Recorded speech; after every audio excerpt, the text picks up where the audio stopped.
I started to run. When I scope out my country, I walk by a gun. Ole, 'cause that is what they promise we. A lot's going on in the sun. So I come here to bring wisdom, so we don't burn down. We lovely society.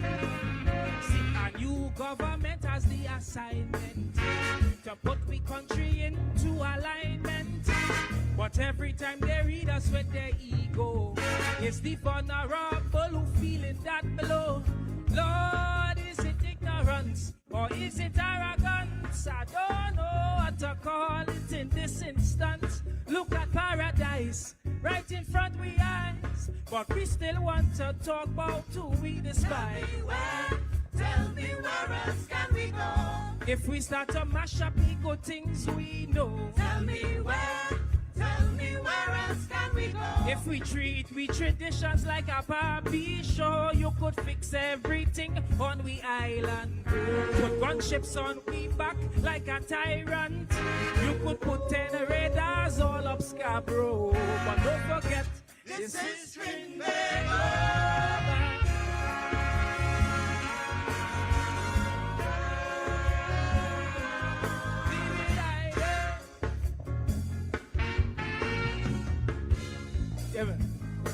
We love we freedom, and every citizen will agree that no oppression will be accepted by our Trini. We come from long days on the ground, working hard until daylight come, so we'll see it wrong to be a financial donkey. 'Cause every day we see a new taxation that causing a new kind of sufferation. And when you don't create that irritation, you send police to fix with desperation. Lord, where's the common sense? Where's the true intent to make you think oppression is relevant? Don't be shocked, my friend, when we start to bend and you see them placards in front of the parliament. Tell me where else can we go? If we little children are not free to grow. Tell me where else can we go? If they try to ban the words in the calypso, you could try to stop social media or the taping of police murders. You could rewrite a bill like this also. But don't forget, this is Trinidad.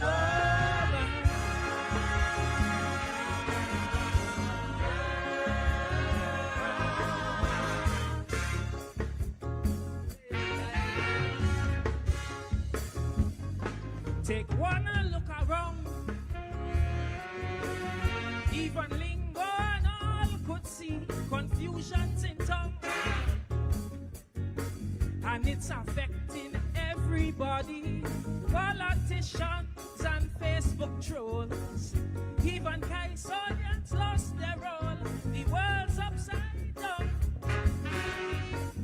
And I'm worried for my country. 'Cause every day I see victimization, racial and social aberration.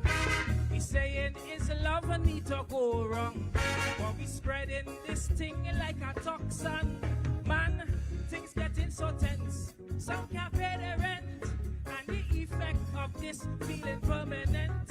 But what scares me though, just so that you know, is the money we about to borrow. Tell me where else can we go?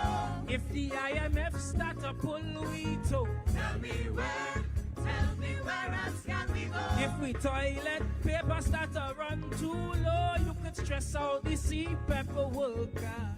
Take a fool and make him a leader. You could change every board 'cause it's your show. But don't forget, this is Trinidad.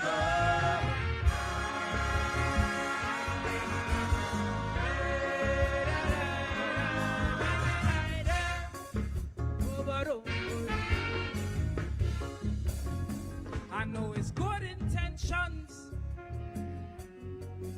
We Prime Minister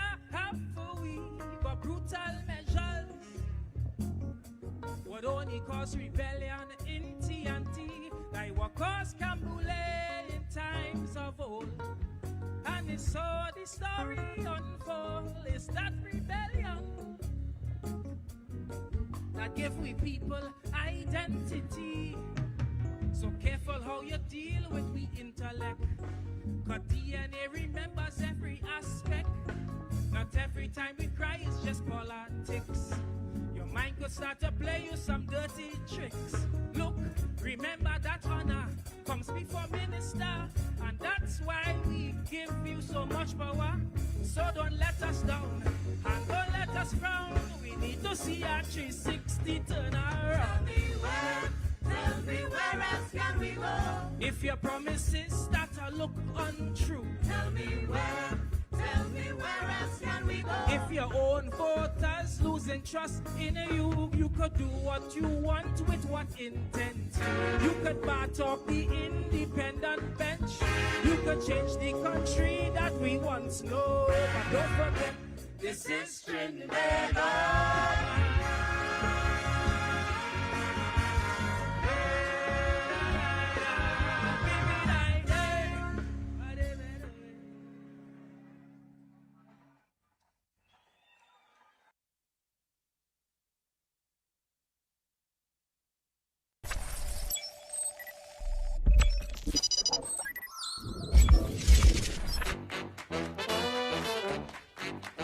I said give me a F, A, F, O, and let them know that is the code.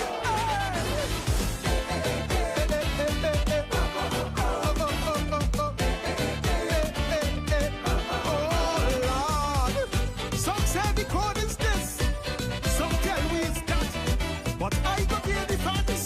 Give me. We experiencing a global phenomenon. With serious issues, mankind choose to fool around. Then they go find out, facing real consequences, that when you play dottish games, you win foolish prizes. The mighty US of A, look how them in disarray, because they forget the first dose of MAGA madness. So with the short-term memory, they welcome back Donald T to give that fascist a second term in office. But after they take the bait and they realize where's the fate, enough of them want to change the vote, but it is too late. You see the FA, FO, you see the FA, now they go FO. Plenty immigrants made their choice. Uncle Donald they supporting, but he put their support on ice and themselves he start deporting. FA, FO, I see the FA. Because it now so keen, he naming the Epstein files. So they now studying like they're voting a presidential pedophile. FA, FO, I said the FA, now they got FO. You see when you're ever wrong, there's no doubt. Even Uncle Sam will find out that what's sour in Bam Bam starts sweet in the mouth. When you shout FA, FO, I tell you that is, tell them that is the code. Oh, say, can you see? You see the code? Come in. Trinbagonian love all fours, you know that is the truth. So when America Trump, we just follow suit. If them MAGA morons is America's concern, well, we present government is easily the clones. From 2010 to 15, the tenure was so obscene, scandalize the land and destroy we economy. But like we missed the free for all, incompetence and bubble, so we bring them back to finish mash up the country. And as they assume their roles, as set a square peg in wrong holes, now plenty people who help them win at the polls. Feel the FA, FO, they say the FA, now they got FO. The two worst Alexanders in the world, anti-make ministers. One is a racist troll, and one need a West Indian first primer. FA, FO, I say the FA.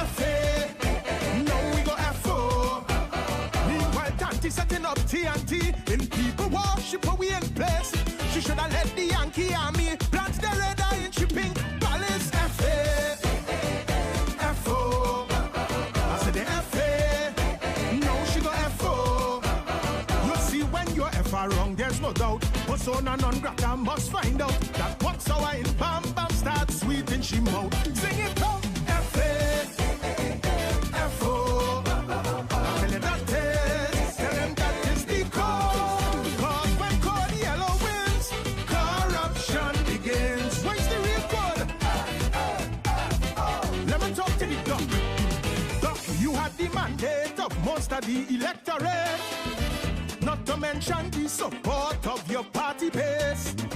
Somehow you took that to mean you could manipulate and dictate the decision of who should take your place. And because you were the top dog, you move like an overlord. You find when you tell them jump, they should have asked how high. You set out to sway the vote, offer up a young scapegoat to just get a kobo sweat after you say bye-bye. You delay party convention, play with party constitution, and figure you could have gerrymander the outcome. But your F.A. F.O. Your F.A. and then your F.O. You chain up the young man for truth to snap the election fingers fast. Although every poll warn you that would have be a shortcut as F.A. F.O. Your F.A. Now all of we F.O. So for your voters who stayed away, you certainly have a part to play. But they feel like they get betrayed like it a snake in the valleys. F.A. F.O. I say your F.A. Now all of we F.O. You see when you're F.A. wrong without doubt, even strong leaders find out that what's sour in Bam Bam starts sweet in the mouth. Where you shout F.A. F.O. And that is, tell them that is the code. So let's do this. Let's do this red and ready to oppose. Give me a F. Give me a A. Another F. Give me a O.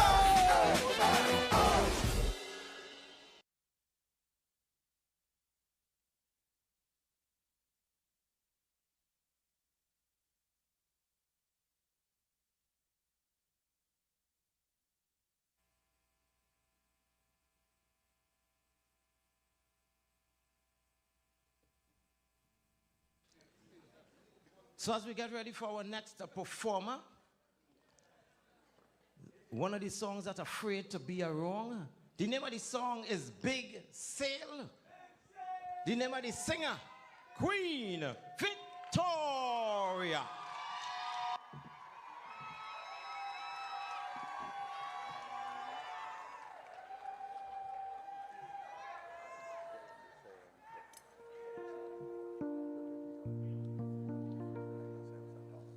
Africans, for sale, for sale, for sale.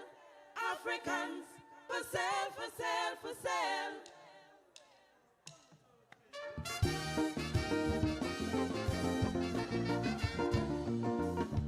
Naparima ball, all you come, yes. All you good, yes?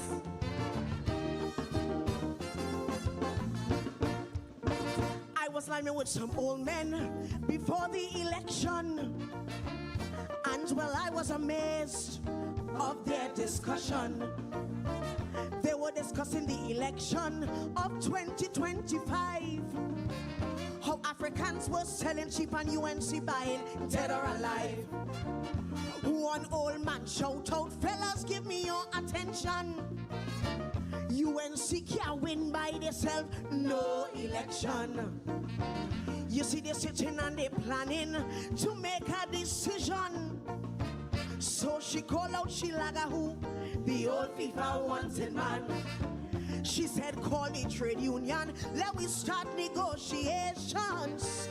And we could call out a big sale and we go buy out some Africans. Africans for sale, we buying Africans. Sing the thing. Africans for she Lalchans and she Dionarines. Know what she need is some slave names, man, some big strong Africans. Africans for sale, for sale, for sale. We going good or bad. Africans for sale, for sale, for sale. Tobago and Trinidad. Oh, somebody pinch me. Hey, UNC sitting and they're waiting patiently. With about 16 safe seats, they don't win that already.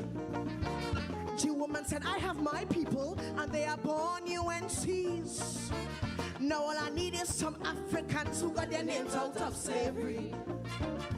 She said that she hear they're really selling cheap, and she could buy them very cheap, 500 and a jersey. A lot of people will cry when she's finished with CPEP, because she is not holding back them P&M have nothing to get. She said it's party before country, all you never forget. She will care for her people and she have no blasting regret. Africans for sale, for sale, for sale. We buying Africans. She buying Africans for sale, for sale. Listen, we buying Africans. She said we like crab in a barrel. We pulling each other down. But I want their votes, so I jam them the winning song. And so they know it. Africans when you wins, everybody wins. Africans for sale, for sale, for sale. Tobago and Trinidad.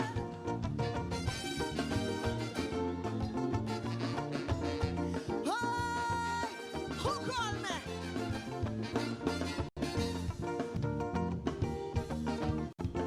I want this verse, no, right?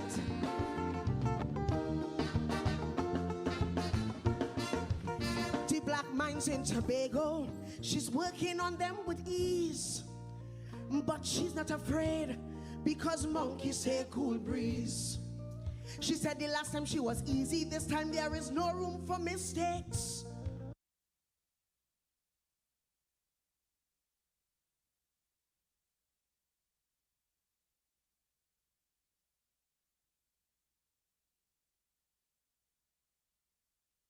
Always doing good selections.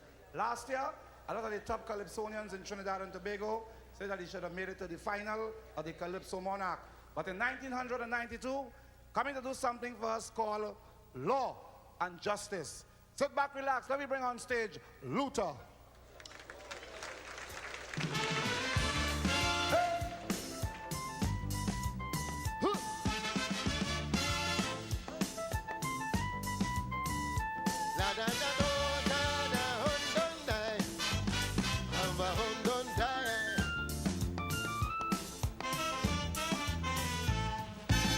The judiciary is a mockery. The administrators would die in the fire.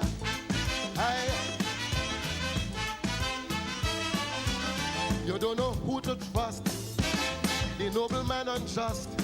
The barrister is a professional liar. Yeah.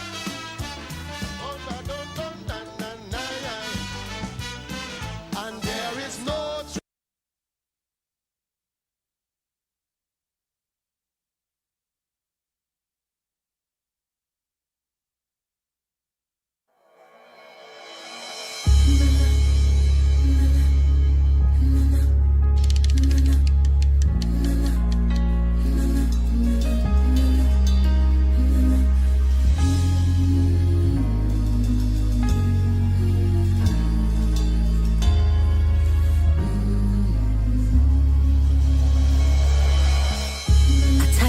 worried and I'm feeling the pain. My faith's been tested time and time again. Oh, but my spirit is determined to believe and to overcome life trials that seem to never done. But still, I kneel before you with a praying song. Lord, I come to pray for the strength and the faith that's required. Amen. I pray for my people to not lose their fire. Amen. For those who suffering in silence, grant them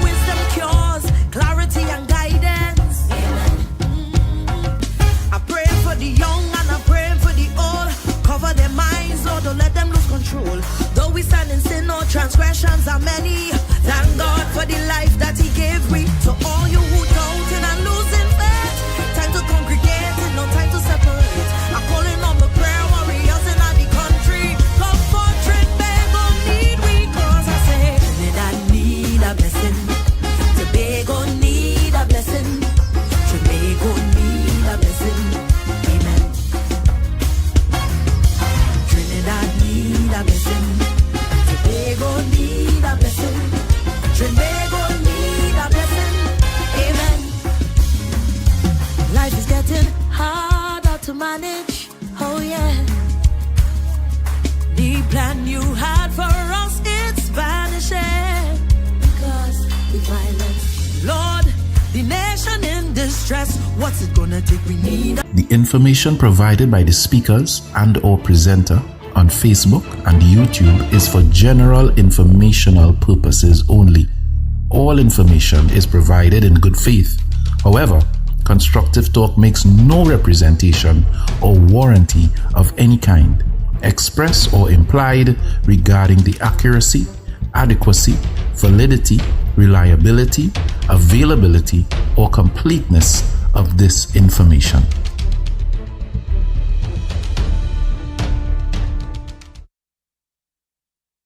The Constructive Talk team with Pastor Google are asking for your support in their back-to-school drive. Let's help the less fortunate children get ready for the new school term. Donations of notebooks, copybooks, stationeries, and book bags would be greatly appreciated. Show your love, show your generosity by contacting 464-703 and we will organize collection of your donations. Thank you from the Constructive Talk team. And remember to be kind, be generous, and be loved.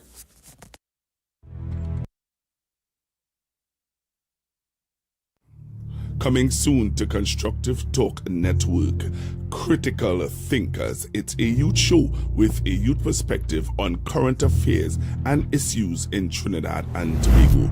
Critical Thinkers, youth perspective on Constructive Talk.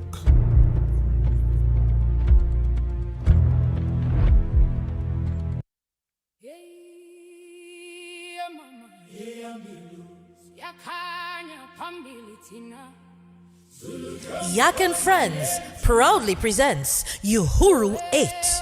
Join us on Saturday, July 25th from 4 p.m. to 8 p.m. at the City Hall Auditorium, Harris Promenade in San Fernando. This year's celebration is held in honor of Mr. Anthony Kamiziong as we continue strengthening our African ties through culture, unity, and heritage. Experience an unforgettable evening of African dance, powerful drumming, cultural expression, and great food. Early bird tickets are $350 admits 2 and $200 admits 1. Come dressed in your finest African attire for a chance to win Best Dressed Male and Female. Celebrate African culture. Celebrate freedom. Celebrate Uhuru 8. For tickets, contact 684-1792 or ticket outlet at Something Special with Finishing Touch at Ritz Plaza, number 25, St. James Street in San Fernando.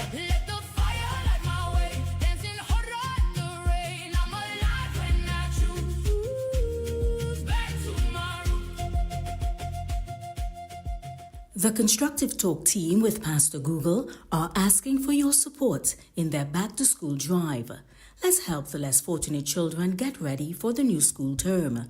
Donations of notebooks, copybooks, stationeries, and book bags would be greatly appreciated. Show your love, show your generosity by contacting 464-703 and we will organize collection of your donations. Thank you from the Constructive Talk team.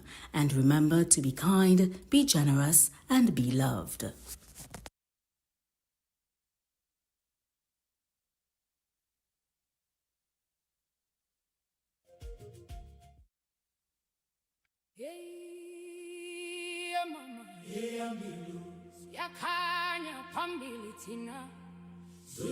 Yak and Friends proudly presents Uhuru 8. Join us on Saturday, July 25th from 4 p.m. to 8 p.m. at the City Hall Auditorium, Harris Promenade in San Fernando. This year's celebration is held in honor of Mr. Anthony Kamiziong as we continue strengthening our African ties through culture, unity, and heritage. Experience an unforgettable evening of African dance, powerful drumming, cultural expression, and a great food. Early bird tickets are $350 admits 2 and $200 admits 1. Come dressed in your finest African attire for a chance to win Best Dressed Male and Female. Celebrate African culture. Celebrate freedom. Celebrate Uhuru 8. For tickets, contact 684-1792 or ticket outlet at Something Special with Finishing Touch at Ritz Plaza, number 25, St. James Street in San Fernando.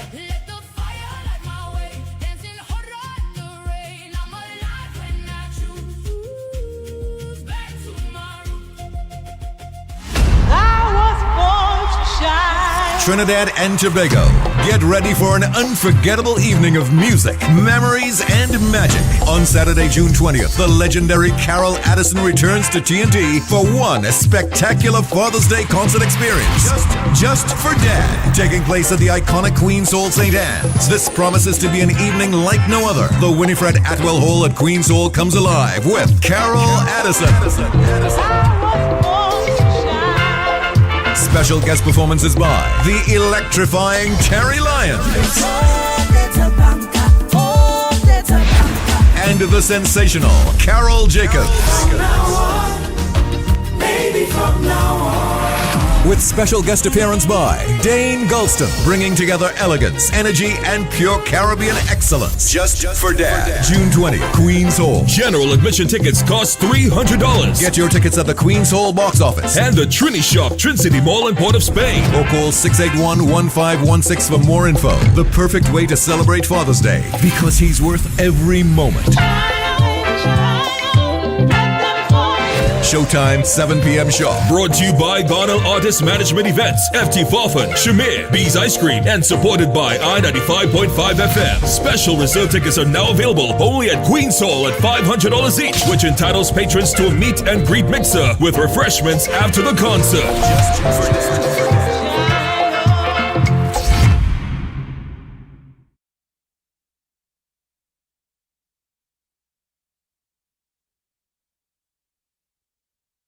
Well, good evening, Trinidad and Tobago. Good evening to those of you locked on to Constructive Talk this evening. This evening program promises to be a really, really informative and educational one. So I am going to get ready. As you see in front of you, the flyer I have with me this evening would be Miss Sherma Wilson, the mother of the MP for Laventille West, Mr. Kareem Marcel. All right, and we're going to be dealing with current affairs issues and the topic that surrounds her son and all that's happening. So for those of you who need to share the live, I'm giving you an opportunity to share the live while I play you a clip that has gone viral all over Trinidad and Tobago, which is a clip of Miss Wilson stating the facts, Trinidad and Tobago, of what is going on in our blessed land. So, again, let me say good evening to all of you joining me on the live. All of you, let me say thank you to all of you who coming on. And it's simple to share the live. Real simple. Real simple. So you need to share the live, get your family, loved ones, everybody around the television, your phone, your computer, your laptop, whatever you're listening to me, whatever mode of transmission you're listening to me by, you need to get your people on the live this evening, because I have with me Miss Wilson, Sherma Wilson, well-known talk show host, activist, a woman who, story will bring tears to your eyes. But this evening, and let me tell you something. I want to put this out in the public domain. For a long time, this lady voice haven't been on the airwaves as it's going to be on this evening. And I am not going to be doing much talking either, because the information need to go out there, and I want her to feel comfortable. She must feel at home on Constructive Talk, because this platform, it wasn't built just for me alone. I always tell you all that. You see people like Miss Sherma Wilson, Julia Davy, Sharon Felix, all of them. This platform is open to all of them to come and let you all know how they feel about what is happening. So, let me just make sure that Miss Wilson is on the line with me. Good evening, Miss Wilson. How are you? Hi, good evening, Pastor Google. Good evening to all your listeners. You know, I almost go to call that radio station in that you used to be on. I realized it. Yes. Every time I know I would do interviews with you when you would have been at 91.9. So now that you're doing the program, you know, congratulations. Thank you. Yeah, and let me say to all of Trinidad and Tobago, your listeners, your viewers, as you said. Yeah, good to be here.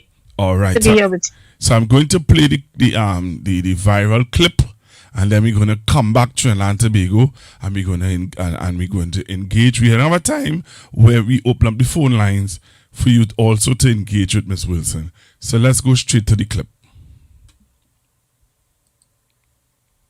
Syrian, Lebanese, or Chinese. Let's be honest and ask ourselves, what has Kamala Persad-Bissessar and her UNC government, since winning the general elections on April 28, 2025, did to improve the lives of Afro-Trinidadians, or according to them, anyone looking like a PNM? And I'm sure you will come up with nothing. Zilch. Kamala and this UNC government is on a clear path to destroy Africans in this country, with the belief that if they accomplish this, that they would somehow succeed in destroying our great party, the PNM, once and for all. It's an experiment that began even before 2010. Our deputy political leader, Senator Sanjeev Boodoo, captured some similarities of this in his speech at the PNM Candlelight Vigil at the Kwesi a few days ago. And I reference, a starving man does not fight for freedom, a starving man fights for bread. He went on to make the observation that restrictions on lawful protests at places of significant public importance, all owned by the people, including Woodford Square, the cradle of resistance itself. And he asks this very important question: are some more entitled to protest than others? He further added, the divisive, hateful, threatening language used by the Prime Minister protests, but remember, you pay at the end of the month, end of quote. Now, who are the group of people that have been forced and pushed to take the front of protests in this country under SOE since April 28, 2025? Whether it's for police killings, loss of jobs, wage negotiations, etc. And the answer to that, without a doubt, is Afro-Trinidadians. And the rhetorical question which must still be asked is why? Precisely because we are the ones who are being pushed by a racist agenda from a racist government. We are the ones being told that our protest actions are gimmickry. Prime Minister Kamala Persad-Bissessar has conveniently abandoned her mantra whenever in opposition. Vox Dei, Vox Populi. The voice of the people is the voice of God. So they brought on the restraints, and I have the belief that we would be too weary and hungry in the end, looking for bread, to stand up to fight, to save ourselves and our country. So first on their hit list was 10,000 CPEP workers. Then they went for 4,000 reforestation workers. Up next was 400 URP workers, all of whom make up the poorest and most vulnerable in our society, and predominantly Africans. Over 6,000 contract workers, and the list goes on and on and on. Once, according to them, you look like a PNM. Afro-Guyanese can tell you of the experience with this kind of politics in their country. Then came our youth population and the youth programs. None shall escape. All the programs that were instituted by our PNM government, CCC, HYPE, MyLat, MyPath, our youth camps, also our agricultural and other youth programs that were successfully run under the Ministry of Youth by the Honorable Foster Cummings. All now shut down by a UNC government. Some of our most vulnerable young people are now left hopeless and without a bread. And it seems that some of you has taken this for granted. Now that we're on the topic of youth, let me take you back to the year 2003, when the late Patrick Manning, led by PNM government, through the MP for Diego Martin West, Dr. Keith Rowley, proposed a special program for Afro-Trinidadian youths between 17 through 24 years. The UNC government would have none of it. They objected vehemently. A program that was designed to save our Afro youths from turning to a life of gang warfare. Subhash Pandey thundered that this was an open form of racism against others in the country and that the UNC would take the matter to international bodies. Imagine this.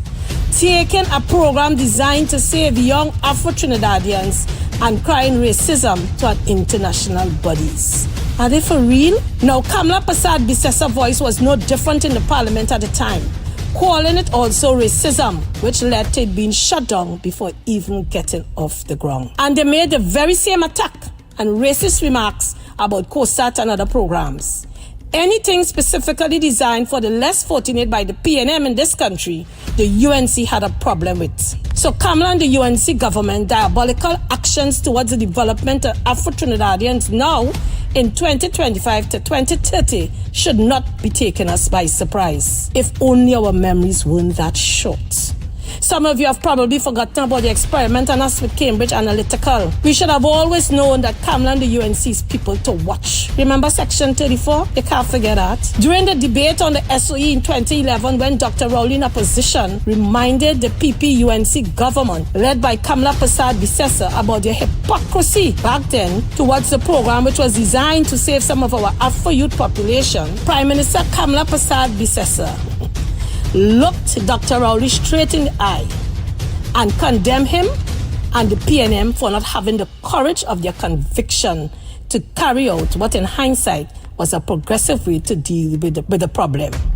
She writes, in other words, she was saying that the PNM lacked the belly and political will to do and say what is right and needed for our Afro-youth population. Now, history has a way of repeating itself. And last evening at the PNM Cottage meeting in Laventille was such a moment. My son, in whom I'm well pleased, having taken a snapshot of the kind of treatment meted out to the poor and vulnerable in this country for the last 14 months, which no doubt is a well thought out plan and agenda by this UNC government towards the PNM and in particular their Afro-Trinidadian base. The Honorable MP for Laventille West, Kareem Marcel, vociferously and compassionately expressed what Kamla and the rest of the UNC thought that nobody in the PNM had the political will to do, which is publicly stand up and state the facts about the UNC and their racist agenda. About the fact that Kamla and the UNC don't like us in the PNM and will return the favor. An exact match, mind you, an exact match for when Prime Minister Kamla Prasad Bisessa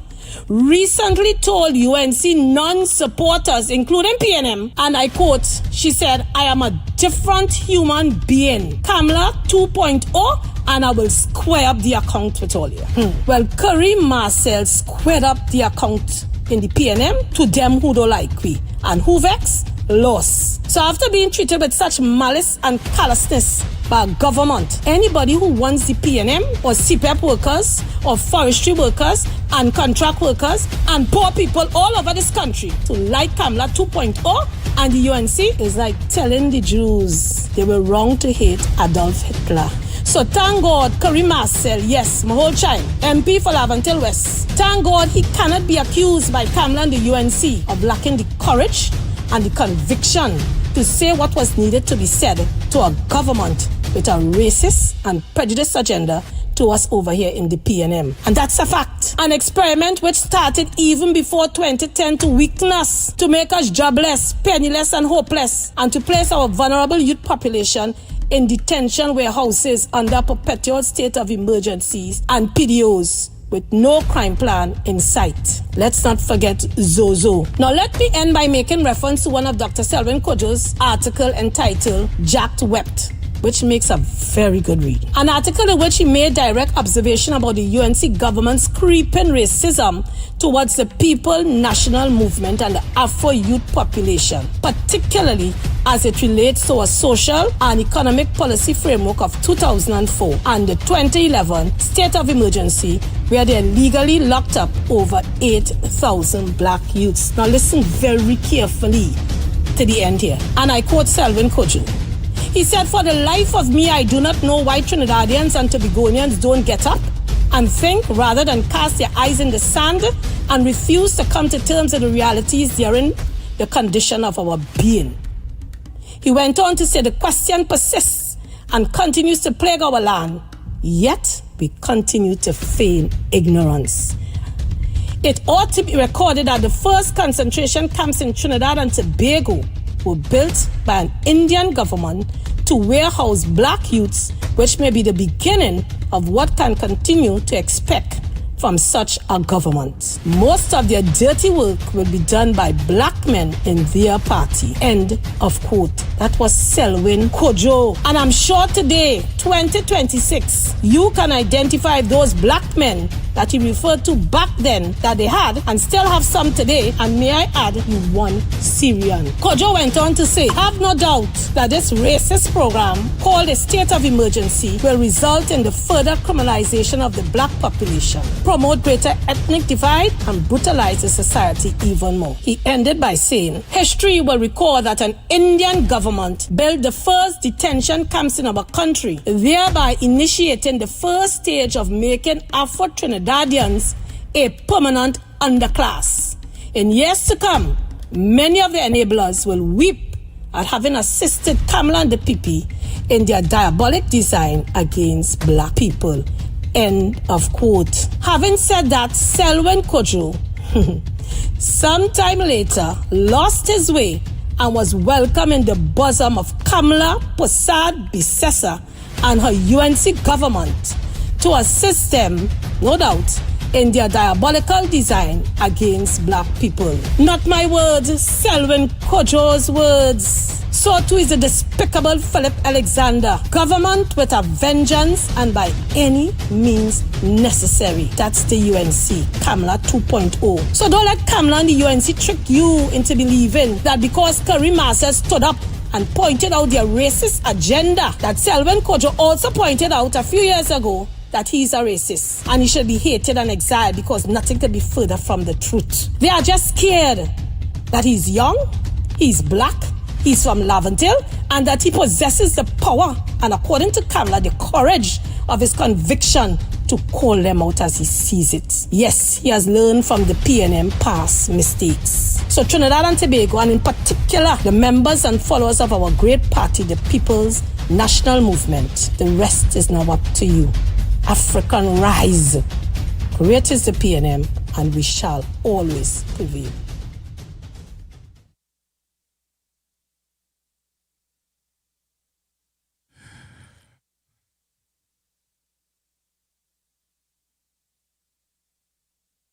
All right, Trinidad and Tobago, so you heard it. You heard it. Ms. Wilson, you're with me still? Yes, Google, I'm here. All right. So Trinidad and Tobago, you heard it.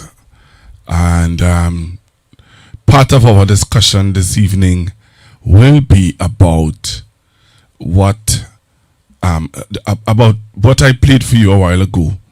And it's important for you to put it in proper context, and for you to understand what Ms. Wilson is expressing to Trinidad, and not just PNM. I will go as to say not just PNM people, but Trinidad and Tobago, because it's important that we know where we come from in order to know where we're going. And we keep making the same mistakes, Ms. Wilson, over and over and over. What say you? Google, I'm so happy that you pointed out that it just cannot be about a PNM thing. It must be about Trinidad and Tobago. It cannot just be about UNC PNM. It must be a Trinidad and Tobago issue, although I did zero in, right, on my political party, the People's National Movement. Yes. because if that was necessary. So first to begin, as you rightfully said, and everyone should know by now that I am Kareem's mother. Yeah? Yes. And Kareem, as we all know, probably one of the youngest parliamentarians as we talk here now, as he sits in the parliament, and young, inexperienced, immature in terms of politics, but he has the passion for it. He threw himself in, and he's learning as he go along. But I think, Patrick Manning once said that all that you need is common sense. Yeah? And I think a level head and common sense. You remember that? Yeah. And I may add the passion. And yes. I think that I think with Kareem starting off in community activism, coming up, as a young child. With me, I have 4 children. Well, 3 now. My son passed away last year. God rest his soul, my first son. Kareem was the only one of my 4 children who I recognized in the very early started, to walk in my footsteps, in terms of activism and all of that. So it was sort of easy for Kareem to make that decision to go into politics, although very young. Yeah? Yes. And I personally wasn't ready for him to enter into politics. But at this stage, you don't make decisions for your children. He's an adult, and he wanted to do it. I said, well, you know what? You have my support. Yeah, you have my support. And it's in that support that I've decided to come out, as you rightfully said. I did about 13, 14 years of talk show radio on Power 102. And after that, I came off, I never went back into radio, And but on social media, using this platform, to express myself the very same way and do some of the things that was doing before. So when I realized that, I think it was Friday morning really. So Kareem went to the meeting. It was last Thursday. And on Friday, I really started to get the feedback and all the backlash, from what was said and what transpired at that meeting. So I looked and I listened and I watched, yeah. And I said, you know what? That support that I promised Kareem when he threw himself in the deep blue sea of politics and we just tell him to swim, I said, look, I'm going to give him that support. Yeah, I think it's a natural instinct with any mother, almost all mothers, of course, to lend that natural support to your child. Yeah? Yes. And so that is exactly what I did in this audio clip that you just played, to help put things into perspective, because I know Kareem would have said it and would have been like about 3 minutes, what he would have said that ricocheted throughout the entire nation, probably up all the island. You understand? So I said, 3 minutes is not enough to explain how Kareem arrived at his comments. So I decided that I'm going, because I talk with Kareem every day. I hear and listen to and get feedback from how the people of Laventille, Beetham, that he represents. Of course, he's a representative for Laventille West, and how it pains him in so many ways, the kind of stories that he would come across, and what people are going through. More so because of the economic situation in the country, people losing their jobs and all of that. So it's really a tough time, more than before, right? And so I decided to put together this clip to see if I can explain. And I remember starting off, if we didn't put the clip now, I remember started off by asking Trinidad and Tobago and PNM, the members of the People's National Movement in particular, to ask themselves an honest question, which is, what has the UNC government led by Mrs. Kamala Persad-Bissessar did for this country, and in particular for Afro-Trinidadians? And I'm saying whether you are Chinese, because whenever we say whenever we say PNM, people automatically think with a white broad brush, you don't talk about Afro-Trins. Right. Afro-Trin. When see, you're only talking about Indo-Tree, and that's the furthest from the truth. Right. Because you are made up of all races, and likewise the PNM. Yes. But the fact is, predominantly, one is Afro-based and the other one is Indo-based. Yeah? Yeah. So, I asked on this question, what has the UNC done for Afro-Trinidadians since they came into office on April 28, 2025? And if anyone is honest, right, they will come up with almost nothing. What are the benefits? They started off, of course, with their mantra from the election campaign, and we all know it by now, I'm probably fed up hearing it over and over. When the UNC win, everybody wins. And we've seen in this country, if we are honest with ourselves, after April 28, and that slogan, low down, and you take down the volume from it, there was no winning to be had up to now. Winning turned into losing. And that's a fact. After April 28, and they start about a month after, they pulled the rug. They literally pulled the rug from the most poorest and vulnerable people in our society. That is what CPEP was doing. That is what CPEP was doing as a sort of a cushion to help people to get out of their poverty, move on. Some people stayed and remained, and because they was able to manage themselves with it, they cut the cloth to suit humble, modest people. Yeah? I know somebody who sent their child to university with a CPEP salary because you know how Afro-Trinidadians are. We have this thing called susu, so they will pay their susu. Yes. And they will do their stuff. They will go by courts. They will take all their things. They will do things. As a matter of fact, the banks were now starting to recognize CPEP workers, and they were getting loans. Persons who were holding the positions of four persons and worker persons and getting a little bit more than the laborers, they were able now to actually get loans at First Citizen Bank. And after they believe, and mind you, we all know the fact is that some of them voted for the UNC, and they had that hope.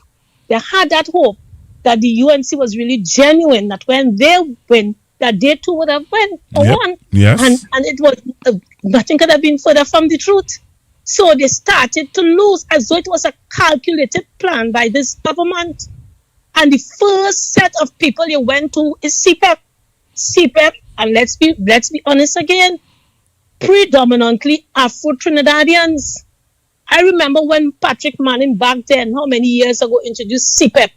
I remember the late Basil Pandey, God rest his soul. He told East Indian people in particular, do not accept that. Don't do it. It was a sort of taboo for them to come and do something like that. But we see what happened after. They too make a part, some of their make a part of the poor in Trinidad and Tobago. So why wouldn't they take it up? They didn't bother with that after, right? So they were included with the PNM when the UNC came into office. They were part of the program as well. But it stayed and predominantly Afro-based community program, right? And so who were affected? Afro-Trinidadians. Were they winning? Over 10,000? Then we saw where they went to the URP, same thing. Afro-dominated predominantly. Those are the facts. I'm not making this up. Then we started to see these contract workers. Once your contract is finished, that's it. There were people who were on contract. I worked at AGC for many years, and it was contract. 2 years, but you had hope, you had assurance that when your contract up and ended at the 2 years, automatically you continue working. Right. That is a thing of the past now with this government. So, Afro-Trinidadians were not winning. Poor Indian people weren't winning either. And they still aren't winning. We see who are winning. What's the contract at HGC? $3.4 billion. Ramit is winning. Those are the people who are winning. We talk about Land TT. Who are winning? Those are the people who are presently winning under this government. So it was a fair assessment when Kareem said that he was feeling the pain of the people as he go along, right? Because there was nothing. As a matter of fact, there was a promise that they're going to offer 20,000 jobs. In one instance, we heard 50,000 jobs. Just a fallacy. Just a lie. Why are you doing that to people? Why are you doing that to people? I heard the Minister of Local Government, Ms. Khadija Amin, she came out and she boasted She boasted about the program and how good the workers are working and the great job that they're doing. And it was only today, not only today I was informed about that, but today somebody had the courage to come out on social media and say, you know what? It's 4 fortnights now I have worked and we haven't gotten paid. We haven't gotten paid as yet. And they were told they have to work with your own tools. You know, with CPEP, that CPEP contractor, with the little that they were getting, they had to provide tools and safety equipment and things for their workers. Yep. Yeah, right? They are told that they have to work with your own. Now imagine Google. You take away the CPEP contract from them. So they're dormant, they're not working, they're just making a hustle wherever, 1 day, 2 days. Now you give them something to do, they're quite happy. They're registered and they're happy to do it, some of them, most of them. They have to find their transportation. They have to find something to eat and drink while they're out there. They have to find money or borrow money to get the tools. And when they are finished working, no pay in the bank, no pay. They're going to push that card every day, every weekend, when the fortnight is over, and nothing. 4 fortnights. I dare the minister to dispute that tonight. Because I know persons personally who are working on it besides this Facebook post that I saw. Right? So we're moving along. So again, I'm saying it's a fallacy and it seems to be an experiment. In the audio clip as well, I touched on one of the deputy political leaders of the PNM, Mr. Sanjeev Budu. Yes. Right. At the Kwesi, he made an interesting speech. And I think people should find it on Facebook and look at it. And listen to it again. He make reference to some experiment that is out there. I think I don't know if you get it from in his research, right? And he puts sort of contextualize it as to what he thinks is happening here. And really and truly, it seems to be an experiment. And I'm saying this experiment didn't just start now, right? And I'm saying if you are targeting, if you just come into office, everybody wins when you win, but you're targeting predominantly Afro programs, taking away their jobs, literally, taking away all our youth programs, CCC, MyLat, MyPath, Hype, you just name it. All the agricultural programs to give young people the opportunity to get a piece of land. And they were being paid, whether it's a stipend or a small salary, to put food on the table, to help their mom, to help themselves, or if they have children or what have you. If they have starting up a family. Google and we are taking this for granted. We are taking this for granted. But I'm almost sure the UNC knew exactly what they were doing. You slash CPEP, you slash some contract workers, you have 4,000 workers. 4,000 workers at reforestation. I remember when this happened, there was one family who came on Facebook, a gentleman under depression, and he hung himself at home, Google. Yep, it's unfortunate, yeah. We cannot take this for granted. We cannot continue to take this for granted. So people under serious hardship, and the UNC is going about their business as usual. Normal. Normal. This must be by design. I'm going to go back into history and bring it up for us to understand that really and truly it had to be by design. So you close down all the programs, the youth programs, right? But you have somewhere for them. Selwyn Kojo said it, Dr. Selwyn Kojo, and I'm going to make reference to him again tonight. And Dr. Selwyn Kojo is not no ordinary man, well-educated, prolific writer, professor at that, right? He's an expert in race relations, Pan-Africanist, you just name it. So he did his studies, and his work is out there, and he did his studies with race relationship in Trinidad and Tobago. And he have a few articles that he made public, giving his not only his research information, but his opinion, what he sees is happening in society as it relates to the politics with the UNC and the PNM, right? So what I'm saying is not on my own volition. I'm saying this because I'm a PNM and I want to say something about UNC. It's not about that. It's not about certainly. It's not about that. It's much more than that. And I'm saying it is planned because when you tell these young people, that's it. No more CCC. That was getting his $800 a fortnight stipend, right? No, all those programs. Patrick Manning, And I'm going to give people some history again. When we lost the election, 33-3, the people remember those two numbers. Patrick, God rest his soul and bless that man. Yeah. He was like literally almost by himself. He walked the length and breadth of Trinidad and Tobago. So when he came up and he listened to the people, he listened to the cry on the ground, he listened to what is happening. So, okay, so if you do a program or we had a program in place, why you didn't take part in it? And they will say, okay, we don't have no money, we don't have nothing to eat when we get up, we don't have no money to pay transportation. So some days they would go and some days they wouldn't go. So he said, you know what? I'm going to put a stipend component and I'm also going to put a meal component in it. So there is no reason and no excuse for young persons to say they cannot attend these programs. And these programs, mind you, were well attended, bursting at the seams, youths lining up, waiting to get in. One, they were learning a skill, and two, it put food on the table. As a matter of fact, young people were program hopping. So when they finish their cycle in my lot or hype, they decided they're going to go and do CCC because you know what? They were getting money. They were getting a stipend. Right. You understand? And then we had the construction industry. Some of them were able to get in construction because booming and all of that. Yeah, right? that's when they were building. That's when they were building the waterfront. Thank you. Right? So you are telling me as a government, Kamala Persad-Bissessar and the UNC didn't sit down and take all of this into consideration.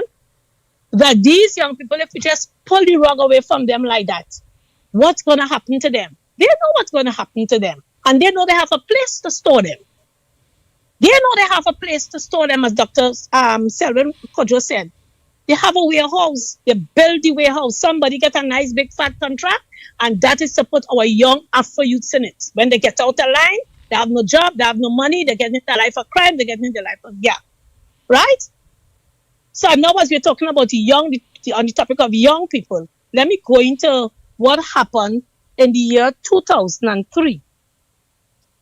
And I think, it's not my saying, right? As I said, I'm no expert in race relations, and I'm going to take it from those who have the expertise. And Dr. Selwyn Kojo is one of those persons, right? So he reminded us what happened in 2003, because you see, we have a thing in this country, PNM in do nothing.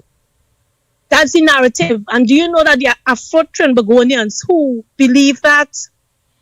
They believe that PNM never do nothing or anything for Afro-Trinidadian. And nothing could be further from the truth. Almost everything that was done in this country, built, almost everything that we walk on, we use, the roads that we drive on, most of it, 90% of it, was done by a PNM government. And that is what Afro-Trinidadians and Tobagonians have to understand. And don't allow other people to put the narrative in their heads that PNM will do nothing for them. Because mind you, the very thing that they're telling our Afro population that PNM did for them, or do for them, they take part of it, you know. Yes, they do. Take everything that the PNM put in place. We had, Bazio Pan, they had dollar for dollar. Remember that? Yes. Right. Patrick Manning came and better that, you know. Free tertiary education. That's nothing. That is what they put. That's the narrative. When they themselves send their children to make good use of it. At one time when our children was going into the field of medical, all the researchers here, they tried to block them. When we had both Tabari at the University of the West Indies. And Selwyn could talk about this as well. So to say that the PNM never do anything, all these programs, Patrick Manning, you know, man, this man was ahead of us, you know, Google. He was ahead of his time and he was ahead of us. Remember his Nedco? They could have gone and get a loan. Yep, for small business. Small business. You remember that? Yes. So that is nothing. That is nothing to African people. And you tell African people PNM and do nothing for them. Patrick Manning thought about everything under the sun. Some of us just didn't make use of it. But some of us was just, our minds were just clouded with the narrative that, hey, they didn't do nothing for me. We just didn't get up. Some of our parents didn't push us to get up. I remember CCC. Yep. And God Sinclair can bear me out. CCC is in Beetham Gardens. Do you know that? Yes, I know that there is a and one center day, yeah, God Sinclair from I Independency on I-95.5 radio. He came to me one day and he said, Sherma, what's happening? Because he been an ex-soldier. He was attached to the program and he know what was happening. He said, our records show that we don't have people from the Beetham and look where CCC is. I said, well, let's go on a drive. He said, well, yeah, that's the purpose I'm here for. Come and take me on a drive. Walk house to house to house to house to inform them and bring them aware and make them aware that, hey, there is CCC and these are the things that they're offering. Come on, it's right in our community. It can't be that hard. It can't be that hard for you to get up one morning and get yourself ready and organize and walk down. You yourself have to take transportation. And I will never forget that year we had a very high intake of students and young people from Beetham. Today, some of them are Coast Guard, some of them are soldiers because, they have that kind of transition. Yeah. Because it's a military-run program that they're right. So, yeah, so they get the assistance to get into the army or to get into the Coast Guard or what have you. Yeah? So these are some of the things that PNM did. But there's a narrative, and you will hear it every election, that the PNM didn't do nothing for black people. PNM didn't do nothing for Laventil. They had the Laventil Technology Center.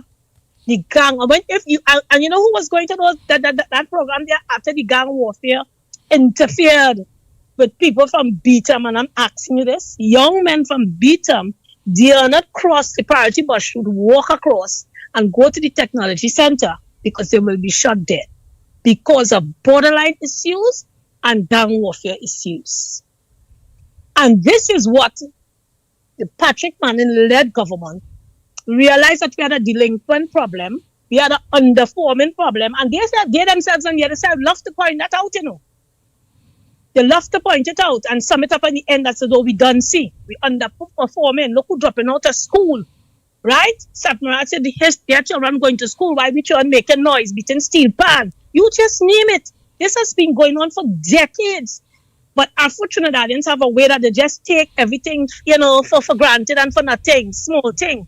And these things turn around and affect us and affect our children. Affect our children in a tremendous, tremendous way. And we are seeing it now. So back then, Patrick Manning again decided to bring forward a program, a national youth program. But mind you, this national youth program, they decided that they're going to zero in on young people between the ages of 17 to 24, Afro-Trinidadians or Trinidadians, because of what they were seeing happening, the school dropouts and the delinquency started. And in any society, will have a delinquent youth population. How you treat with it and that kind of thing. And the PNM did not turn a blind eye to it. Contrary to what they want us to believe, they didn't turn a blind eye to it. So let me see if I could just go into the details here, where Dr. Selvin Kojo. Yeah, let me see. Let me get the article here. Hold 1 second. There's an article by Dr. Selvin Kojo called Race Matters, and there's also one called Jack Wept. Right? I'm reading from one of them. He said some months ago, that is Dr. Selvin Kojo, right? He said he raised questions about the enrollments at the University of the West Indies. That's another issue we're talking about here. I'll raise it anyway. He said, and the Trinidad and Tobago Institute of Technology, what an education should mean for a citizen of Trinidad and Tobago and the role it should play in the society. He said he was condemned wrongly by all and sundry, right? He went on to say that the latest manifestation of the problem revolves around a provision in the social and economic policy framework of 2004. These are the things that we have to make ourselves aware of. So there was an education, a social, which will of course include education, and an economic policy framework in 2004 by the PNM, in which COSTAT suggests that the government should establish targeted recruitment programs for male Trinidadians aged 17 to 24, especially Afro-Trinidadian males, because they realize there is where the problem lies. not concerned with nuance of language or the distraction between the general and the specific, Subhas Pandey, who is the brother of Bazir Pandey, thundered that this was an open form of racism against others in the country, and that the UNC would take the matter to international organization. You see how devious these people are? Yes. You see how they're trying to demonizing a program that the PNM government is trying to fix in the Afro youth population here in this country.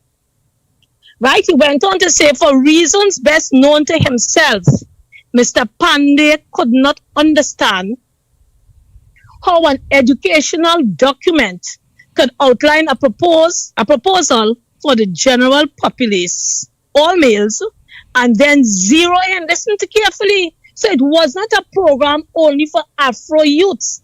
It was a general program for all males, but we're going to zero in on a specific part of it, going to deal with the underperforming Afro male youths that we have, and to get away from, of course, get them out of delinquency, right?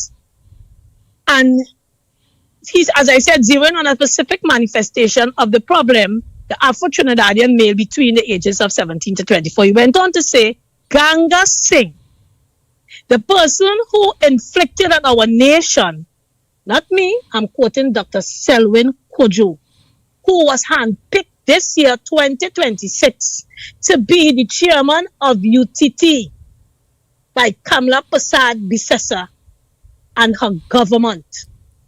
So while I want to demonize Curry Marcel with their double standards, because it's to them and it's convenient to them to do that today, here it is, Dr. Selwyn Kojo is on record of pointing out their biasness and their demonizing of PNM and Afro youths here in Trinidad and Tobago. So let me continue.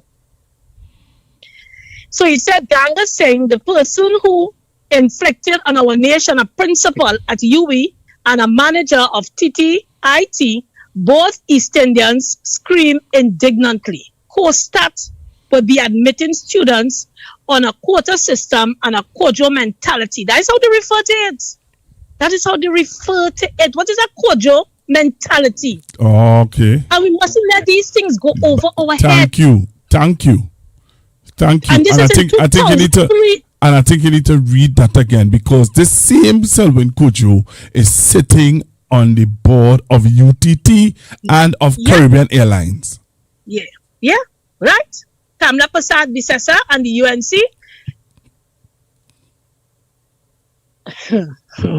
Let me continue reading our Google. COSTAT would be admitting students on a quota system and a Kojo mentality. And government was being offensive in dealing with Afro-Trinidadian male underachievement rather than male underachievement. You see the nuance with the language? Because they said they'll be dealing with males between 17 to 24, not males, in general. They said it was a program for all males. Wow. He went on to say that the Express reported that Singh, which is Ganga Singh, accused the government of using Kojo ideologies and changing the paradigm of policy making to that of ethnicity. He continues. So here it is that Ganga Singh and the UNC at the time blaming the government for using Kojo ideologies. But it's the very same Dr. Selwyn Kojo who's going to use his very ideologies, I hope, at the UTT. Okay. So you're not scared of his ideologies now. But to change?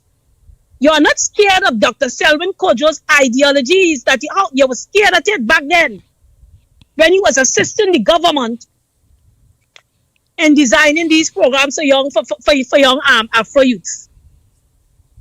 So you all understand the game, Trinidad and Tobago. You're understanding my African people, my Afro-Trinidadians, all understanding it.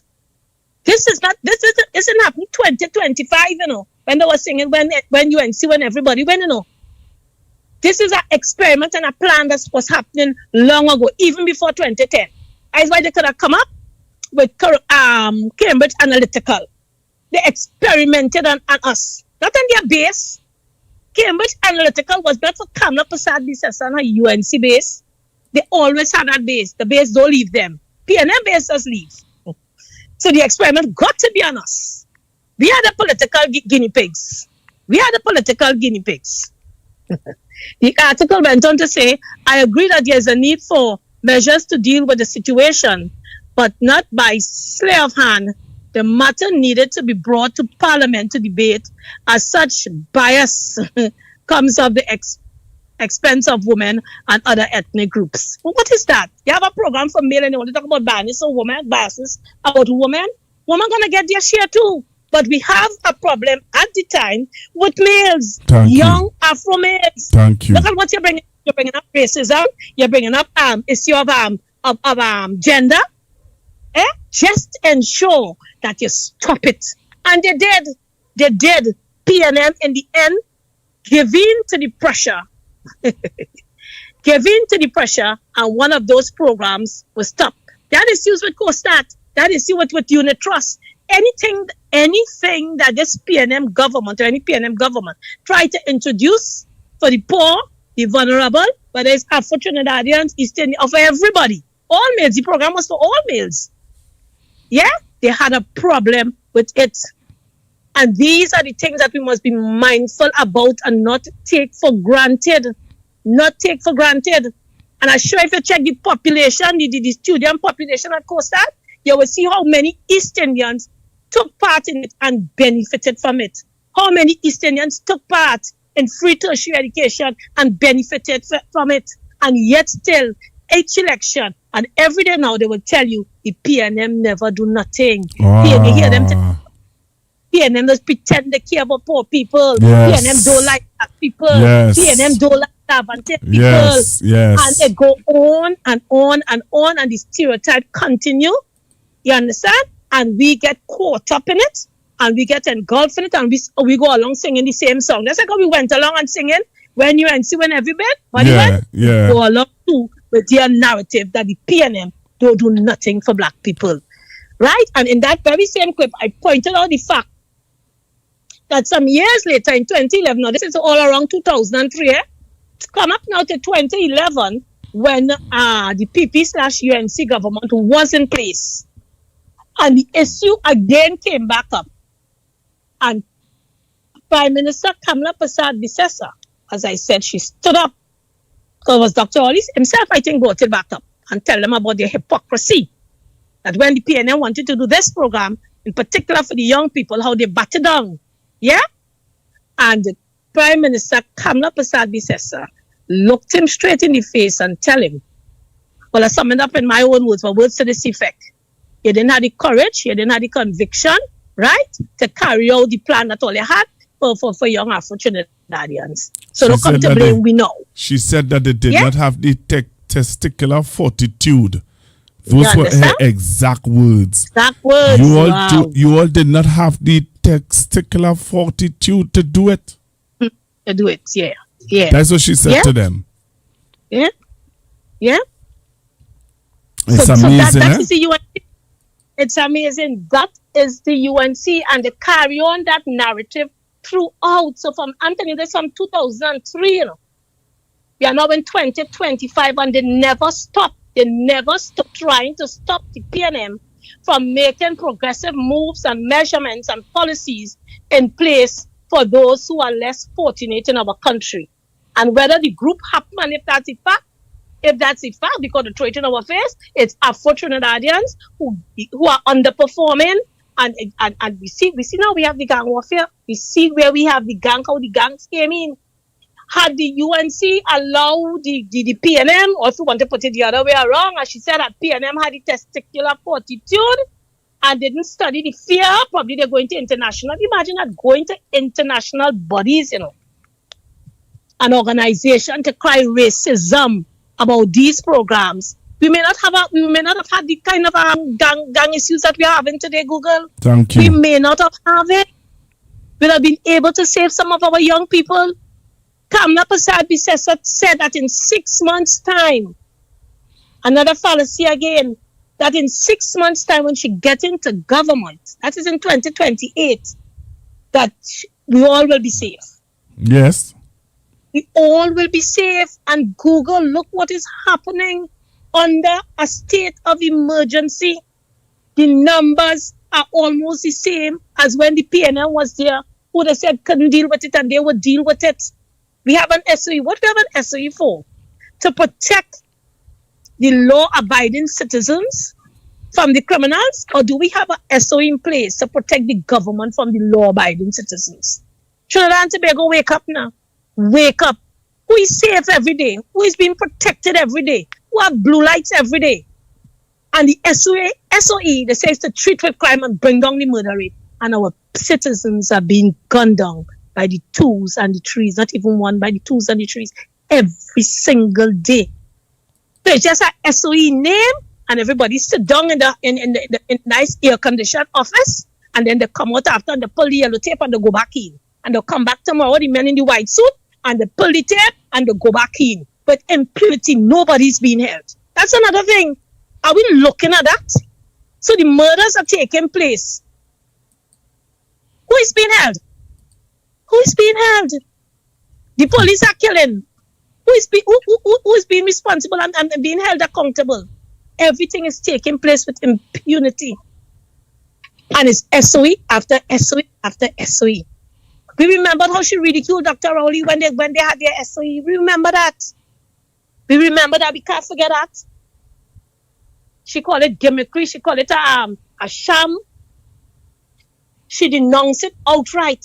And who is having more SOE now than Kamla Persad-Bissessar and the UNC?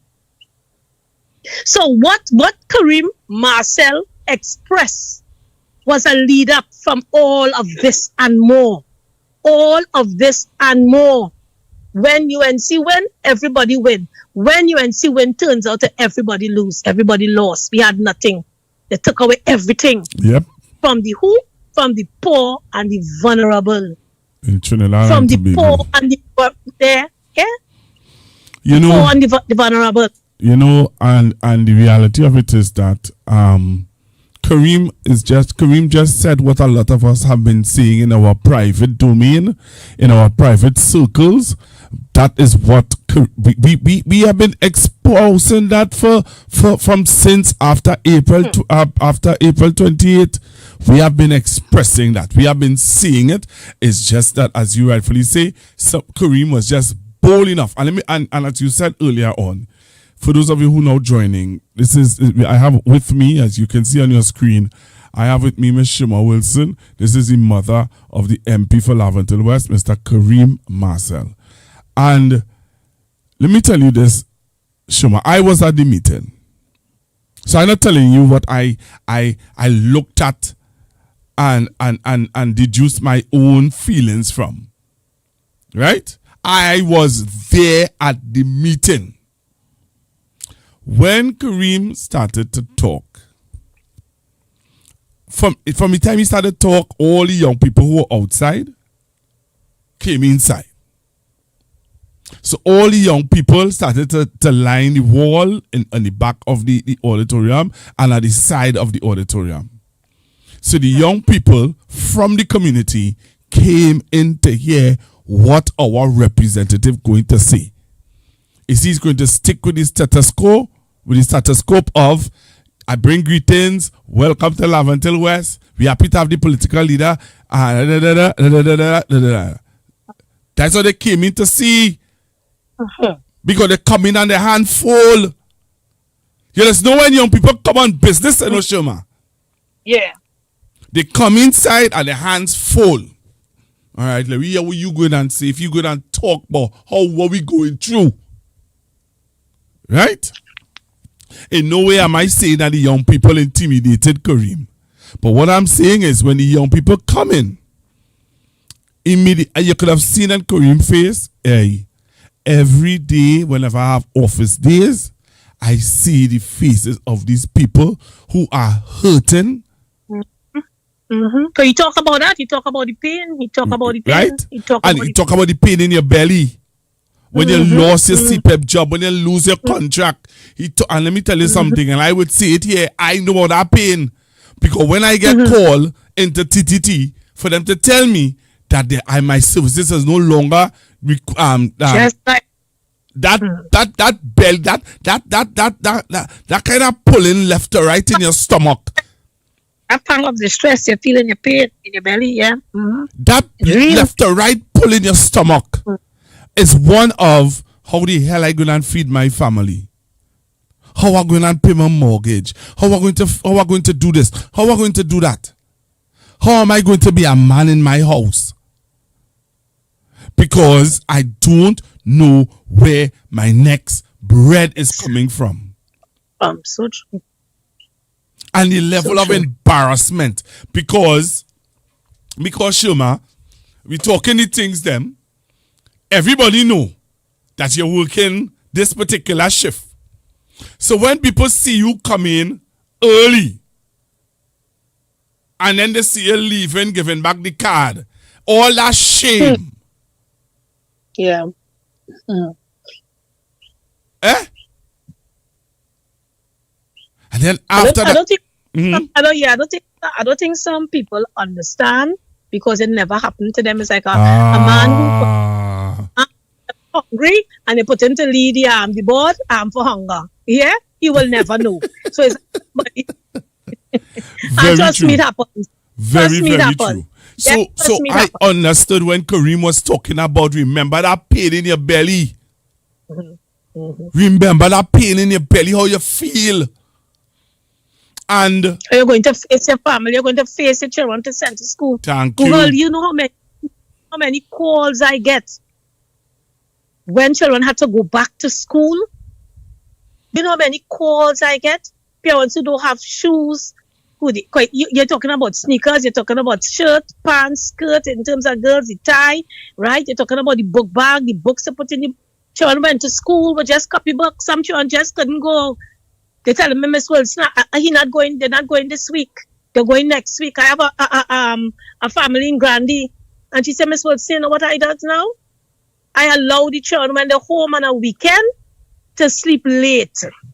So when they get up, it's lunch. You have to provide breakfast for them because I don't have no money for breakfast. They can't give them 3 meals, so let them sleep out breakfast. Wow. Sleep out breakfast. And whatever I cook for lunchtime, I will see if it have enough so they could get a scraping in the night. That is what is taking place in our country. In Trinidad and Tobago. In Trinidad and Tobago.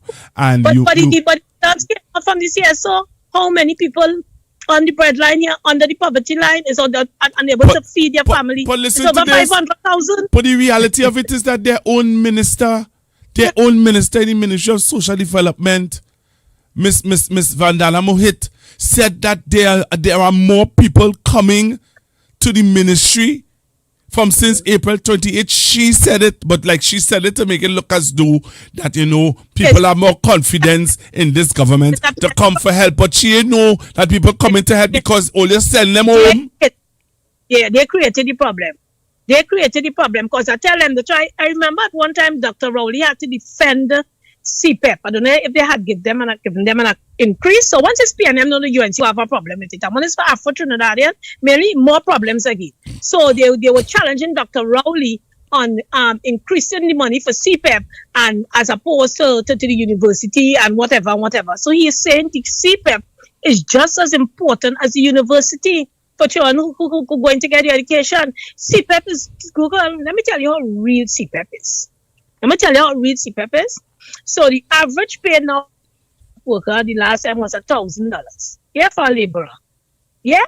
Let me tell you something about that. Let me tell you something about the poor and the vulnerable. What a resilient group of people they are.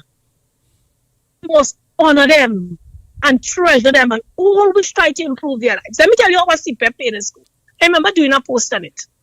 So the mother get the money. The children happy. You remember that as a child. Mommy get paid today, so mommy go bring home either chicken for me or pizza. Yes. So the conglomerates and them sure to get some money from mommy because she either buying chicken or she buying pizza. Boom shot, they're getting that. She had to take a taxi. Let me use Laventille. She had to take a taxi and come down the hill from Laventille into Port of Spain. the PH driver, he getting piece of the pie too. To go down and to come back up. The lady up in the parlor, she had trust one or two little things when she went out of the grocery. So she had to pay back the lady in the parlor. Yeah? Yes. She passed Charlotte Street, she might see a little Sanders for a little $50 or $60. Or she go buy Rattans, she buy that. So Rattans getting money from CPF, that CPF pay. Listen to what I'm telling you. Miss in school say they're having a cake sale. She had to send money towards the cake sale, and Miss might tell her she might have to send money to buy that, to buy too, that to participate in the cake sale. Send money to make the cake, and send money to buy the cake. Yeah? The lessons teacher, she getting part of the CPF pay. The driver now to drop children to school, because you know that is a new thing now, parents feeling more safer to make that sacrifice and send the children to school. So the bus driver getting that. Yeah? The child might have to get a top for that. No, that let me say toiletries. So she going by Pennywise. Pennywise getting part of the piece in the action. This is $1,000 a fortnight, you know. And I know making up, this is no pie in the sky, this is no fantasy thing. This is what takes place, and on top of it, they have a little $100 or $200 susu on the walk. Come on. Come on. They're not going on the line. They're not going. Yeah, no, they are the economic engine on the ground here in this country. You know, Thank you. But they already established the fact that Africans are the largest consumers in the society. Largest consumers meaning the largest spenders. They don't have enough to save or very little to save, and the majority goes back out into the economy. Everybody just get a piece of pie from the CPF worker. So why is this hatred for the CPF workers? Coming up aside before to them as grass cutters. We have too much grass cutters. And you see all the people complain about the grass. And on top of it, you bring back a grass cutting program. That is not demon thing, boy. Children okay. All they wake up. Okay. Or they wake up. But you know, you say we have too much grass cutters, and you bring back a grass cutting program. You bring back a grass cutting program. Yeah. But you know, and telling them they get their own equipment to cut the grass, and then no money, you leave them jobless. Trinidad and Tobago, they're for real. And all they want to demonize my son. All they for real. And label it as racist. Calling Dr. Rowley and Oreo, that is racist. Okay. Philip Alexander calling me the N-word, that is racist. Okay. Come up aside telling Camille and the rest of us about the slave master name, because Camille called out the whole government name. She have a problem with that. Okay. She find that was racist. Yeah, but Trinidad and Tobago, they're for real. Yeah. Corey said saying we have a government with a racist agenda towards the people in the PNM. Let's listen to it. Let's listen to this, Sherma. We coming back. Only listen. We getting deep into the conversation now. We will get deep into the, and let me tell you something. All gloves off. Miss Wilson and we know how to talk in a way that will get you to understand and not incriminate ourselves. Don't get worried about us. We ain't gonna run out there for them to send nobody to question we. But I want to let you listen to this.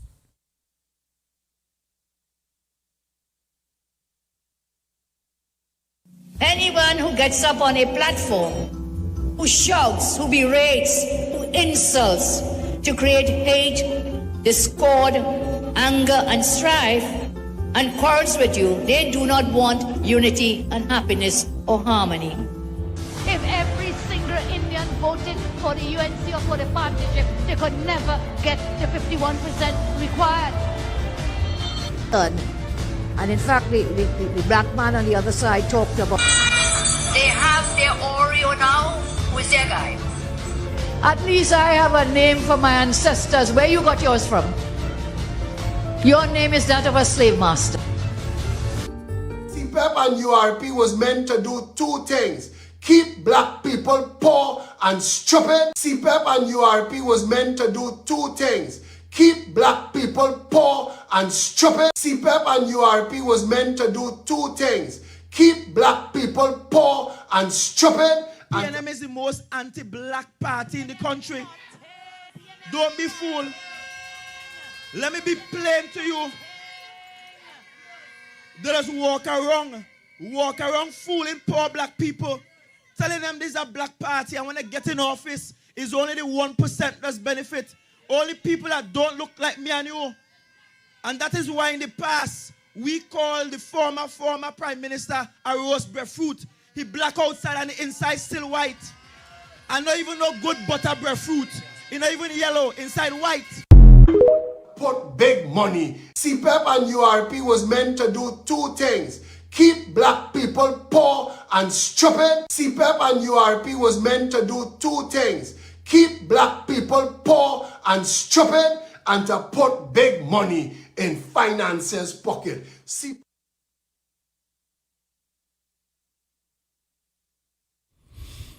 You hear that, Sherms? That's the narrative I was talking about, Google. That's the narrative. There you have it. That's the narrative. That same CPEP that he's saying that PNM have to keep black people poor and stupid. That was the same CPEP at the end of 2015, on the last day of the UNC term in government.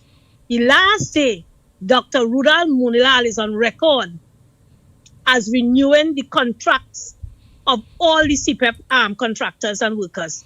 Not for 1 year, not for 2 years, for 3 years. So what Dr. Munilal was doing, trying to keep who black poor and stupid for 3 years. And you know what the PNM did? The PNM didn't return and come back and say, you know what? We're going and discredit all those contracts. CPEP, PNM, who love to cross the T's and dot the I's and make sure the paper straight and everything nice and how it will look. We can't do that. They left them, according to Sprang. They left them right there.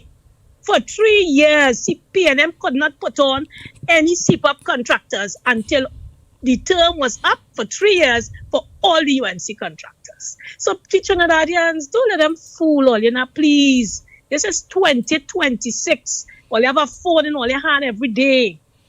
Instead of TikToking every day and whatever else all let us do, or they could do that too. But go back into history now. Google and go back into history now. Get some information, understand. When they're telling you this, check it out. Check it out. All the information is there. All is there, except for some of them that took off. When UNC went, everybody went. Who went in? Ramit went in. You see the kind of people, all I know as the government won the election into last year. SIS was back in the country and back in motion here with this government. Who said they didn't have no money and had to close down CPEP? They're talking about his ghost and his ghost and his ghost. Where the ghost? I'll be talking about ghosts. Wayne Sturge, the Minister of Defense, just 2 weeks ago, when he was talking about the SOE and they can go back for the extension, you know what he said? He said it's a good thing. He boasted in the article. It's a good thing we got rid of URP and lock up all the URP criminals. Right? Under SOE, under this PDO. You know how much innocent people are suffering under this PDO? Wow. You know that and Tobago, you know how many innocent people that have suffered under the PDO? You hear what I'm telling you? And he's saying that he lock up all the ghosts and all the criminals. So who killing people, boy? Who killing people? Trinidad and Tobago. Don't let them fool we no more now. If you lock up all these gangsters, you're bossing. You have the information, you know them by name, by number. Everybody lock up. Who name starting with a G and there's not a gangster, them get locked up too. Just like how they lock up my brother who was going in the shop to buy a bread and they put him in the van. They say, hey, you come. Put on that bike there. In the van. My brother started to cry. Somebody come and tell me, look, my brother crying in a police van. I said, what are you doing in the police van? The police just see, making up numbers. It's a numbers game. It's a numbers game. People, this thing deep, This thing deep, They went deep for we were this, Because you know why? Because we are Afro-Trinidadians, we easy going, we all encompassing, we love everybody, and we hate ourselves. We hate ourselves. It's easy for everybody to hate we because we hate ourselves. Just like I want to let hate Kareem and some other hating him. PNM people are all hating him. And I still have to talk fear or favor. That is what the UNC accomplishing with Afro-Trinidadians. That is what they're accomplishing with us. They're playing a numbers game, a matrix game, and we experiment, as Sanjeev said. It's an experiment. Everything is an experiment and it's working out. You beat we down, we get weary, we get wherever. We bother to fight for the PNM, we bother to fight for ourselves, we bother to fight for country. And everything that everybody PNM, yeah, it's true. PNM do nothing for we, but ask their children, ask them and their family how they achieve. What they achieve with it, what. But if PNM do nothing for we, how would they be, how would they be able to be successful? How would they? How? Which school they went to, which university they went to, which roads they drive on. How was they able to do business? How they able to get loans in the bank? How? And PNM do nothing. If PNM do nothing, all are we supposed to be in the same monkey pants, boy?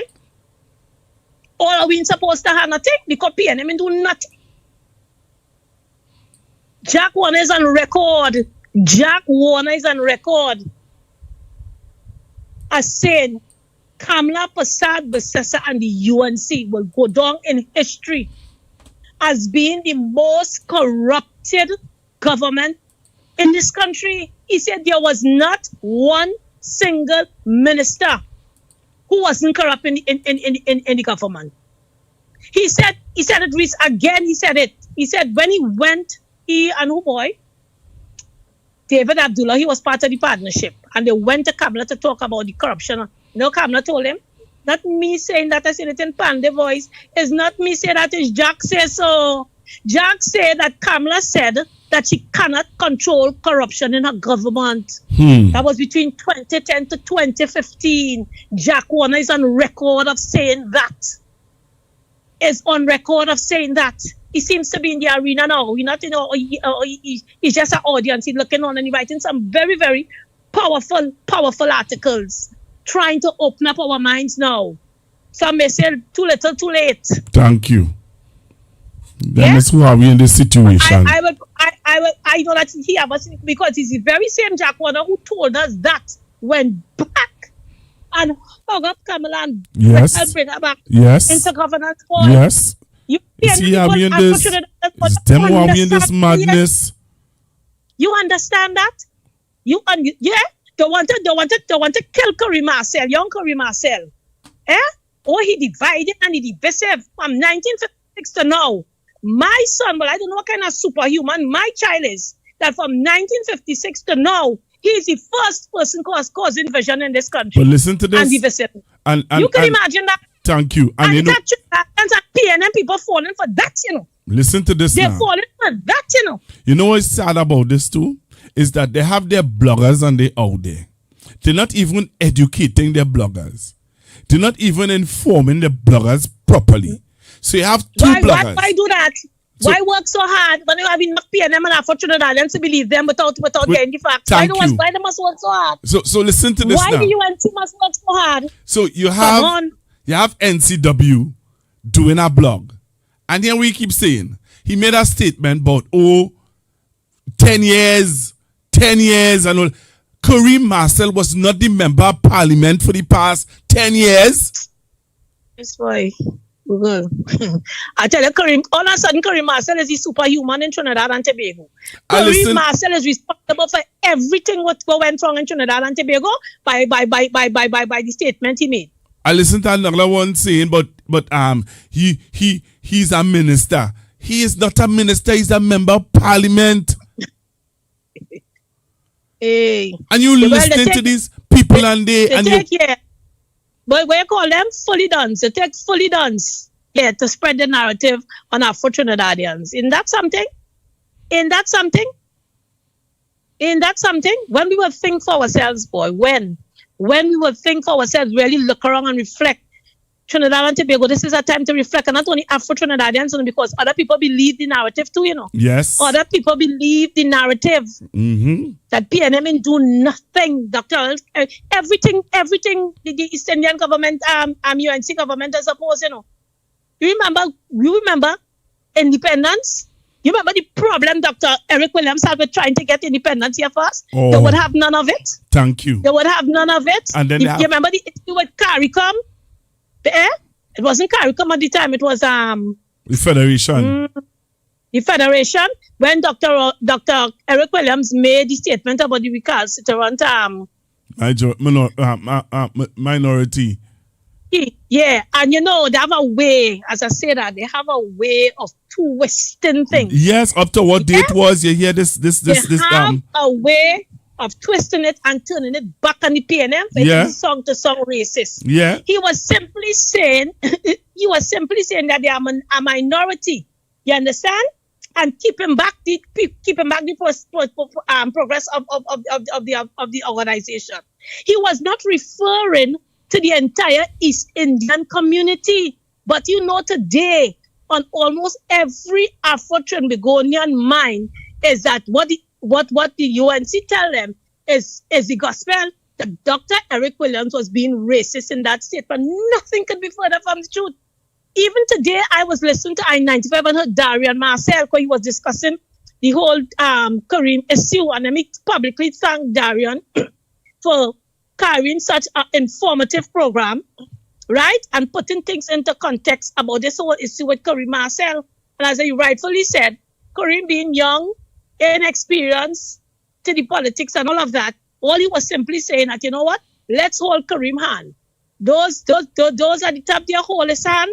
Let's help mentor him. And maybe, you know, he probably could have couched his word differently and what have you. But what Kareem said was to be said. It was to be said. The truth is a bitter pill. It was to be said. In hindsight, yes, he probably could have said it differently, but he lacked the experience. Yeah, he not like Kamla Prasad Bisesa and them who would come up and Kamla Prasad Bisesa talk about the UNC Charan. She talk about exacting, right? The treatment to those who treat the UNC in a particular way and have them. UNC people ever suffer in this country under the PNM? They ever suffer? That is contrary to the truth, because every other Afro-Trinidadian just tell you the East Indian seems to fare well or better under the PNM than the Afro-Trinidadian. PNM is a loving party. They just give out all the love and the crumbs and just keep it for themselves. Thank you. So come on. That's a Come nice on, way. man. That Right? is a nice way of Trinidad and Tobago. That's a nice way of her saying that sometimes they just see about other people faster than they see about their own. Exactly. It's a fact. It's a fact. It's a fact. Trinidad and Tobago, you wake up, you know. They're trampling over us for far too long, you know. Kamla Prasad Bisesa don't make no joke with her base, you know. You see her East Indian base, and all they don't tell me talking no race, you know. She don't make, and that is why they always, she don't make joke. When she get in their gathering, let me read something that Kamla Prasad Bisesa mentioned at her, I think it was what boy? It was her, I think it was the 1 year anniversary that is celebrated. And when I came across this post, I said, this must be an AI. This had to be an AI. This can be Prime Minister Kamala saying this. So gosh, you know, a couple of part of the thing. But part of it states that UNC, she said something about holding you back, and then she said UNC children. You heard that? I never knew we had UNC children and say that UNC children boy, that's a PNM children boy. But she said it, the only dance yet children she know is of the PNM. And she said, I'm going to go there tonight. Oh, let's forget out. Look at how much dance here they call my son. My son never get a break from the UNC and those in opposition to us in the Afro community. And San Ismail dead, and God rest his soul, I have forgiven him. He was a good man who did a lot of good things. And Shan Ishmael came out on a tirade. So what if he passed? And after that, it was he done the law, the this, the that. Who has come up on record as having the most false papers in this country than East Indian boy? My son done, see this, see that, he from the beat on me, wherever, all kind of thing. Up to what date was I here? The senator and Robert saying how PNM give Kareem Marcel that scholarship, and he didn't have maths. He only have 2s and 3s, and PNM give him. Fully done. That program, Kareem, that program was a special program designed by the principal of UE at the time. I forget the lady's name. I don't know if she's still the principal. And it reminded me of something I attended at a very small university in Santa Cruz, and what the principal there had told me. She said she recognized that we are churning out people out of the universities So they're coming out with the academia, the academics, and the professional in what they do and what they qualify to do. But somehow we're not seeing that human, social kind of change we want to see. Because if you're a social worker and you understand what social work is about, and you would understand about poverty and all of that and all the dynamics, but yet still, the way how you treat and you deal with issues in the country socially, it's not making a difference. Yeah, it's not making a difference. I principal who invited me to a talk, and I was wondering, but why she would invite me? I'm not qualified, right? When I look at the guest list, I seen everybody with their qualifications, and you're the professionals. Why me? And she said, why you, Sherma? Because from where you sit, where you come from, right? You would understand, because you live among the downtrodden, you live among the poor, and you would understand. You remember long ago we had a problem with social workers. Yep. When they go to home, you have to hide your DVD. You have to hide, if you have a microwave that back in them days, or a toaster, you have to hide it. Was somebody sent from here, from New York in a barrel, because they started to assess you based, say something called a mean test in social work. So you do this mean test, and if it look like, okay, your daughter working in a store, and she getting $800 a fortnight, and your son working somewhere, and he getting in a mechanic shop, and he getting, in the end, they're telling you, the mother, who have 2 other children to see about, who father probably died or incarcerated or what have you, move on. They're telling you can't get it, That's how the mean test used to be, And if you're coming to see with the DVD, people used to hide DVD in the bedroom long ago. People around my age will tell you that to listen to this program here. They will have to hide some of the things, hide the TV. So it wasn't adding up in terms of that social kind of change that they wanted to see, and understanding, you understand? And the dynamics of poverty and all of that, and to treat for these people in a particular way. And that is what the university was looking at. We have a lot of persons coming out with their education and the degrees and the what have you. But we wanted somebody who would be able to go back in society and make that change. So we're not concentrating only on academia. We're concentrating on somebody who has that ground connection. And Curry Marcel, mind you, out of everybody here in Trinidad and Tobago, hundreds and hundreds and hundreds of applicants across the Caribbean, he was the one person that was chosen. Not by pulling no string, not by knowing nobody. As a matter of fact, he was the last person to apply. He had a very good East Indian friend. I can't remember his name now. And he called him and he said, Karim, look, I've seen this boy. You're doing a lot of community work and thing, and you beat him and all over. Why you don't think? And he said, I'm telling you, and he went and he applied. And I'm telling you, no strings attached. Based on pure, genuine merit. And that is what I wanted to denounce and demonize, boy. That is what Annie Roberts, a man who I sit down in Power 102 and work with for years and consider a brother. That is what you turn around and doing to my child, boy. Demonizing him. Joining the chorus and demonizing him. But who Jah bless, no man curse. Who Jah bless, no man curse. And my son will continue to carry on. The amount of people my son was helping before, and he's still helping now without blowing a trumpet, and he dare not blow that trumpet.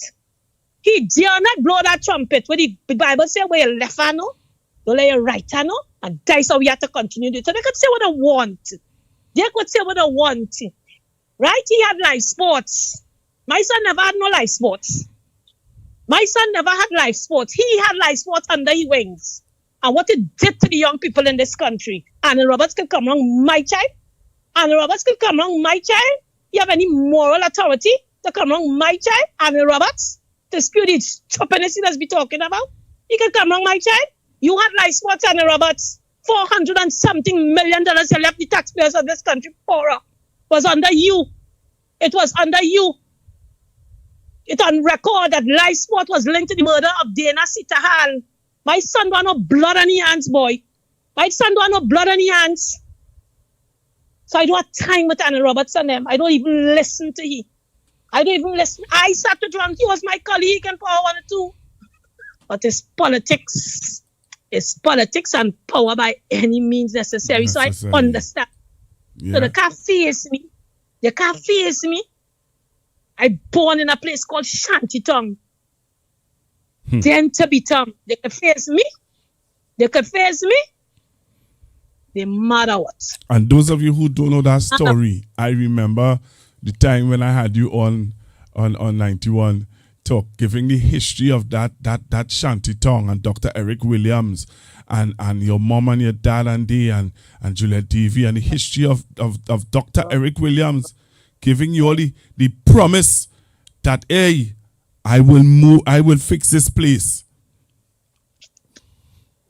And then people want to turn around and say that PNM may do nothing for people.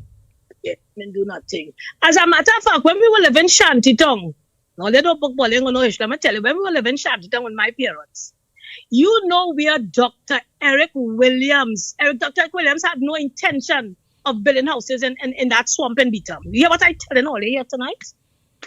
Dr. Eric Williams went into Coconut Drive, Mova, and built those spanking new houses in Coconut Drive, and told the people of Shantytown, including my mother and father, that they are going to move us to Mova. You know what our parents, we were little at the time, we had no say in the matter, of course. You know what our parents said, Dr. Eric Williams? Quite Mova.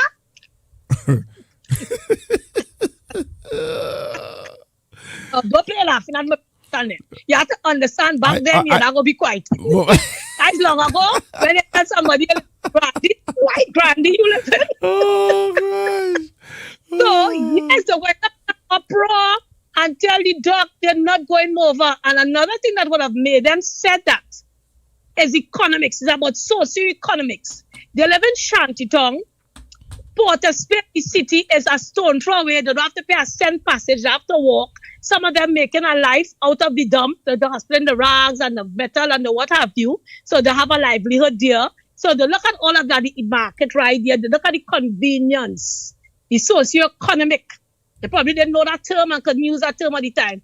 But in hindsight, it was just that. It was just that. And Dr. Eric Williams, again to this boy, that is what caused Dr. Eric Williams, so the people who live in Coconut Drive Mova, thank the people of Shantytown right now. Those houses were designated for the people of Shantytown. And because they protested against it, because for the socio-economic condition, he decided that he's going to backfill the swampland on parallel to the Beatam Highway and build houses there for them. That's it. That's it. That's it. So this narrative they want to give all about the PNM and do nothing, and the PNM don't like black people. Come on, man, Trinidad, and them like we. As you show that in there, just tell them to the other promise he made and how your dad started to work in the right. Right. Get them away from the dump and all of that and hustling and hopping truck and whatever, I'll have you. It had the NHA. And most of them got into NHA and work all their life until they retire, get a decent pay, was able to do business, go to the bank and what have you. Wow. That was by a PNM government. That was by a PNM government. Some of them got into my dad got into Ministry of Works. Was a very good draftsman. Got into Ministry of Works. For URP, those who now coming out of prison and then had nothing, he designed the URP for them. Not that he wanted black people to just work URP. It was a program designed for persons who were incarcerated to catch themselves until. Wow. History, history. Taking the history. But I want to play this clip. I'm going to cut out part of what he's saying just for thing purposes. But I want people to listen to this. Listen to a senator. So I played you a senator, as Miss Wilson call him. He is the Syrian senator, right? Who have a problem with black people. He has a problem with black people. And Kamala hug him up. Yeah. He had a problem with Kamala too. He had a problem with Kamala too. Listen. And Kamala still went up. And hug him up. To kill my... Listen to him. Listen to him. Ice cream. I want to play it for later here.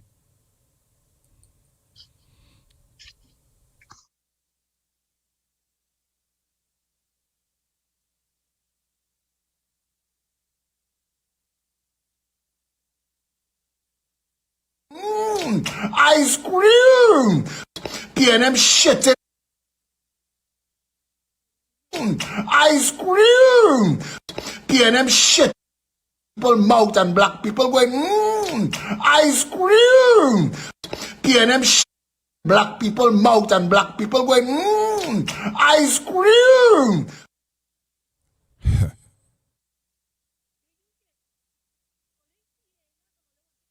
I had to play it, Sherma. Only that, and he's a senator today. And he's a senator in the today. Upper house. Yeah. I had to play it, Sherma. I had to play it. I had to play it because, like, people don't understand. People don't understand that. Yeah, you want to, and as Sherma said, yes, he could have said it differently. He had a zeal and stuff like that. But listen to a senator. Listen to a senator saying that PNM feeding black people and only know what it is, and they're wiping them out and saying, ice cream. Only ain't coming down on he for them statements, but only want to come down on Kareem. No, yes. Kareem all of a sudden, yeah. Kareem all of a sudden. Kareem is the first person in the history of Trinidad and Tobago to talk about race, and he's a racist and divisiveness and all of that. Not Philip Alexander. No racism detected there at all. And the African people going along with that, eh? Of course.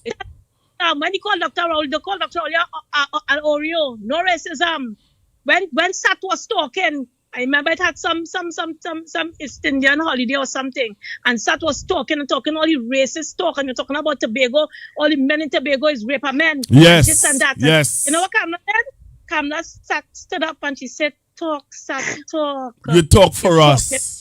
You talk for we. Yes. Talk, Sat, talk. Yes. So when Kareem Marcel talk, he talking for we. But all ain't gonna say talk, Kareem talk. No, he's a racist, and he shouldn't have said that. And look. Trinidad and Tobago, wake up, you know.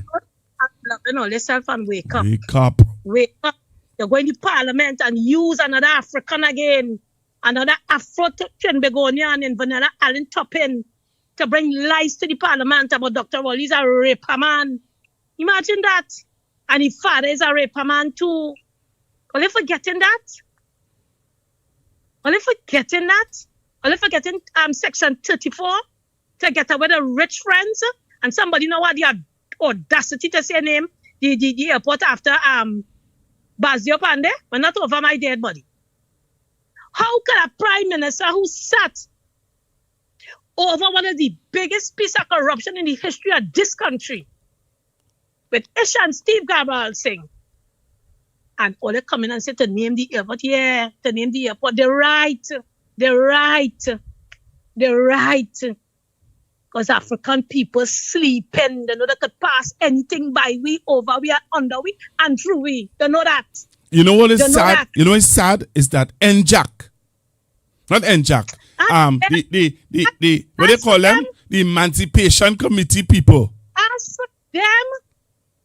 As for them condemning my child, as for them, yeah, now Makanda Daga must be turning in the grave because Makanda Daga, although he went along with the UNC and went in and to get the opportunity to see probably if he could help Afro Trinidadians in particular.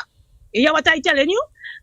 When was time for him to stand up and his voice to be heard, he couldn't care less. He stood up in the heart of the UNC government, the PP government, and say, I never see people thief money so yet as though they're making it. That was Makanda Daga. He had the belly, he had the courage, and the conviction to say it as he see it. And if he was alive today, and he recognized what they were doing to Afro-Trinbagonians, and in particular, and taken away the CPF and taken away he would have stood up and said it.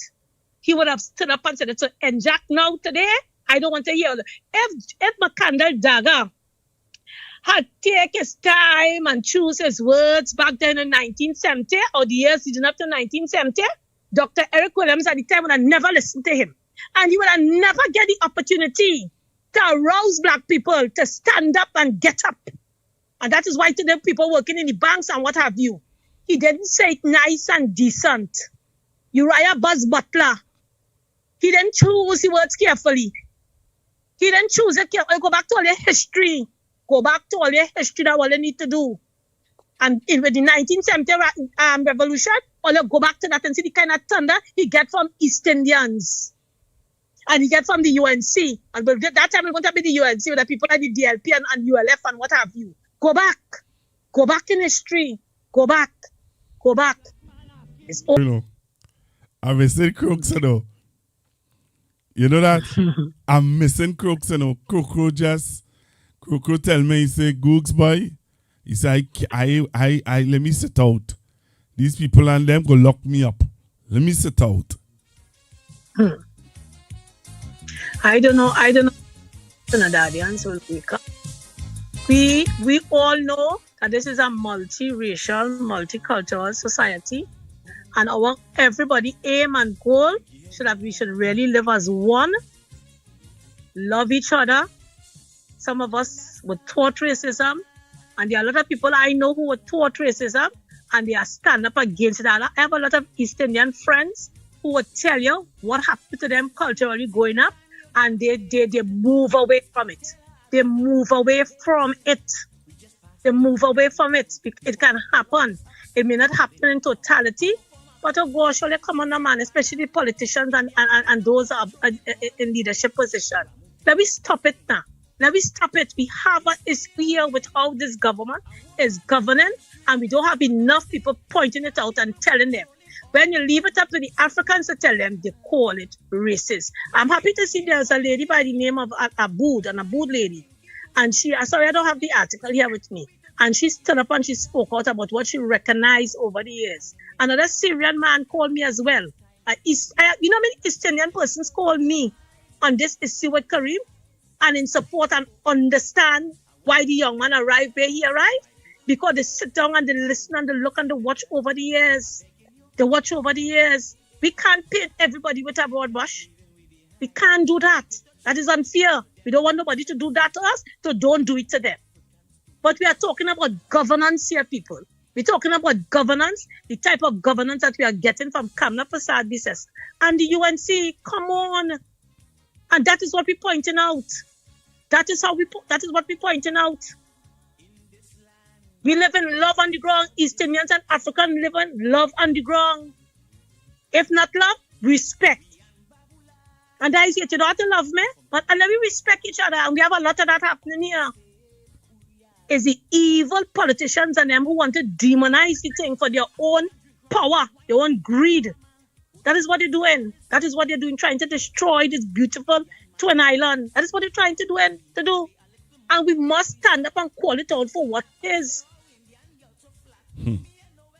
And they continue, when we call it out, they continue to call it race. They continue to call it. Yeah, once you talk out, it's race. But it's race. I'm seeing where same goodly senator Anil Roberts is calling for the police to investigate the statements, and I'm seeing where what's his name? Barry Padarat is saying that the statements is seditious. They're looking just to imagine that and arrest him. That's in the arrest. Yeah. Barry Padarat, back to Trinidad and Tobago.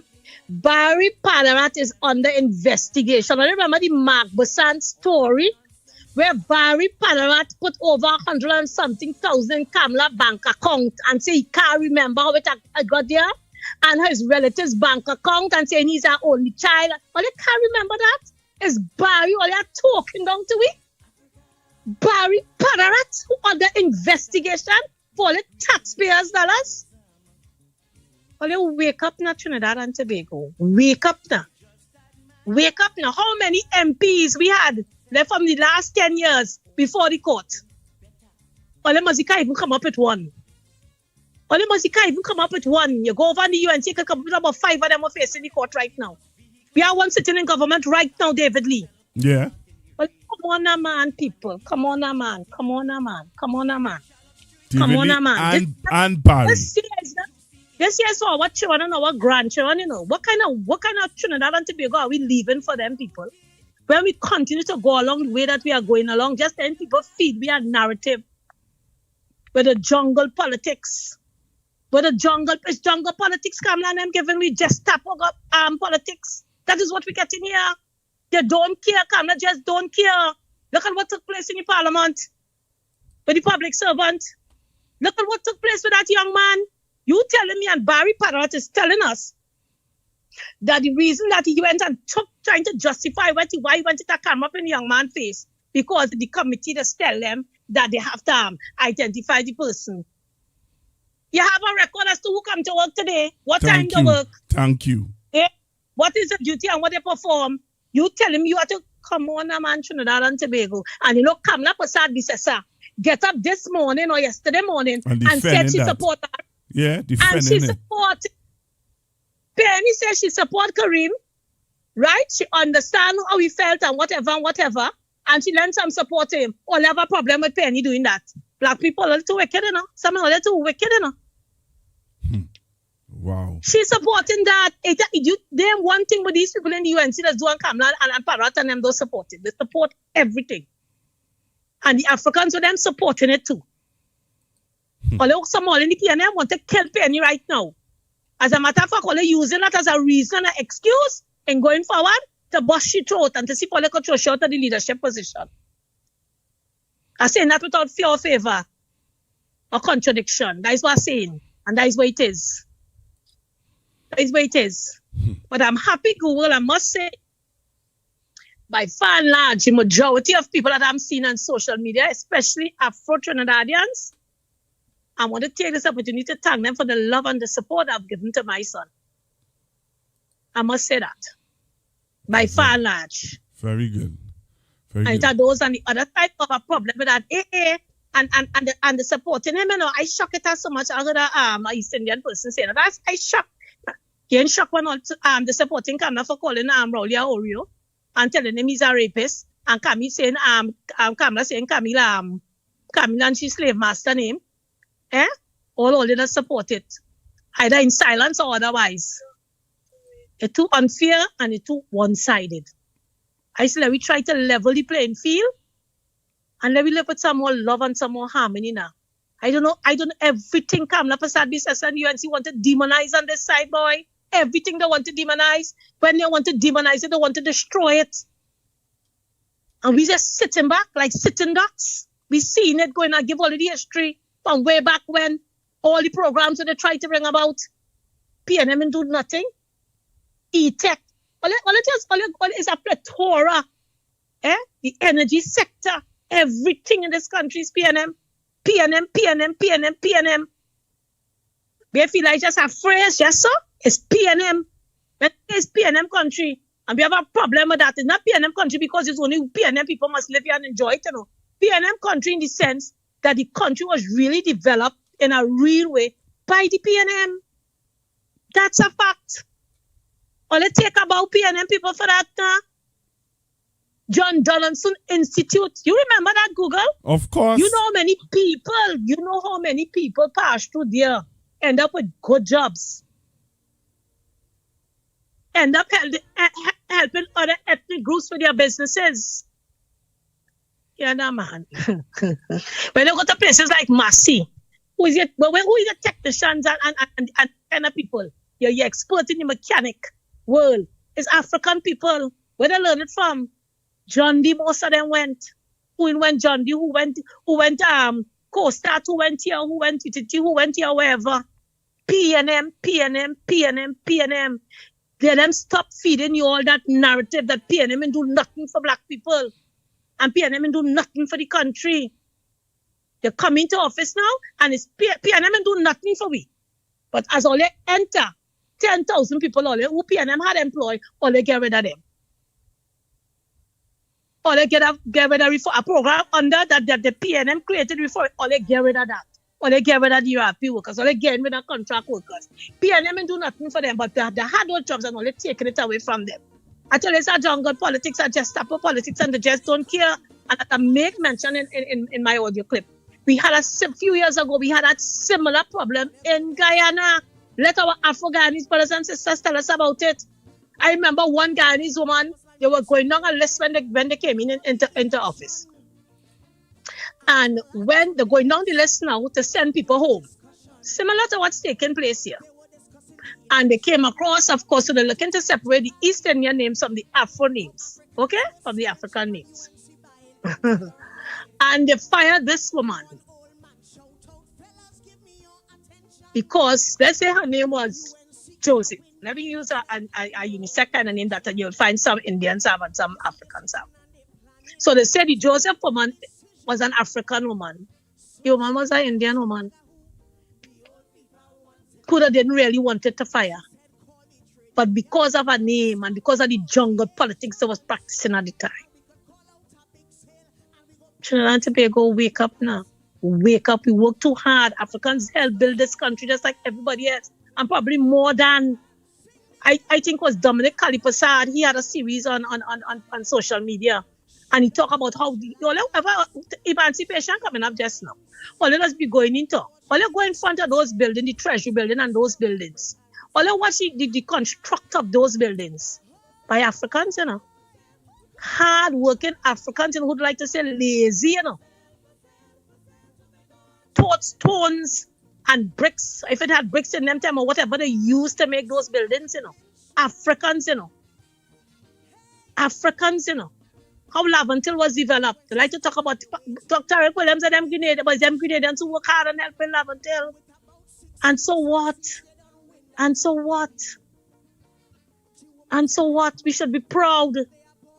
We should be proud. This thing that the African lazy and African people dance. You know how many bright African people we have in this country who made valuable contributions, sterling contribution. In business as well. In business as well. Let's do the research. Google probably will have to, do such a program. We need to do such a program. We need to. And make sure that they go, we need to do that to understand the history of this place in a real way. Especially coming up now to emancipation. Yeah, I started the research, And I have some help from a woman who used to do research in the public servant by the name of Maureen. Very, very helpful and resourceful person. Yeah? Yeah. We have a lot of people who make sterling contribution, but they're giving us that narrative that we just nothing. You only have young Kareem. What would I like to see Kareem in? A 3/4 pants? A gun in the waist? And only see that, only get that. He grew up in a place called Beetham Garden with gang warfare. Gang warfare. Kareem almost lost his life to gang warfare, and he was not a gangster. It was one of the most frightening times of my life. It was my birthday. I will never forget that. And we decided we would do a little roti, and one or two people. It was not planned big. Whoever come and they get something to eat, and that's it. And just as we was finishing up, Kareem took his plate of roti, had served his friends and them, and they were going to sit below this almond tree right at the end of the street and sit down. And Kareem walking out of the house, one house across, and then across to the tree with the almond tree where his friend sitting. And Google. The gang warfare ripe and active. I just killed one of the main gangsters down there. And so it had a rivalry going on, an in-house rivalry going on. One side was blaming them for the responsibility of putting him in place and killing him and what have you. So they were going at each other to try to see who could kill who. Kareem walking across the house to go to sit with his friends. All of them was around 18, 19, 20. Yeah. And he looked to his left. He looked up and he saw two young men coming down. And he noticed a gun in one of their hands. I think it was an AK, it was a very big gun. And he somehow didn't pay it no mind because you're innocent. I know no gang, me no gangster, them ain't looking for me, you understand? And he continued walking. And Jehovah God tell him, Kareem Marcel, that gun is for you. Kareem told his friends when he saw them about, Lord Father, just a few feet away from him, was not far distance. And he told the young men, he said, all you run. And everybody run, including Kareem running back to his house, another guy running back and whatever. And there's one guy, I think he's listening now. There's one young man decide, and he didn't decide nothing. He froze. Let's call it that. He froze and could not have moved from the position he was in. Kareem running now and looked back and saw him in the very same position, just frozen on the plate in his hand. And Kareem turned back and went to him like a real soldier, shook him out of his shock, and said, boy, run. And pull him, and the two of them ran. No. He ran in our yard. He ended up getting when the shot started to fly, he got a shot on his foot, his heel.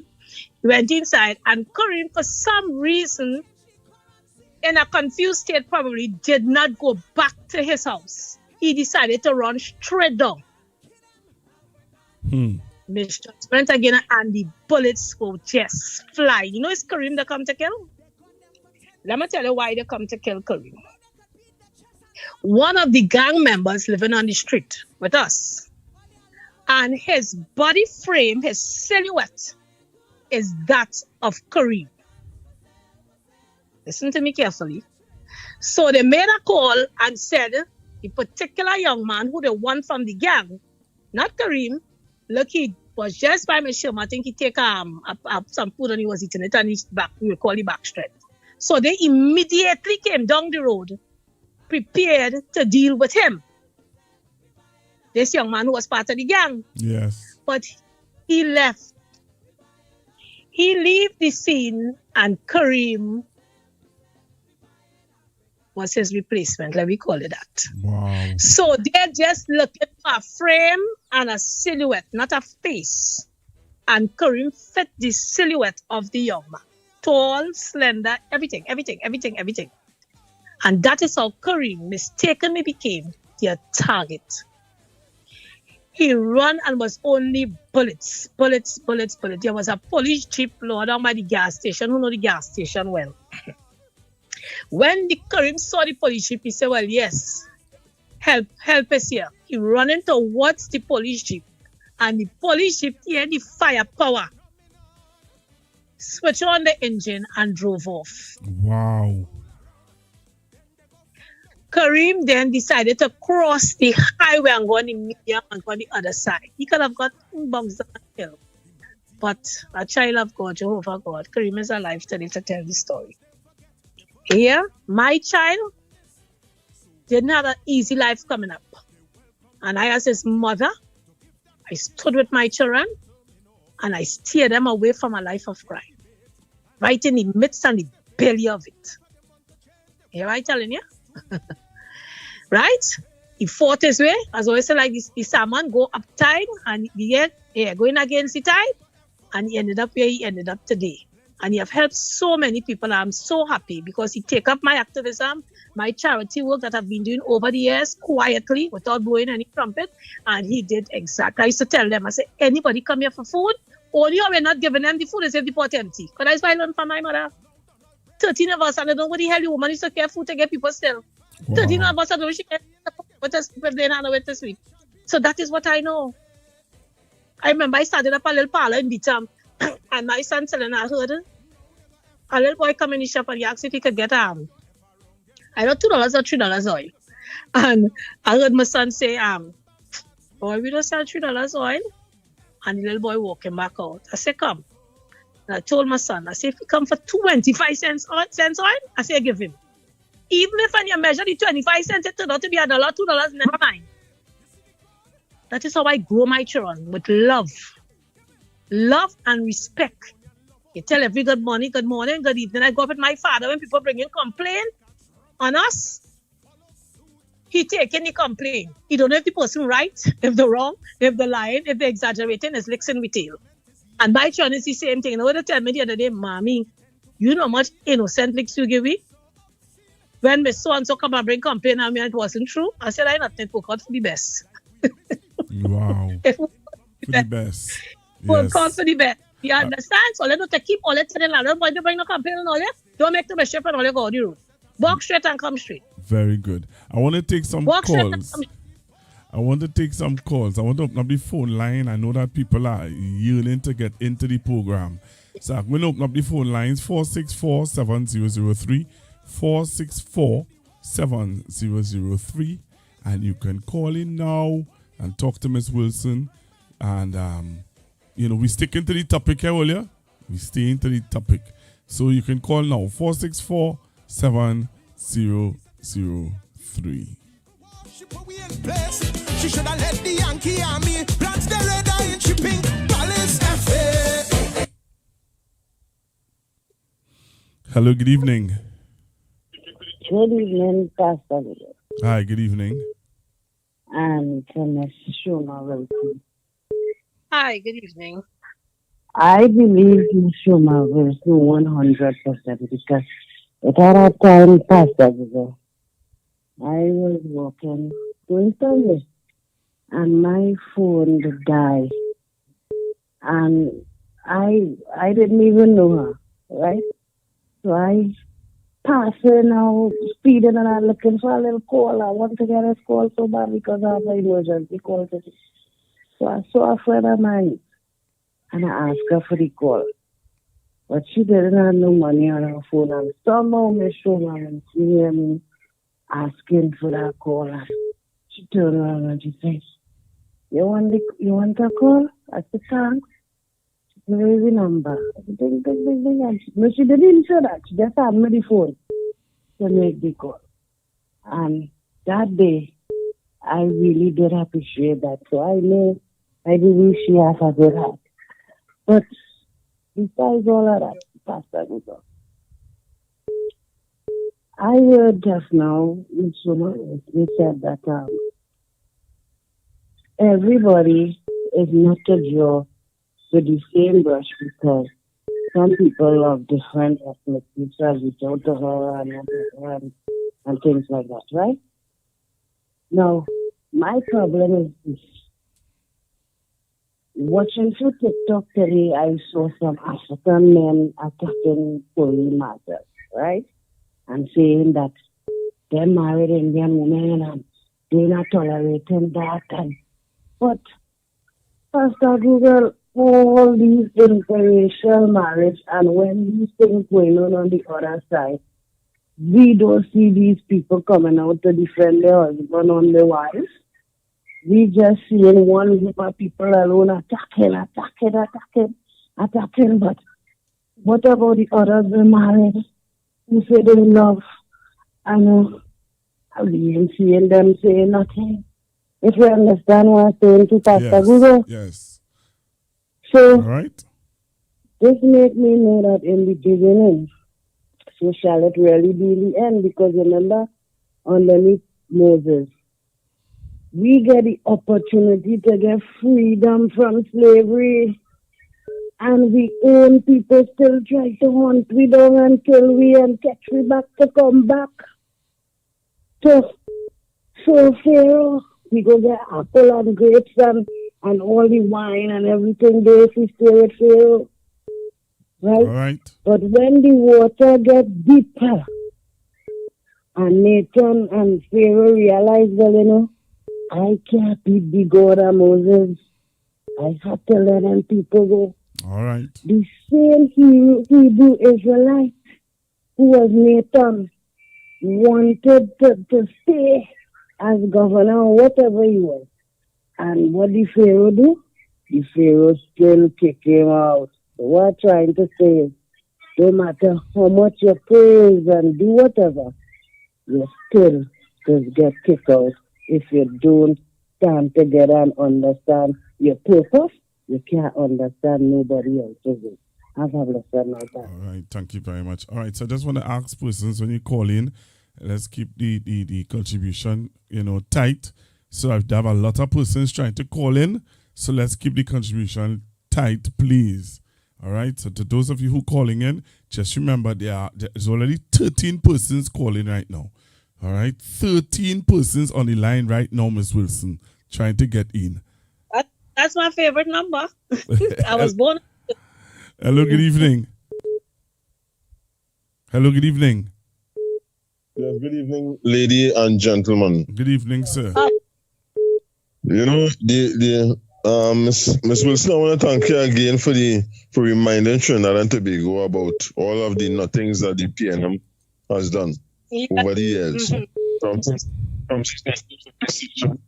but you know, the important thing that I want people to consider what you said is who is PNM children and everybody who have a professional life now, a professional career post 1956, and more importantly post 1962, when you had the expansion of opportunity for universal primary school education by the common entrance exam to transition from primary school to secondary school, and who also benefited from the expanded secondary school program, when it was the junior sec and senior sec and the expanded secondary school program. All of them are PNM children, including the Prime Minister and all of them who like to denigrate PNM areas. And they should feel proud to be PNM children, because it's the legacy of the PNM from 1956 going all the way to now. That's how I have allowed all of us to progress. So I don't think anybody should take that term that they're trying to slight us with as PNM children. You understand? Because the vision of people like Dr. Eric Williams, Ms. Tishy, and later on people like Mrs. Marilyn Gordon, who were responsible for the legacy of education that we have, leading all the way from back then to gate and everything. And you know, the thing about it, right? If the PNM was so terrible for Trinidad and Tobago, let us talk about the expansion of gate. Let us talk about the amount of people who would have switched programs with gate, who started different programs with that never put back a cent. When we talk about that, right? When I talk about false papers, talk about those of us who look like us, who would have gone and used gate. Get your professional qualifications, and because of being locked out of certain sectors like medicine, law, like your sons are qualified and others have to go and seek our futures outside of Trinidad and Tobago. Why don't talk about that? They must speak about these things, and we don't go and do no false papers. When people of African descent go and get the degrees, because they work 10 times harder than people like them. Right? Only people who curse in the PNM now, who are academic and who have professorships in the UV, where they get the qualification from. And I want to remind people, Dr. Rowley would have told us when he got his doctorate. Dr. Rowley had to defend his doctorate before a panel of 4, and he had to type out his thesis and present it to them.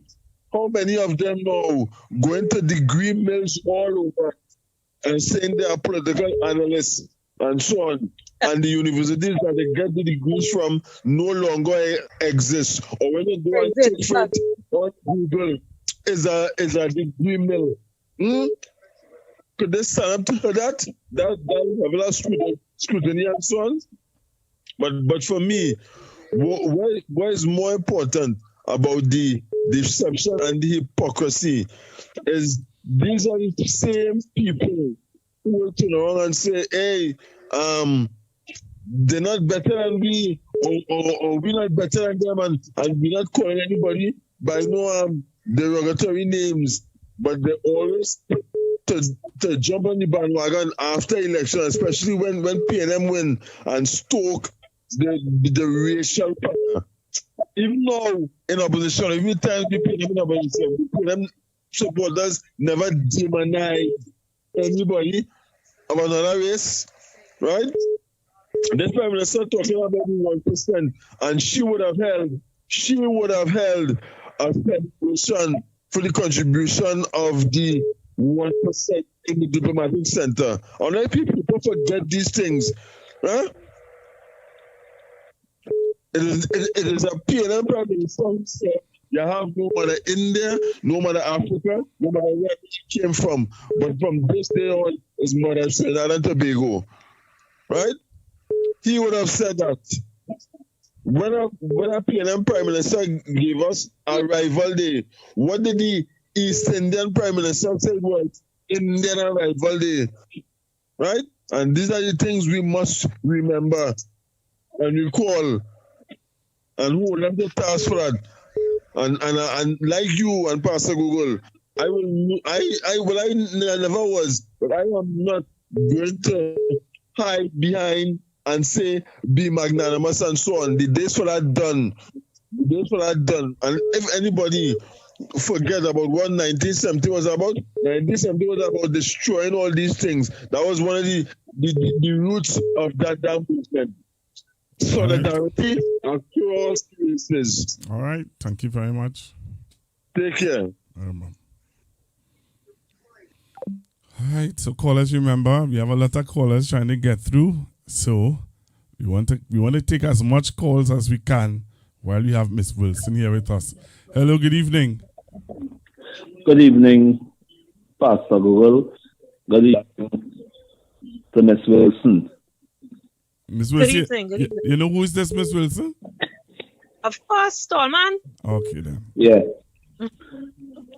One thing I want to say is that Sherma, Jesus came out of Nazareth. And Nazareth was the worst place.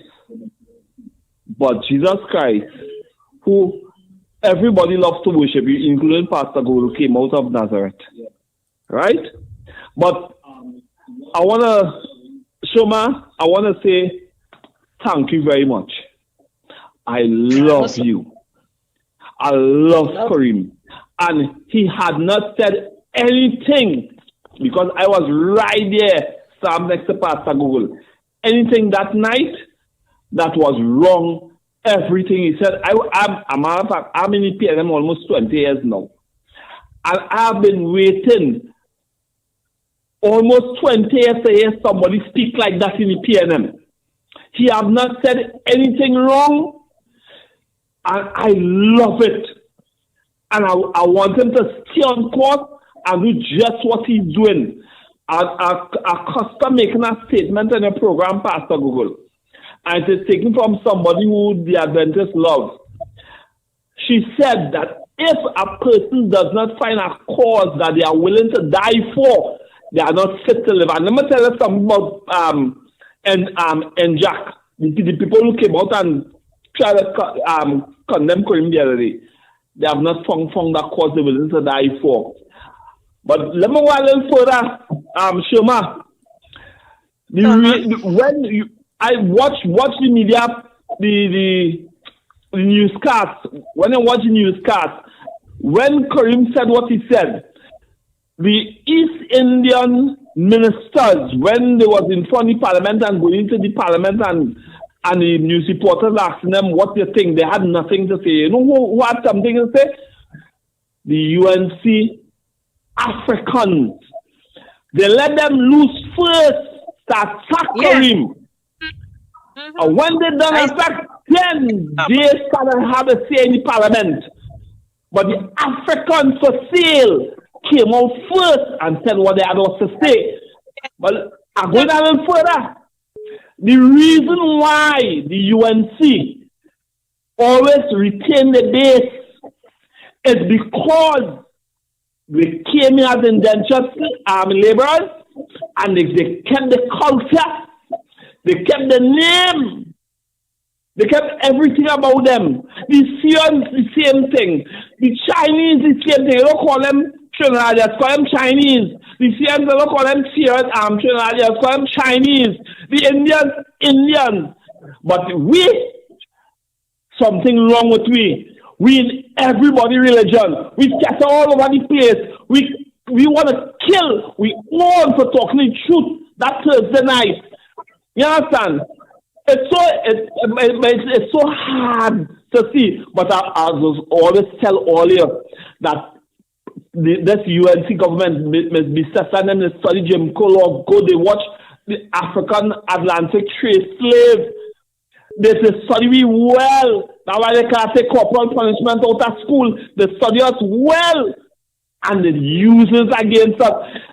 This UNC government behaving just like the KKK in America. Right? I've been telling my workers, all they use, all their phone, do all their history, don't go and stupidness on all their phone. Do all their history, all they have a phone in all their hand. You don't even have to be able to read, write, or spell. You just say it. Go, say it, Gemini, to bring up the summit, and they'll bring it up. But something wrong with we people. We just love to be below the line, but I could promise all you, if we continue like this, my people, next 20 years, African people will be permanent underclass in this country, and there will be no way to take us outside. Because what they are doing, just watch what those Africans went through in America. It's the same thing we're going through in Trinidad. It's the same thing in the school system. It's the same thing in mortuary. My father used to tell me when I was small to Sherma, what should they do in universities? You think there's doctors and lawyers? By chance? And I'm not decrying anybody, I'm not against anybody. But when young Kareem Marcel come out and speak the truth, as he sees it, as it hurts him to see his people suffer, as an African person in this country, they want to say it's racism, but it have a pass for everybody else who was practicing racism all over the years about Dr. Rowley and saying all kinds of things. But anybody who black who is African, they could say the worst about me. When one person stand up, is racism. Where was the media when all this was going on all along? What did the UNC Indians when all this was going on all along? There wasn't racism then, but racism now. By Kareem, keep it up, Sherma. I love you. You produce the Christ child for me time. I love it. Keep it up.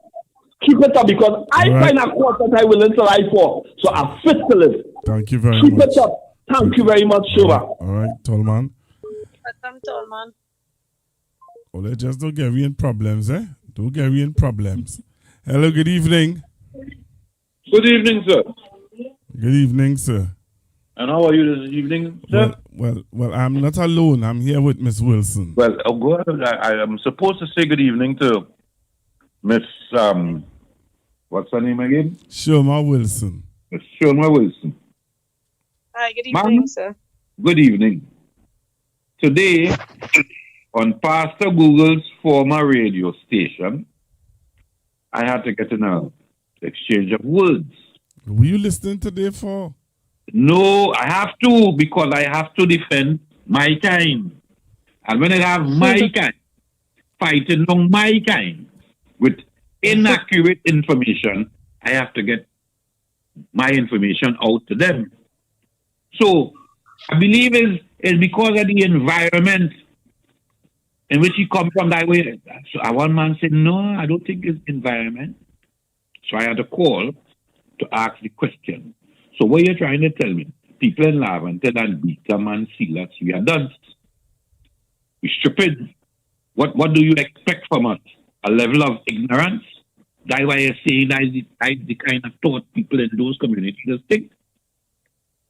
I said, no, that had to be rubbish because I am a descendant. I'm the second generation of people came from St. Vincent and Grenada, Barbados. I am those that came from the CARICOM.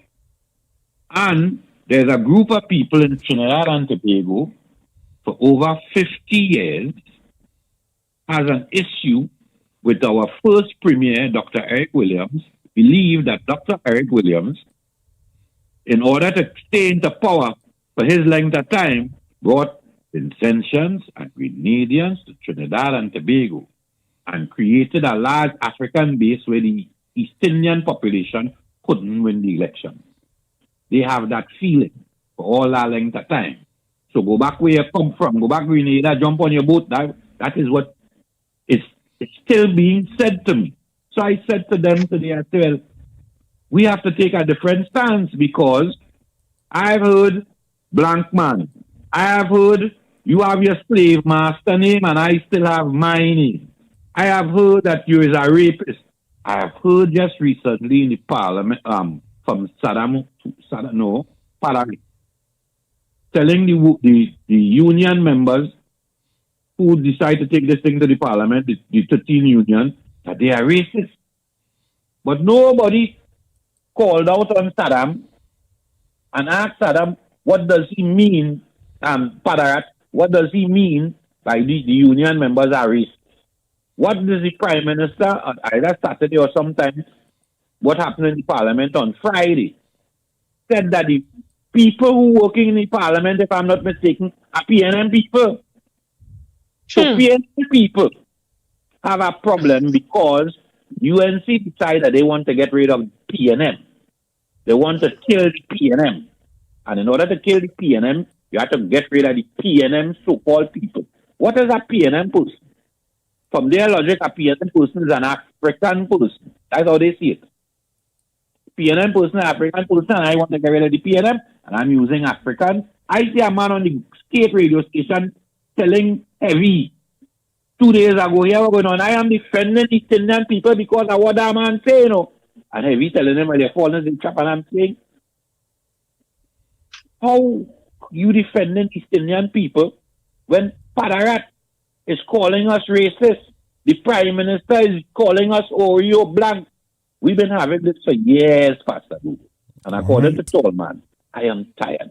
I am fed up of buckling and trying to unite with a group of people who does not see me as anything that they want to unite with. Okay. Enjoy your night. Thank you very much. Now, again, I just want to beg you guys to just remember that there are a lot of other persons trying to get onto the program too. A lot of persons.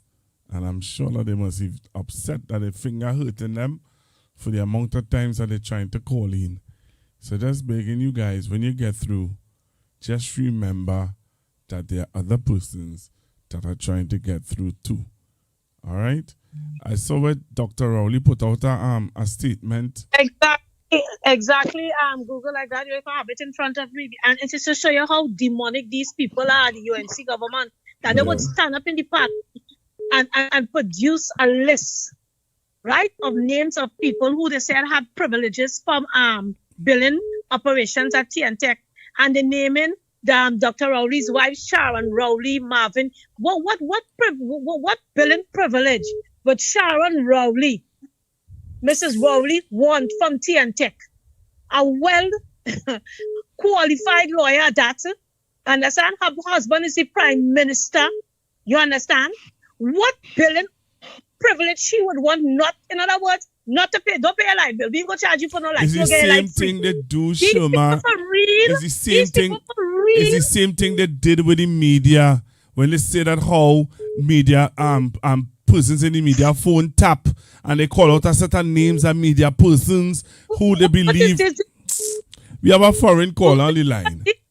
These people have a country to run with people suffering, and that's what they're wasting time in the parliament to do. Yep. To produce bogusness. To say Dr. Rowley's wife was getting TNTech billing and Marvin Gonzalez and Shamfa Kojo. Yeah. Who is that? Nonsense. Let's take this foreign caller. Hello, good evening, caller. Where are you calling us from? Pastor Google, good evening. Good evening. New York City, Brooklyn to be exact. Brooklyn on the inside, Sherms. Hey, Sherma Wilson. Hey, what's up, bro? Sherma Wilson. Good evening. Good evening, Miss Wilson. Good evening. I'm hearing you loud and Miss. Thank you. Thank you. Tell these people to leave your son alone. He's not alone. And somebody had to say what Kareem said. You know the truth hurts, eh? And the truth hurts really bad. Okay? And somebody had to say what your son said. And I'm not even going to say the UNC, but a lot of people have to understand people is hurting, and Kareem is hurting. And Kareem is just lashing out. Kareem didn't do anything wrong. So no apologies to anybody what Kareem said. That had to be said. Okay? The UNC will be always the UNC. And they have people who will agree with the UNC. And none of us can change that. Because these people are singing for their supper. Okay? And people have to understand and know what is going on in Trinidad and Tobago. Because people know, but they're pretending they're stupid and pretending they're dumb. And I'm going to say, why are they coming at Kareem like this?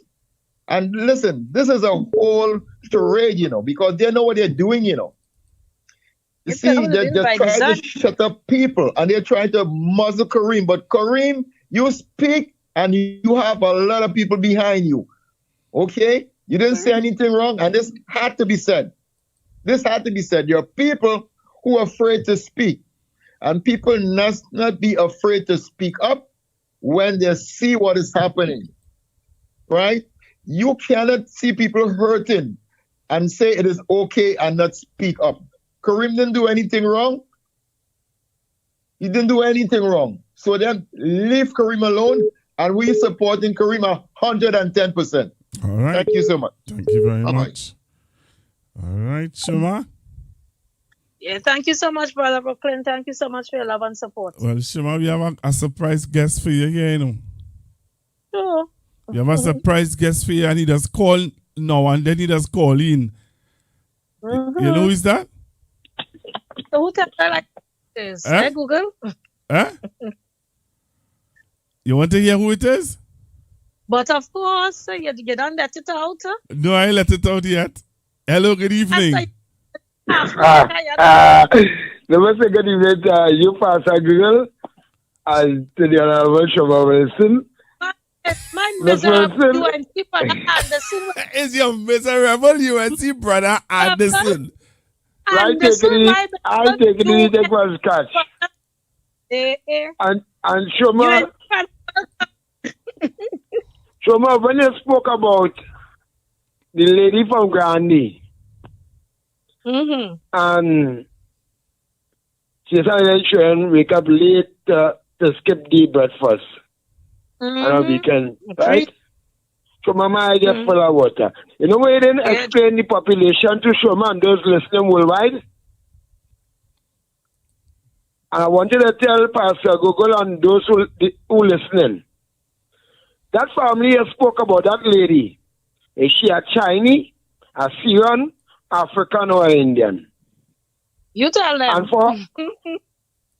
for how much years you helping that lady? You can remember at certain time when you drop off food stuff for that lady, and she would tell Sherma had to sell the rice because it was 2 pack of rice. I sell one.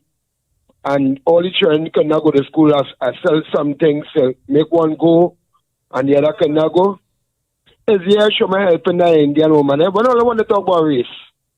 Let me tell you, there's a lady called a program this morning.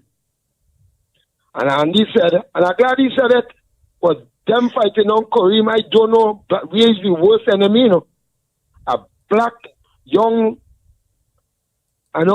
aspiring, to reach so fine life. Youth man from the Lavantil, from Trinidad and Tobago. That these people are then fighting also. Right? Anderson, another mistake you all made, Sherma. I want to be quick on this everybody, the world trying to get in this program. It's a hard program to get in right now. I come off one time and continue to call. When you're talking about race and that statement Kareem made, Kareem grew up in Westmoreland. Kareem grew up in Goodwood Park. And Kareem didn't say Indian. And I had to call COP name here now too. COP explained that you have nothing against Kareem Marcel. I know it had plenty earlier. Especially if an Indian woman who would put on some board who never went to no high school.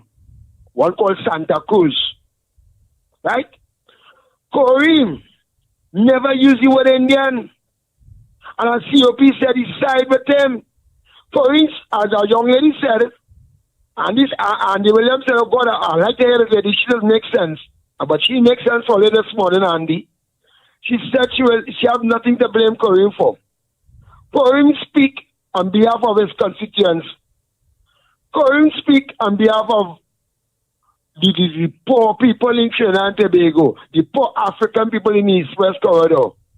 That Kareem spoke when he speak on behalf of the ground. And as COP said, all they never condemn this song, well, all they be playing right you. Them don't like we and we don't like them. Them are me enemy and me and them are no friend. All they never condemn that. I should have a minister right now. This is Anderson Wilson speaking, you know. I should have a minister in housing right now who call Kamala all kind of thing. I see that one in Wassa who push a puncheon bottle up somewhere between she leg, between some great things. Between she leg. And one cost Kamala called she drunk. And she had on a underwear. A female underwear. On Facebook. Only great thing is seen pitching out of she leg. I believe it she is. And she cost Kamala 30. She working on Saturday. Right? Kareem said nothing wrong. Kareem didn't say all the Indians don't like we and we don't like all you. Kareem is talking on behalf of his constituency. And everybody don't like the constituents, but he's telling you all of them never like we and we will never like all you. All they taking that to bring it into a race thing. And I'm listening all you. But Pastor Google Sherma, yes. You continue to educate them. And I look on and listening. Thank you. And I want them to know, it are no blood in politics, eh? It are no blood in politics. I look on and I listening. We know that for sure with you. Yeah, even one thing we know for sure, Sherma, in my 13 years working on 91.9, that man don't care if I play a clip with Sherma Wilson, he calling in and he say, she's a PNM, and she da. Julia Davis, the next one. I see, but I love him. Let's have a caller calling in here, Sherma. I need to introduce this caller because, you know, he does behave as though he owned part of this program now. Okay. Yeah, he does behave as though he owned the show. And I answerable to Hina. And I'm going to give you a little brief history of this caller, Sherma. This caller, could you allow me to speak, please, on your show? Yeah. Huh? God, speak. Okay. Sherma, this caller, right? This caller vote for Felicia, you know. Okay. That is right. To be the head of PSA. That's a Democrat. Right? This caller consistently. He must be disappointed. This caller consistently tries to make me believe that he ain't getting 10% yet. Lord God. Nah, man. Right? Listen there. When everybody win, man, he get 10%. So wait. So his nickname on the program, Sherma, is what your feeling nickname is? What, 10%? Yes. So with no further ado, Mr. 10%, you can make a contribution and you can ask Miss Wilson whatever question you have, sir. Well, I believe did I Miss Wilson? Did I I find like you went down in a nice soft deep tone to try to talk to Miss Wilson. Hey. Come out of that. Miss Wilson knows me. I grew up a mile long way from she. See that? She knows me. Okay, good. Guys, our sister community, Silas, I have cousins and all of that in Silas. Yes. Yeah? My and I have cousins on the same too. So I go a mile long way from Miss Wilson. All right, 10%. All right, everybody's saying 10%, 10%. And if you watch the chat, everybody's saying 10%. That being said, sir, what it sounds like you're in the airport, boy, like you're flying out. Yeah, no? What we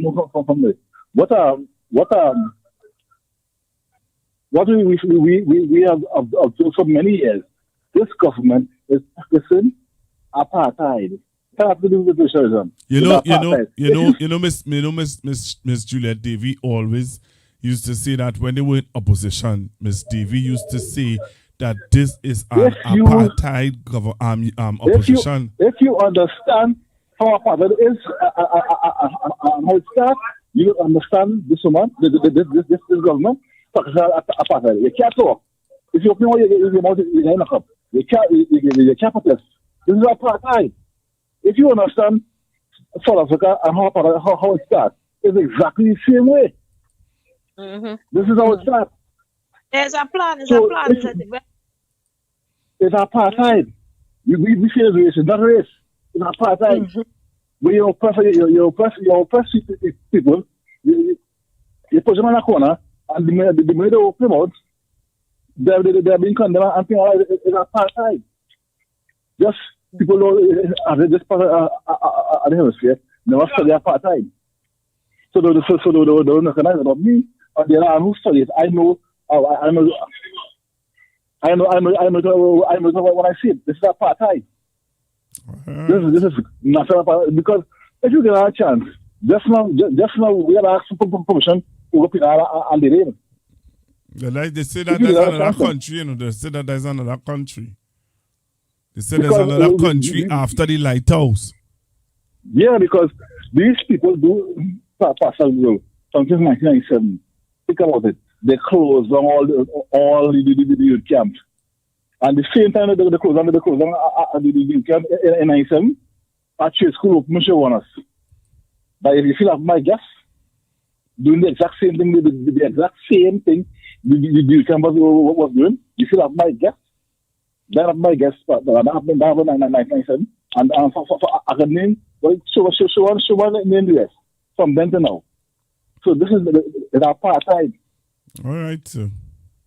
Anything else you want to tell Ms. Wilson? Ms. Wilson, well, she said everything. There's not much I can say. Okay. And Pastor Rural, you know Ms. Wilson did not know who I vote for. That would be because I have to do anything. What's that? What's that again? You know Ms. Wilson didn't have to know who I vote for in PSC. She didn't have to know. I want her to know. I want her to know who you vote for. So that you wouldn't come in here as Mr. as you wouldn't have to come in here as Mr. Innocent.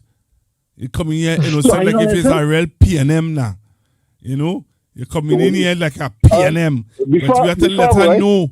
You have to let her know that you... Don't worry. Well, come in here same way. Before I go? Hello? Go ahead, Doc. Hello, before I go. Go ahead, 10%. Right. Anybody could say anything as a cool thing. They made a black man say something. It's the worst. Yeah. So like we are tipped to the wrong edge because Philip could say anything. Philip could say what he wants. You know, join the program. No problem. You know, join the program. No, I saw everything. That's what I'm saying. I saw everything. I know join. What I'm saying is that everyone I dive on Kareem. And nobody know what I'm knocking. Philip or Arnold. Thank you very much. Everybody want to dive on Kareem. And Kareem wasn't wrong. I'm gone. Yeah, and I seen all your supporters on the live. When you go back on the live, watch and see how all the supporters healing you. 10%. Yeah. Okay, Pastor. Remember you had to pay your internet bill this month, eh? That's going to pay. That's small thing. What? All right, my brother. I'm going to send any bill. Yeah. Sure. Yeah, them just have a time on this program, you know. Thank you very much. Yeah, I just try to finish 11 o'clock and them just want me to go on and on and on. Not me, no Shims. Not me. So you see your brother calling in. That's just to show you, Sherma, how big this program is. You know? We just are UN. We just try to convert UNC people and all of that. Well, that's wrong with that. Let me tell you, let me give you the, you like to know the numbers and how much people looking and viewing. So on the subscribe section, people who have subscribed to the page, right? The subscribed persons, we have 679 persons watching. Oh. Right? And the numbers. And the persons who haven't subscribed to the page, but they are viewing, is 2,134 persons. Wow. Great program indeed. You understand? We have somebody just saying that they're looking from Grenada. There's somebody watching from Grenada. Thank you guys for joining. Hi, Grenada. Thanks for all your contribution that you made to Laventille and Trinidad and Tobago. Yeah. Yep. So even as we speak, the numbers going up to 600 and how much, boy? 600 and okay. So let's take this call. Hello, good evening. Good evening to you, Pastor. Good evening, sir.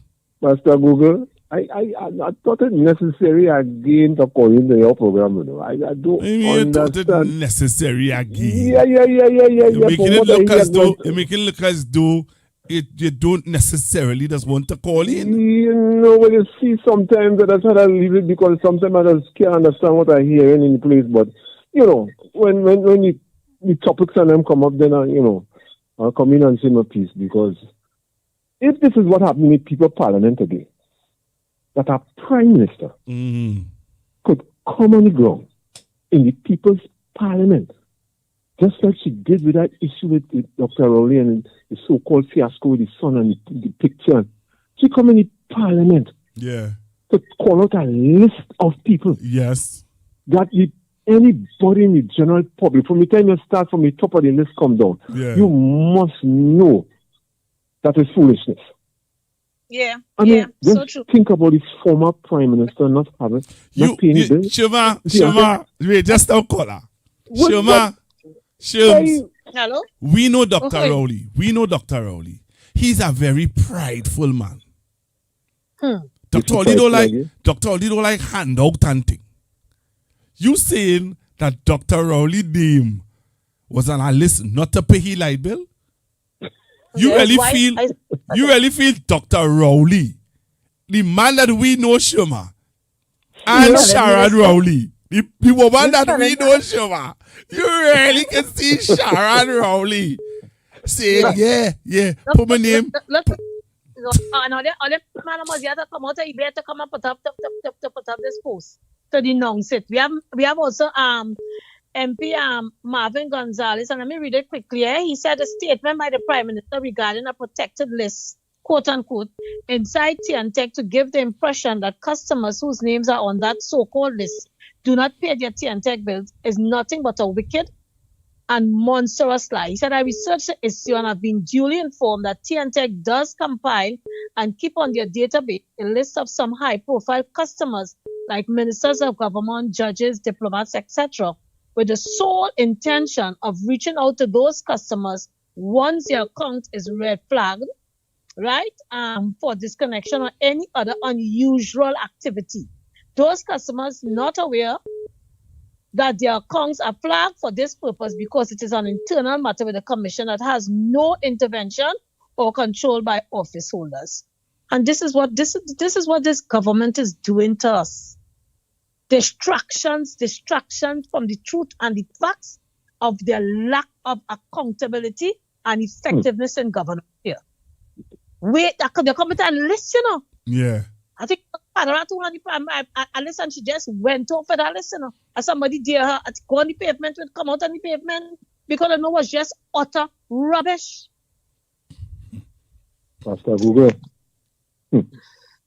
This is a prime example of what smoke and mirrors in politics is, because they are trying to distract the society from what's going on with the finance bill.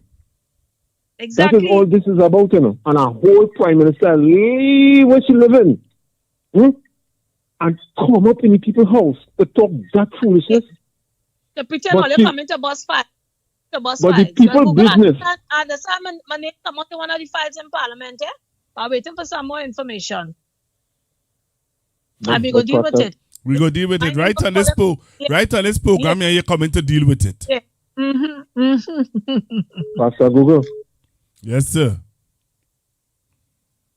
The lady have time to do that in Parliament.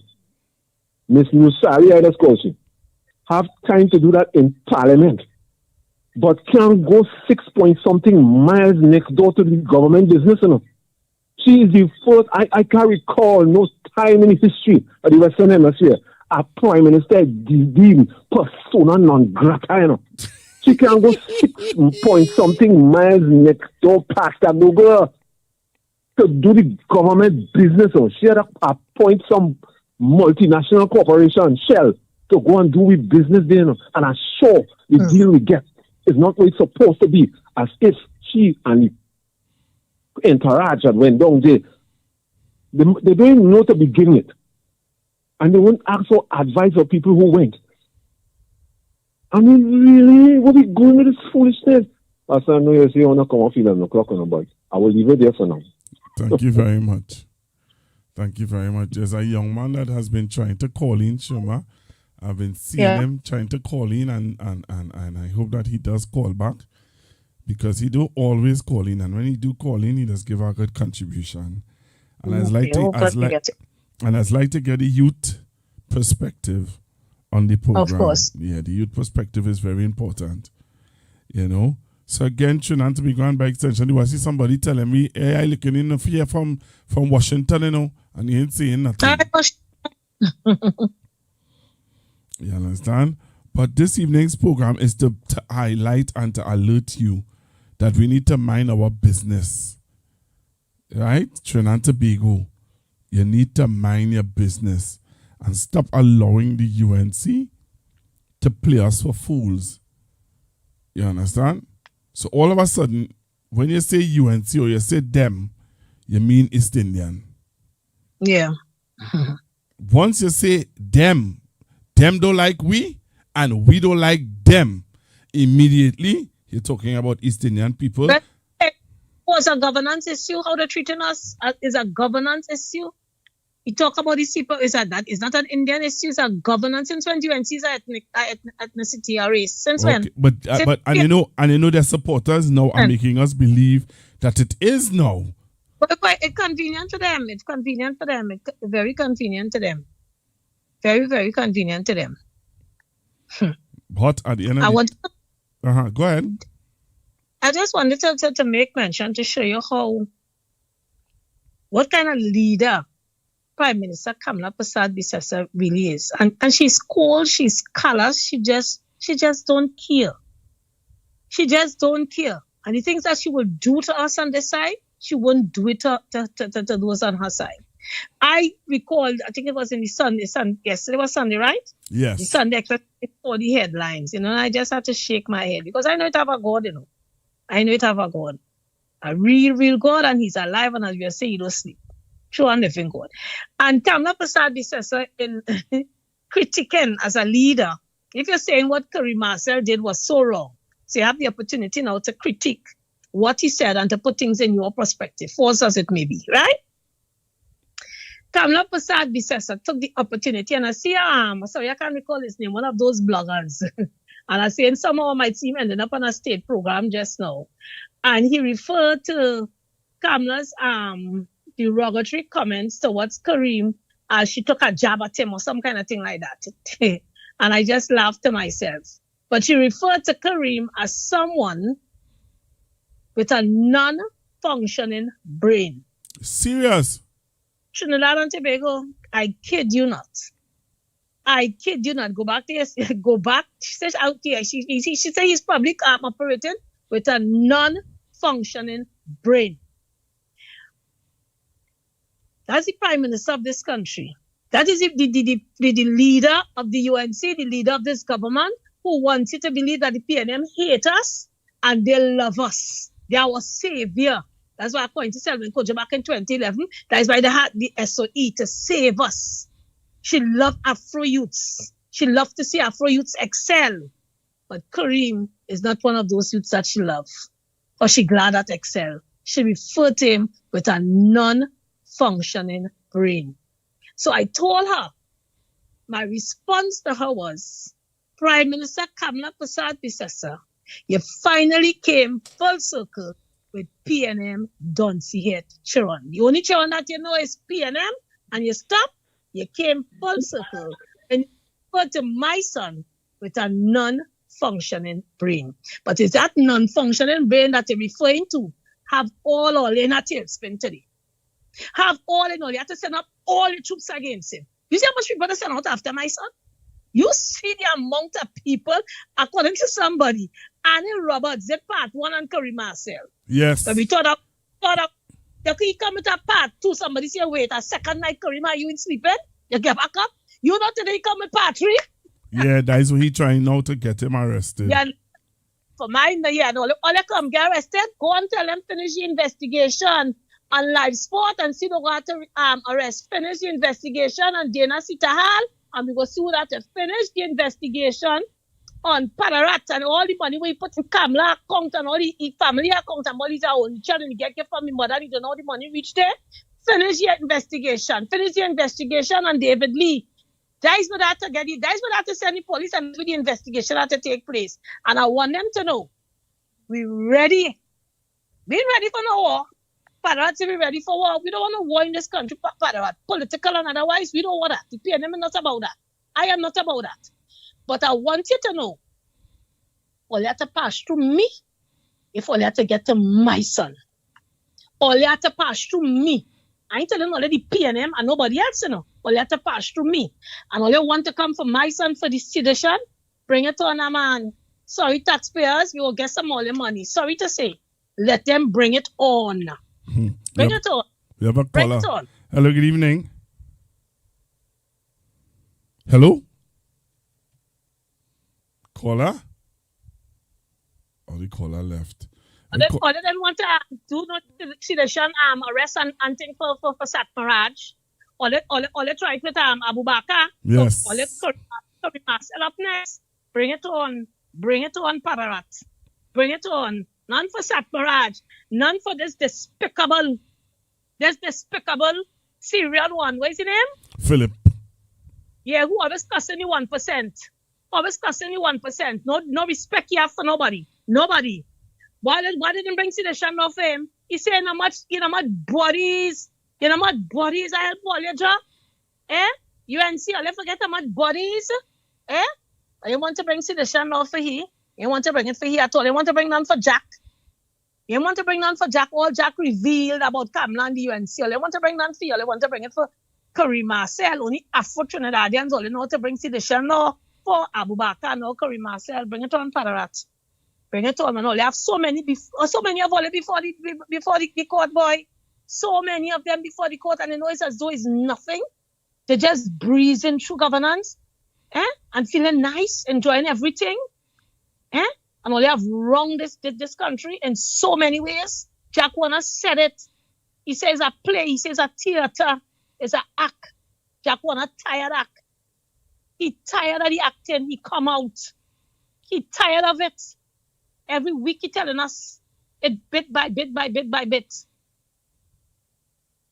And all they want to come from my son. All they come. Or just don't let it come through me. That's what I tell you all. Eyes on all. I can forget how old I is all. First I hear long enough. I 62. First I come long time. I 62 years. And here what I'm telling you. All you have to come through me. I could go meet my maker anytime. All you have to come through me. It's so sad, boy. This is so sad, Trinidad and Tobago. So sad. And things like this is supposed to unite us, not divide us. Yeah. That is what it's supposed to do. Yeah, I just want to end Google by just making again reference to Dr. Selwyn Kodjo. And I tell all you, Dr. Selwyn Kodjo is not no ordinary man. Right? Dr. Selwyn Kodjo is well qualified. That's why he could sit easily in that chairman position at UTT. I think at one time he was wasn't governor of the central bank at one time? No, I don't think so. Yes, he was. He had some very, very, very high position. Yes, at the central bank. I think was the same UNC was protesting for the PNM to kick him out because Come on, man, Google, I'm telling you. I will find out. At very same Selwyn Kojo. And look at how Kamala hugging up Selwyn Kojo today. And give him a position on UTT.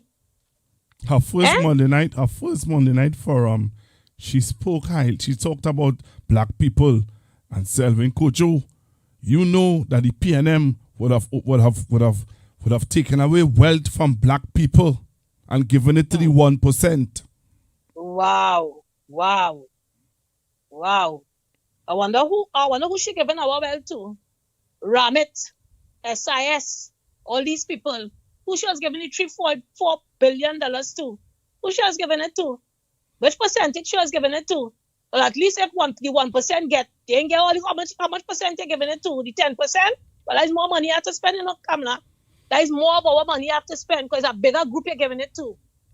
It's a bigger group. So the issue in this country now and the hate in this country is for 1% and for Afro-Trinbagonians.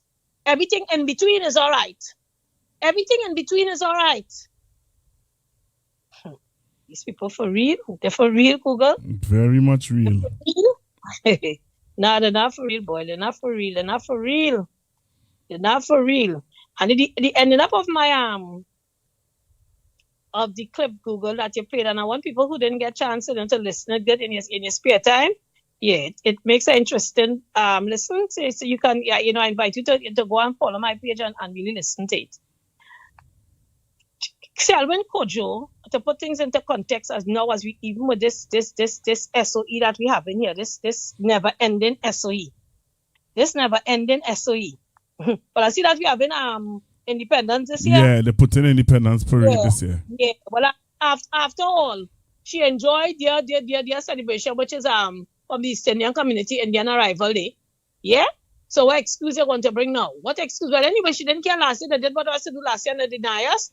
So we are happy to say that, yes, we getting independence this year. What is rightly it us. You ain't do us not, and you ain't do us, Cameron, you ain't do us no favor. Favor, thank you. Yeah, no favor. Just get that.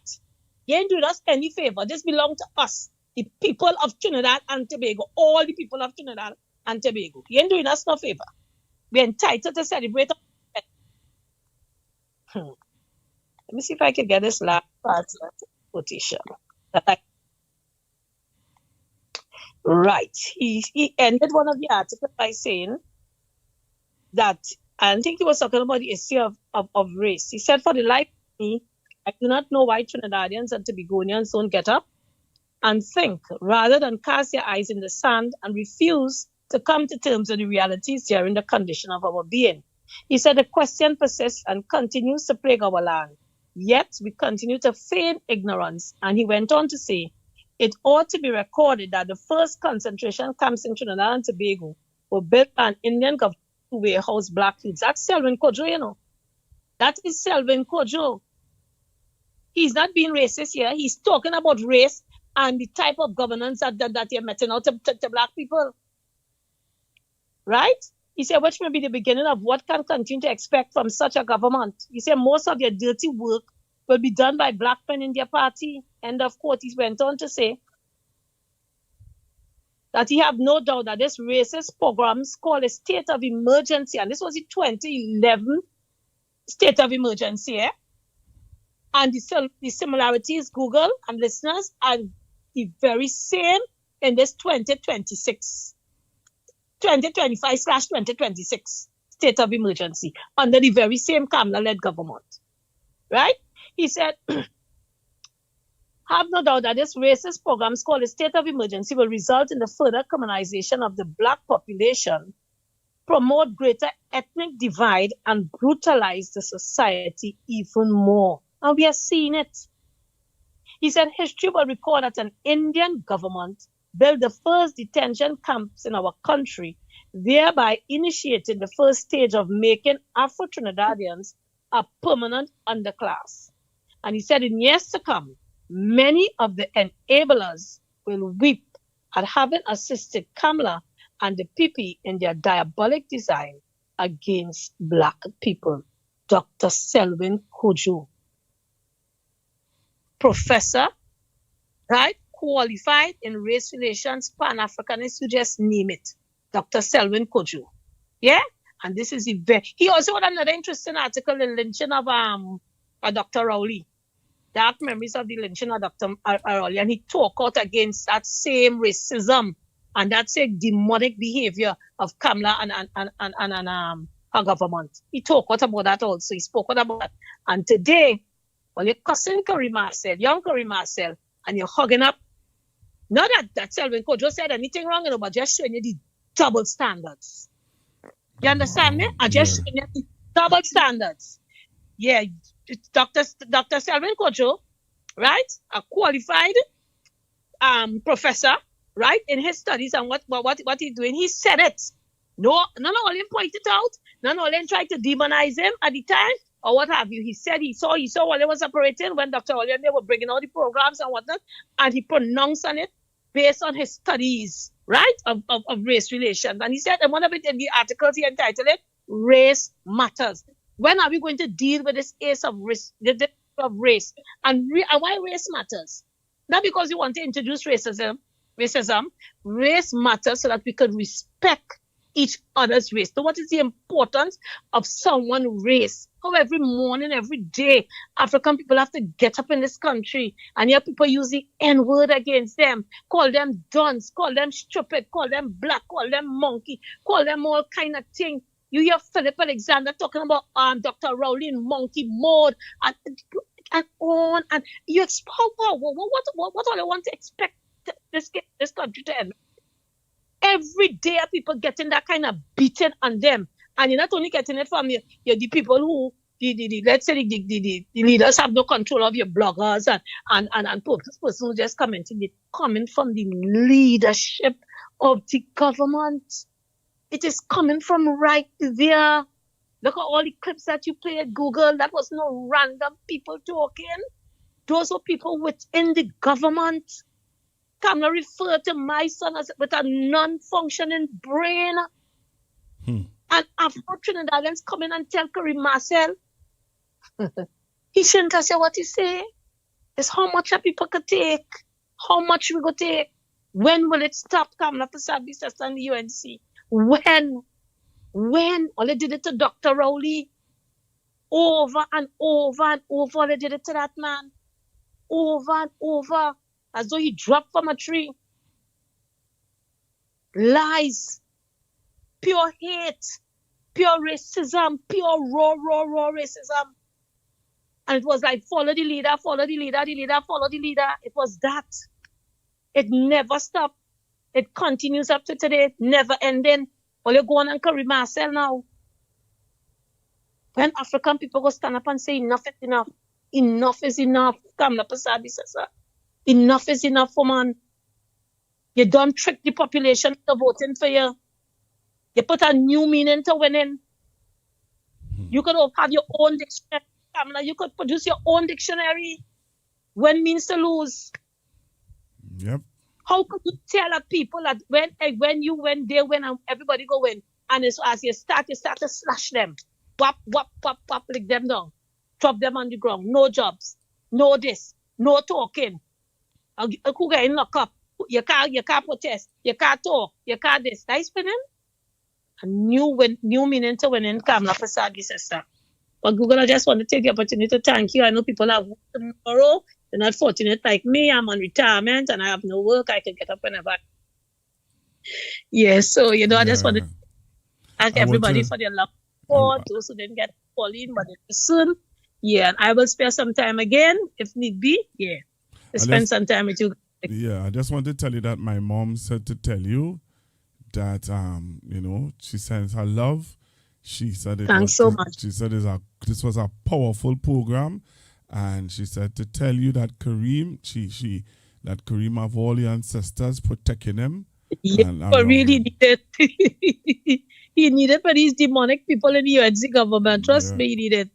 And the reality of it is, Sherms, and I keep saying it, and we keep saying, he young, he green, but let me tell you something, Sometimes the foreparents and what we couldn't say, he's saying it. Yeah. Let me be real. Yeah. what we would talk in our secret chambers and everybody have a easy. purpose, you know. Everybody have a purpose, and that is Kareem Marcel purpose. Yeah, he's the fall guy. he take the fall for us. Yeah. He take the fall for us. Yeah.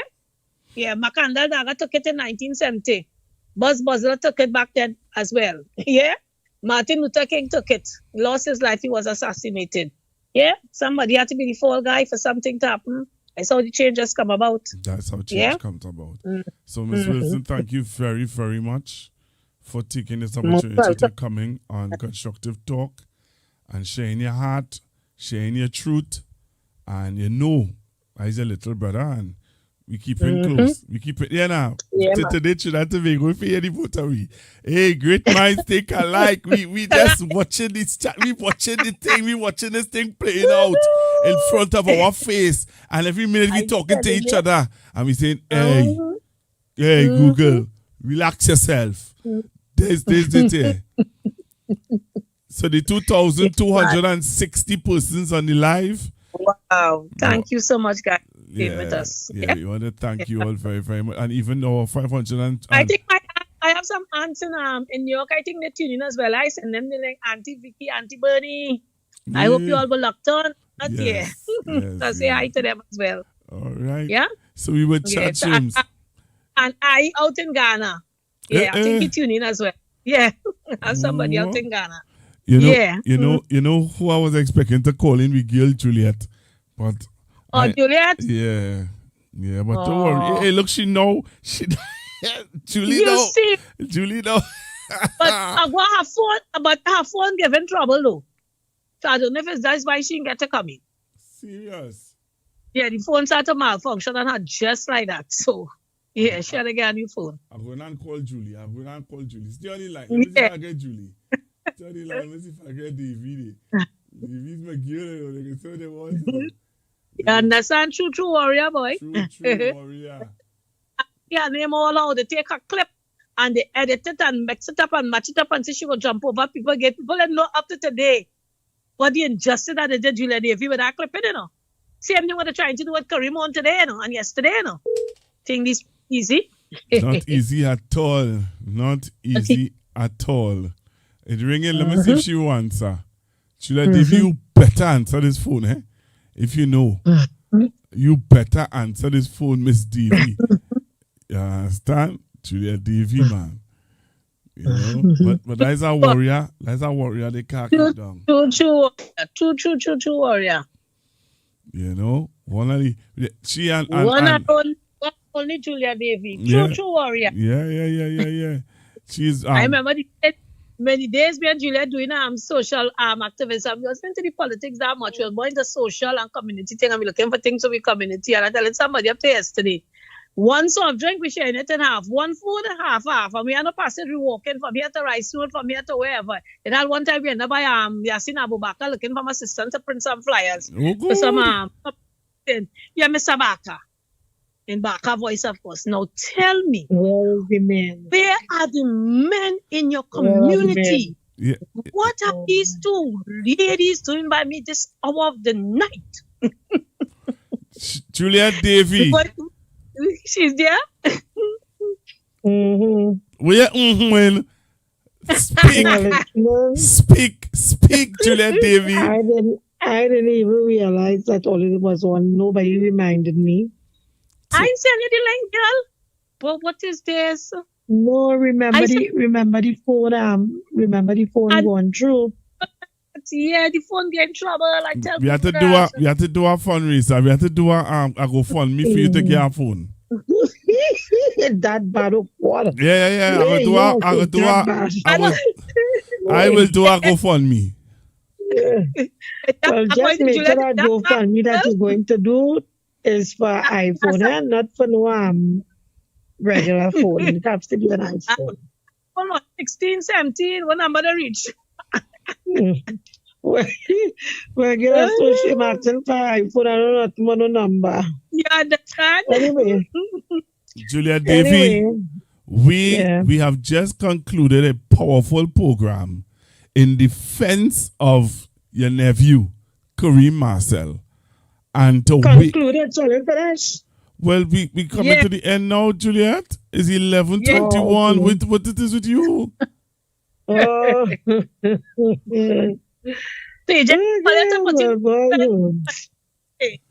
you have anything to say. So, Juliet, what do you have to say? Sherma want to hear what you have to say.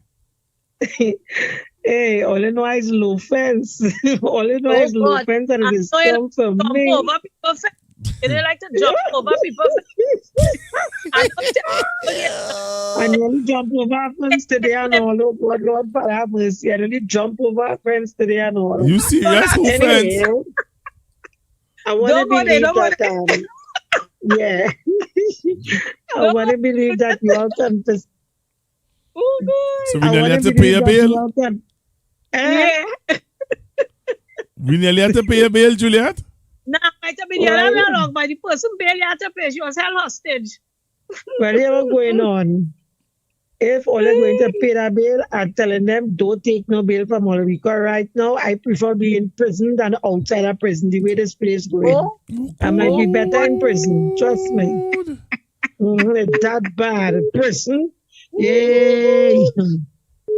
Anyway, I want to believe that you all were discussing the issue surrounding MP Karim Marcel. Yes, ma'am. Yeah. All right. But I just have one little short thing to say because, to be quite honest, I want to say that I'm feeling Karim's pain because after the people would have voted how they voted on April 28th, it is really heart-wrenching to see that Karim and others have to come and put themselves in situations like these to defend the population, particularly the African population. Because most of their voting population is an adult population. If you're not an adult, you cannot vote. And every single person know what they were going to get when they voted for the UNC. What is happening now should not be no surprise to any one of us. If there is a surprise, the only surprise that is that we didn't expect that it could have been worse than 2010 to 2015. That should be our only surprise. But in any event, I just want to say this because it resonated with me today when I was on my way home. When I see how there is this so-called public outcry with respect to what Karim Marcel said, you know, I didn't see quarter of that public outcry when Karim Marcel became an attorney. And he, I think, passed the bar. And he passed the bar. And his family and friends decided to celebrate with him outside the Hall of Justice. As everybody else does, maybe in a little more lukewarm fashion, but Karim's family, friends wanted to celebrate with him, and so they went out of the parliament. And you know what that young man got in return from this society? You know what he got? He got hate from society. A member of the Indo community, someone who has been considered to be a racist in many quarters in this country, an East Indian man, a well-known East Indian man with a television station, said of Karim Marcel, so what if you is a lawyer? We have plenty, we meaning Indians, we have plenty lawyers and doctors here in the bamboo. So a little lawyer from in the Bitam, so what? So it, in his words, you saw where him and many others consider the people of Bitam and Laventille and on the train line in Marabella, in Maloney and La Hoqueta and in Diego Martin, people of African descent, they see us as nothing, so that even when we achieve like Karim has achieved, they still turning their nose and scorn at us. So what if Karim become a lawyer and then he went on to use disparaging remarks about all the people in Bitam Estate, that only they spell people on the highway, only they rob people, and you all know the story behind that.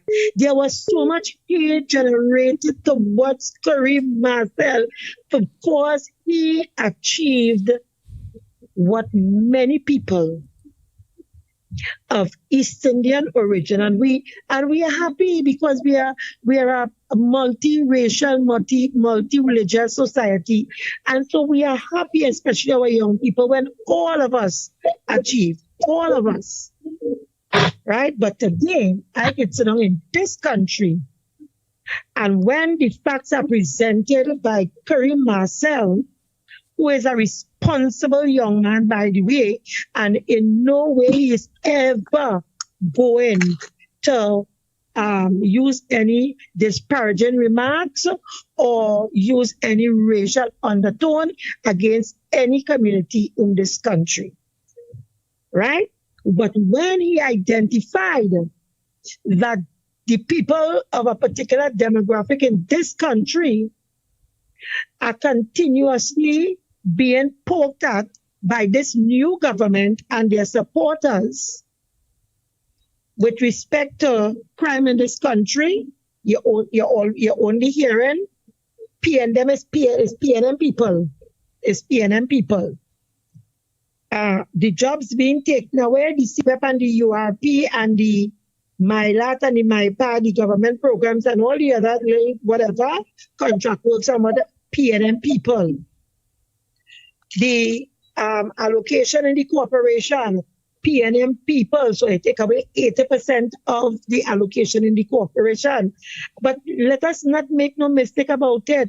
When they say PNM people, it is clear in our minds what they mean by PNM people. They simply cannot use the correct derogatory connotation that they want to use. So they're using PNM. When in truth and in fact, it's really the N word that they want to describe the people, because everything, all the crime, all the corruption, everything in the country. Because remember, let me tell you something. This thing real deep in on all who want to play the clothes in the eyes and pretending. Right in this country, it now come to me, so I cannot remember it properly. Something would have occurred in this country, and I believe it was the Prime Minister, I stand to be corrected, stood up and said, make reference to that if you is something about if you go to school, if you're done so something and you ain't go to school, is a PNM parliamentarian. Google, help me out, please now. Yes, she did. Yes, you remember that statement? Exactly that. Yes. That was the only kind of job you will end up with is a low-paying job or PNM MP. Yeah. I was just telling Google, she referred to Karim, who is a PNM MP, as having a non-functional brain. That is what she said yesterday in the paper. Thank you. And when you take a non-functional, when you take the words non-functional brains and you juxtapose it to the statement that I just reminded you that she said, that if you want to whatever and you come out, if you go to school or sit, come on and say, I can't remember how it went. The both are the same. The both statements are the same. Come on, man. Remember that, Jim? How there is no public outcry with respect to the Prime Minister saying what she said. There is no public outcry with respect to Karim Marcel becoming an attorney and then he receiving the worst that are racial undertones coming from a particular demographic in this country. Why? Did Karim lie?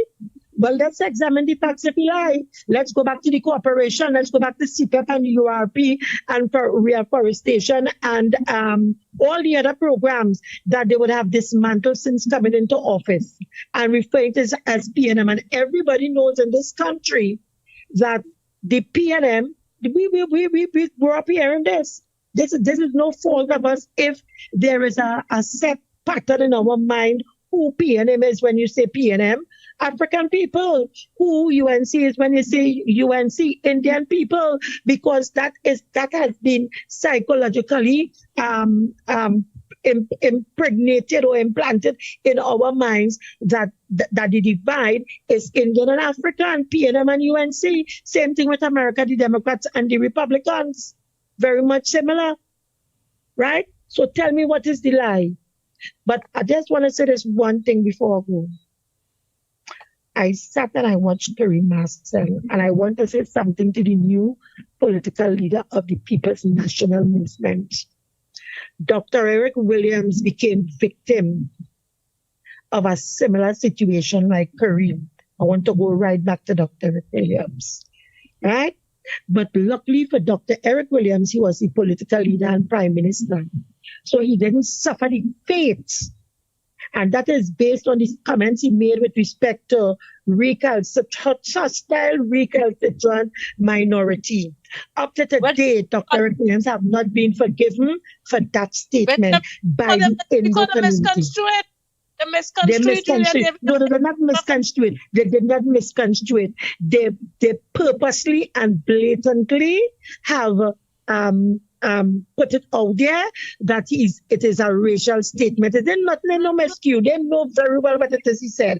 But in any event, Dr. Eric Williams got away but unlike Hilton Sandy with the Calcutta ship statement, unlike Raymond Timke with the statement with respect to the panis and how women dress in the streets of Carnival and whatnot, they wasn't able to survive it because they didn't hold the position that Eric Williams held in the party. So Hilton Sandy became a victim. Raymond Timpe became a victim. I told Dr. Rowley, those of you I can't remember what it was about, but Dr. Rowley had to distance himself from something that I would have said that they came down on the PNM for and what have you, and many other persons in the party that the PNM would have distanced themselves or asked to resign from the party. I want to say to my new political leader, Mrs. Penny Beckers Robinson, Kerry Marcel must not be another Raymond Timke, another Hilton Sandy, and another Eric Williams. It is time that the People's National Movement come out from that, how should I put it, that status quo where they want to please a particular demographic in this country on the basis that if we don't please them, we won't get their vote. We still want to get pleasing or not pleasing? I'm not keep saying right. What you want to get? Thank you very much. It is time we come away from that. Kerry Marcel must not be a victim like those names that I mentioned here. The party must stand in Kerry Marcel's corner, and it is time, high time in this country that when people like young politicians like Kerry Marcel has a bright future, has a, how should I call it, a huge following by his peers, that our party galvanize them, protect them from the claws of the UNC and their dirty tricks. Because this is all what this is about, UNC and their dirty tricks. They are always the victim. They are always the victim. Right? So that is all I have to say tonight. There was no public outcry with respect to the hate that was generated. towards Kareem when he became a lawyer from a particular demographic of people in this country. And again, with respect to the PNM apologizing and taking it out on their own people in order to satisfy an illusion of a public outcry. There is no public outcry with respect to Kareem. You know what's happening? It is the UNC organizing and putting their people together and bringing them and telling them, here what, you need to go there and make a statement. That is what they did with Timki. They went to organizations and tell them, here what, make a statement with respect to what Raymond Timke said. They organized around it and destroyed Raymond Timke, and the PNM bowed to pressure. The PNM have to stop bowing to the UNC pressure because the UNC is fake. The UNC is not real. Why hasn't the PNM organized around Kareem Marcel? Look, see me, don't let me get vexed here tonight because I will say things tonight and people will hate me. Well, I think the political leader is getting licks because of her stance. And you're seeing where, and rightfully so, and I think that she takes criticism where it is due, because there are persons who are saying that she needs to do a speech format for newly minted members so that they will have an idea of what they could say on a platform. What speech format? Which speech format? You want speech format against an opposition that anything goes and with a government, with a government that anything goes, with people like Philip and Anil and Wayne Sturge and David Nackett in the government. You want to curtail, and PNM still want to behave as though they are up against a group of people who have any integrity and moral and spiritual values.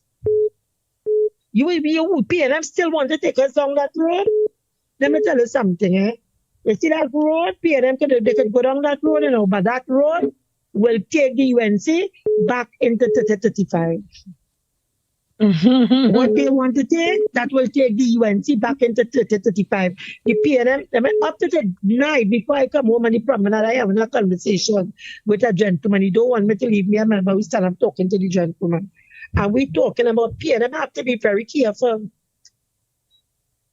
The UNC is not a government that wants to govern this country. Wants to govern. Sherman, they don't want to govern this country under no equal rights and justice, with no integrity. Yeah. They just want to do whatever they want to do, and that's it. And the PNM want to continue. Well, they can do it. PNM can do it. They'll just be a laughing stock of the population because the PNM people who would support that, they are dying out. And it is a new breed of people that the PNM has to treat with the young people, the Gen Z, whatever they call them, the Gen Z or whatever you call them. It's a new breed of people. You cannot continue. PNM just want to continue along the line that they have been going about for how much years, umpteen years, and think that's going to work. That is why they lose people like Twiggy. Let me be real. You want to be PNM want to just stick in this mold. They need to come out of the mold. Or they have to reshape the mold or something. You want to stick in now that same old mold, right? Why you think Kamala win the election? You think if Kamala was functioning, operating, and thinking like the PNM, she would have been in government today? No. You know what she said? For me to get in government, I have to forget that I did fall out with Jack Warner. I have to forget that Twiggy is PNM until then. And all the nasty thing what Philip Alexander say about me. And all the nasty, dirty, stinking thing that Philip Alexander said with her, she went right back with Philip Alexander because at the end of the day, all her focus was getting back into government and to win election. and got back into government, she got back into government. How PNM want to get back into government without controversy? You must have a little controversy here, there, and everywhere.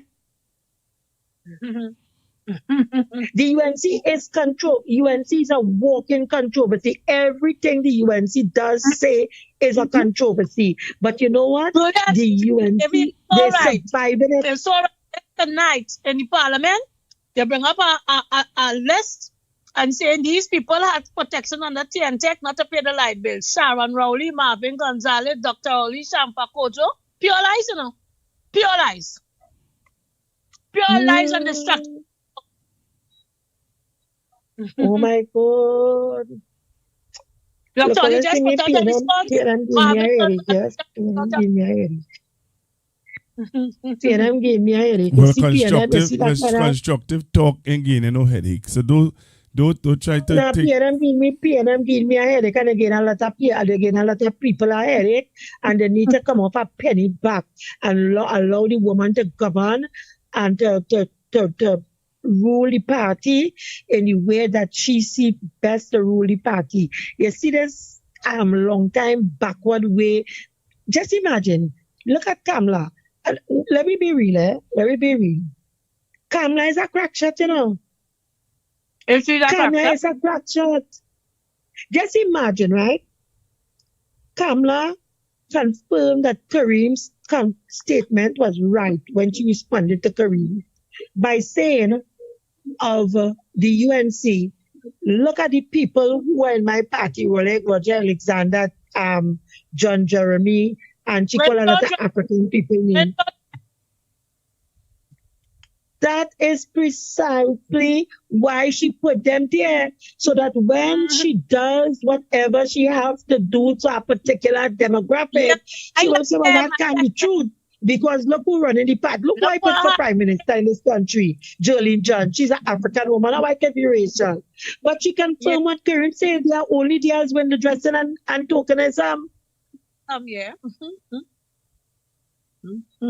While she had the handful of them there as when the dressing and tokenism, she destroyed 20,000, 50,000, 60,000 more in jobs and in other ways. She destroyed African people. But she have just about a handful of them that she can say, no, that can't be true. I like those African people. Look who I have in the front of my party. Look who is the prime minister when I'm not here. It's a black woman. And she neutralized everything there one time. So your closing remarks, Juliet. My closing remarks is PNM has to come out of that mold within that 1950s and 1960s, 1970s, 1980s mold. That then PNM have to come into into Jurassic, is dinosauric, wherever you want to call it, into archaic, into backward. And Kamala is a crackshot. They can say what they want about Kamala. Kamala is up to the times and she's ready for the war. She is ready for the political war. She's up to the times. And she didn't care who she let down. She didn't care who she let down. But the woman licking on character and all kind of thing. The woman licking on character and all kind of thing. Looking down Maduro and all kind of thing. And we still playing kids gloves to politics with Kamala. And Kamala is a serious contender in this war. Serious contender the woman is. And to that, we are not that kind of party. We have a constitution that we follow, and Kareem is supposed to say that. And yes, because we have a constitution that we pass it. Well, I tell you, my closing remarks, me and following no PNM, who go no funeral. I not following no PNM funeral. Well, just let you let every retire for the night and go to bed, please. You wake up the warrior spirit in the woman, you know. All I have a youth man, Kareem, who is futuristic. This is the future. Kareem is the future of the PNM. Something wrong with PNM. Kareem is the, you know. Let me just finish. Yeah, finish because we don't want to finish 12 o'clock. I don't want to get YouTube sending me no email. Finish. Kareem is the future of the PNM. And I want PNM to know. Don't feel we ain't watching it, but we watching. Kareem in the back, too much. Time to bring Kareem to the front where he belong. Time to bring him to the front where he belong. After tonight, they didn't bring him to the front at all. After Thursday night, well, if they bring him to the front, let me tell you something, it would be to the PNM's own detriment. Kareem is the future of the PNM. Kareem belongs to the generation Gen Z, and those are the people that the PNM have to apply to get a vote. And right now, it's only people like them, themselves, that they are going to be listening to. They're not going to be listening to no dinosaur politicians from the PNM. Right? They could stay in the engine room and they could engineer and help out and whatever the case may be. But Kareem Marcel is the future of the PNM. Just like Barry Padarat is the future, and he's being given the full authority by the political leader and the prime minister to lead that charge insofar as the youth are concerned and the future of the UNC is concerned. Yeah, to make sure that Barry work is to make sure they hold on to the base. Kamala doing it, imagine Kamala in a UNC celebration and talking to the UNC people and telling them about UNC children. First time I heard that, I say, wait, now, it's a UNC children. That PNM children, like we over here, you know that? And when we talk, it's yes. So Juliet, you don't know that? Yeah. No, I didn't know. Juliet, you don't know that have UNC children? Yes. No, I know it have PNM children, PNM nurses, PNM police, PNM doctors, PNM lawyers, and that Juliet, have UNC children. Just not Juliet. Juliet, let me be really now. You do know that Miss Sessa said in her address to the UNC supporters that she'd call them UNC children. She said to the UNC children. No, I wasn't aware of that. No, talk the truth now, Juliet. Don't do that now. No, honestly. I don't really listen to Kamala much, Why? I don't really listen to Kamala You have much. to. No, Kamala is not one of the persons who listen to. You have, but if you know that she is in the political arena and she is the one that she's still spicy.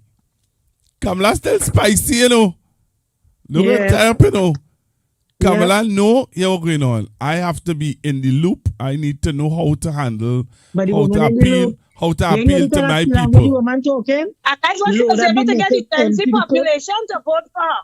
That was why she was able to get the Gen Z population to vote for her. So Juliet, when everybody win. Juliet, listen to this, right? You listening? Mm-hmm. All right. Every one of you has greatness and success inside. Sometimes it's just the fear of stepping out of the comfort zone that's holding you back. UNC children, you parents here, I say every one of you has greatness and success inside. Sometimes it's just the fear of stepping out of the comfort zone that's holding you back. UNC children, you parents here, I say, and we say to the children, you must aspire for greatness. You must be molded to go out and compete and conquer. No one is going to give you anything easy. You have to go out there and make it and take it. You have to go there and make it and take it. This is your time. This is your chance. Now is the time. The time is now. Papa. Making the statement. Listen, she was making the statement. Listen, she was making the statement at a UNC celebration. A celebration of their getting into governance with the assistance not only of her base, and she could not have done it without the Afro base. She couldn't care less about that on that night. On that night, it was about her people, heartland, her UNC children. Don't stay in all the comfort zone. But PNM find Karim come out the comfort zone and they want to push him back and push him down like the rest of them. So Julia Davy, you're 100% right in what you're saying. You're 100% right in what you're saying. That was a celebration for UNP.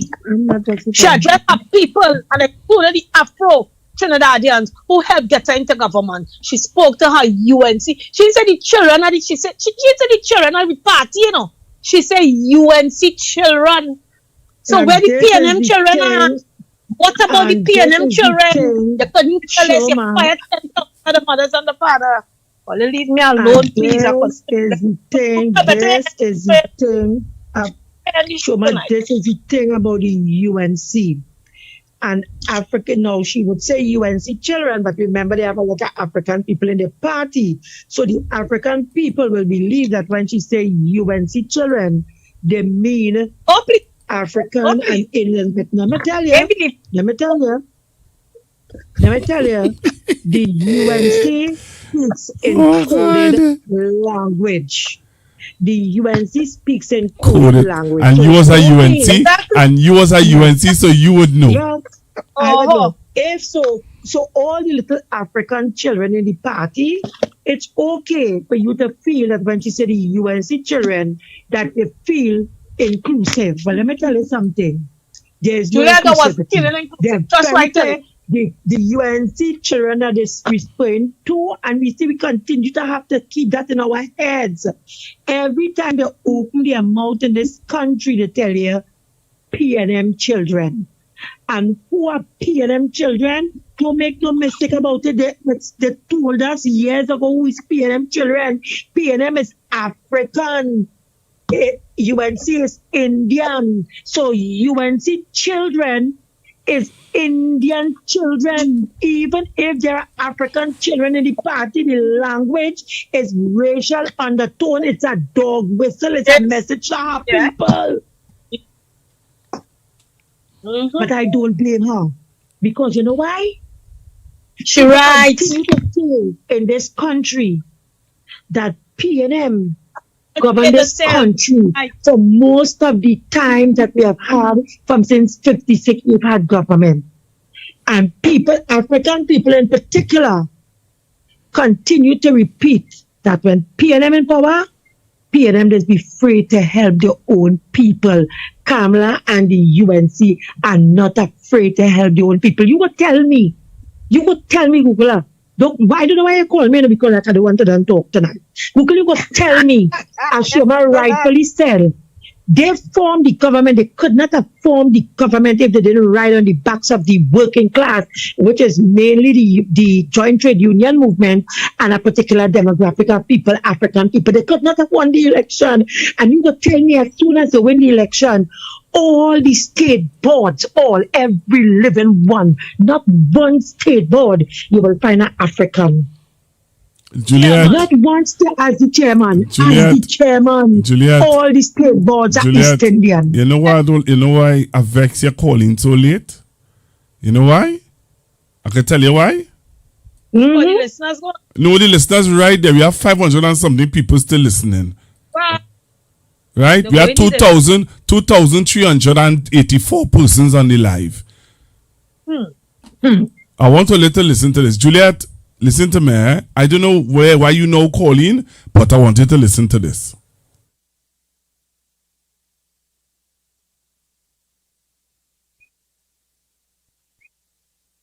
People's National Movement Chairman Marvin Gonzalez is voicing serious concern over what he describes as an imbalanced ethnic and racial composition among the newly appointed state boards under the UNC-led government. Gonzalez did not mince words today on the matter and questioned if he's living in Bangladesh or Delhi in India. Gonzalez argued that state boards comprised predominantly of members from one particular race would never have been approved by former Prime Minister Dr. Keith Rowley. The PNM chairman said Dr. Rowley insisted that the boards reflect the diversity of Trinidad and Tobago. He would ask you directly, is that board being taken from India if it only represents a particular race, or is it a board from Ghana? And I remember Minister Imbut, as the corporation soul, would ask you, even before cabinet, Is that a board from Mozambique? Meanwhile, Dr. Winford James said it is not surprising that the PNM played the race card. He urged Gonzalez to refrain from using language with racist undertones that can also be unnecessarily offensive.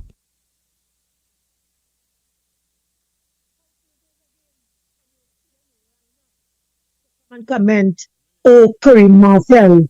I say, House Negroes again, and this is with reference to the person who commented about the race card with respect to Marvin Gonzalez.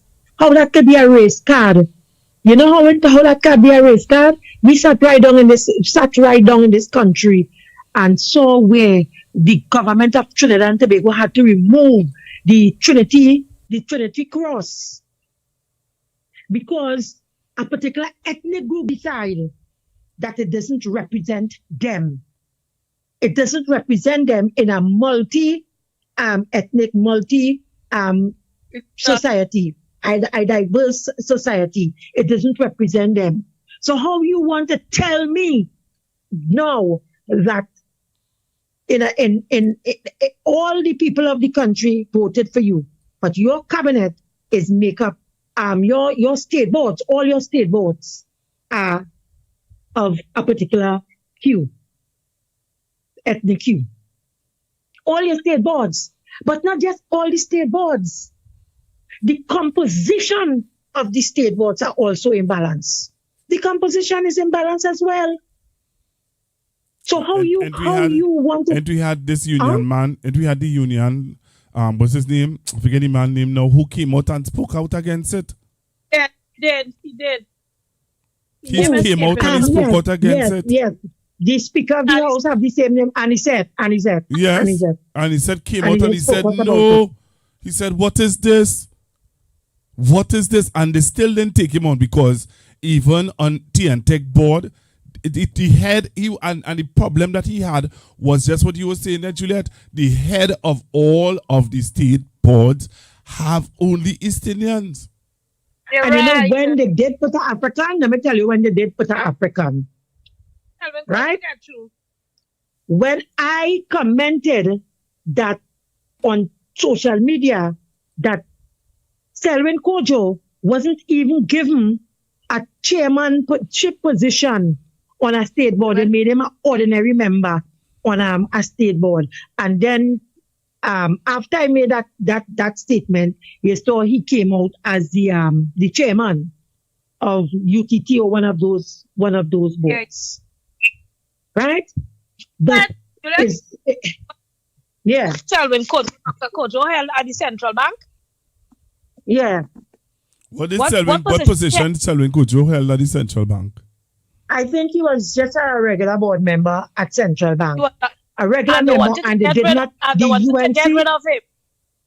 No, they wanted to get rid of him. They got rid of him. I think the matter was taken to the court.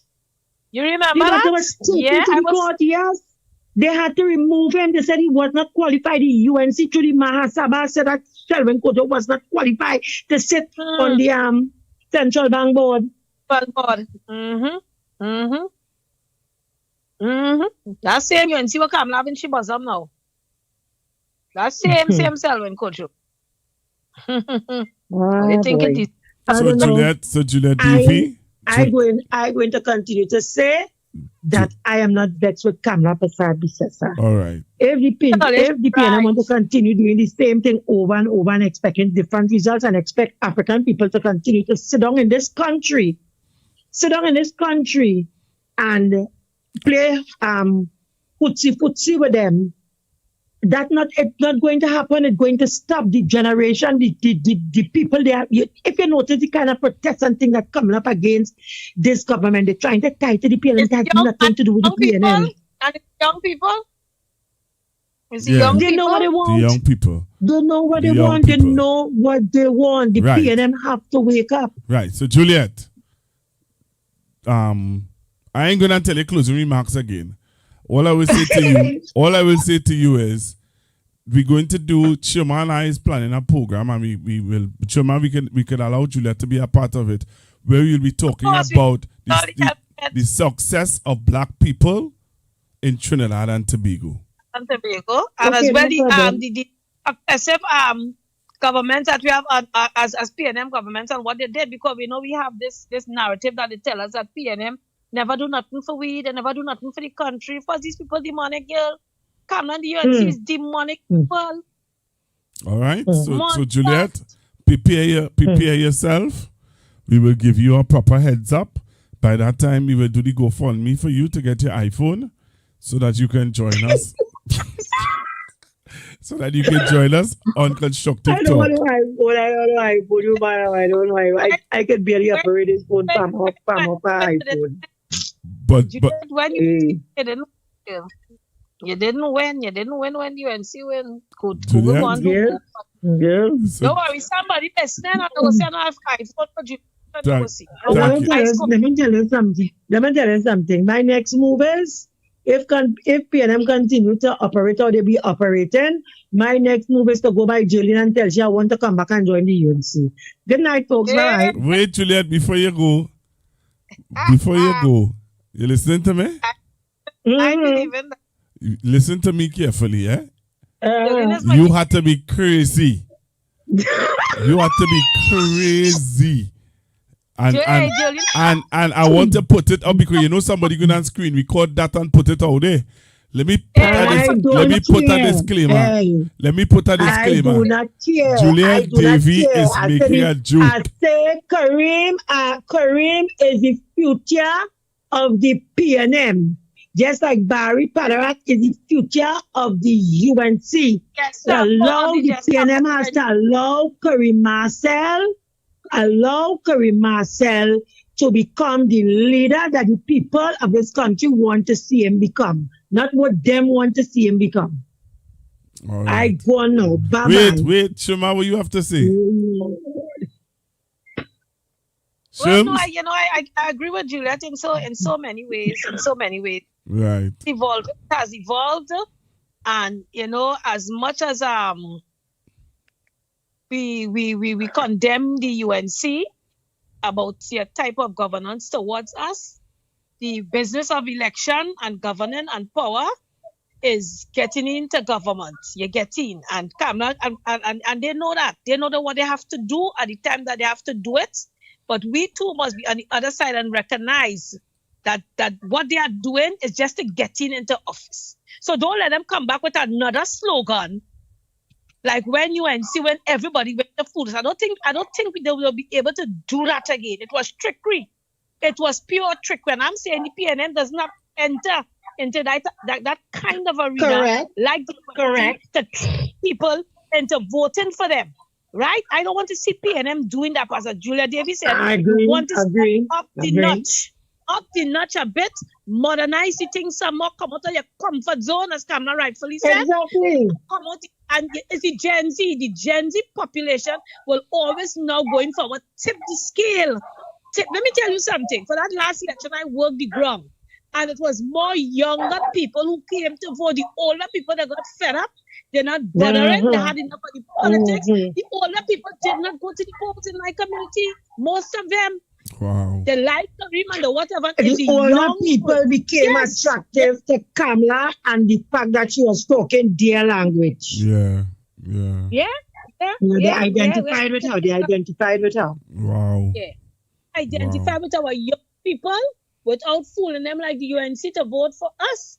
Be true to them. That's correct. But understand them. We have to meet them at their level now. We have to up the notch a bit. Meet them at their level, as Juliet rightfully said.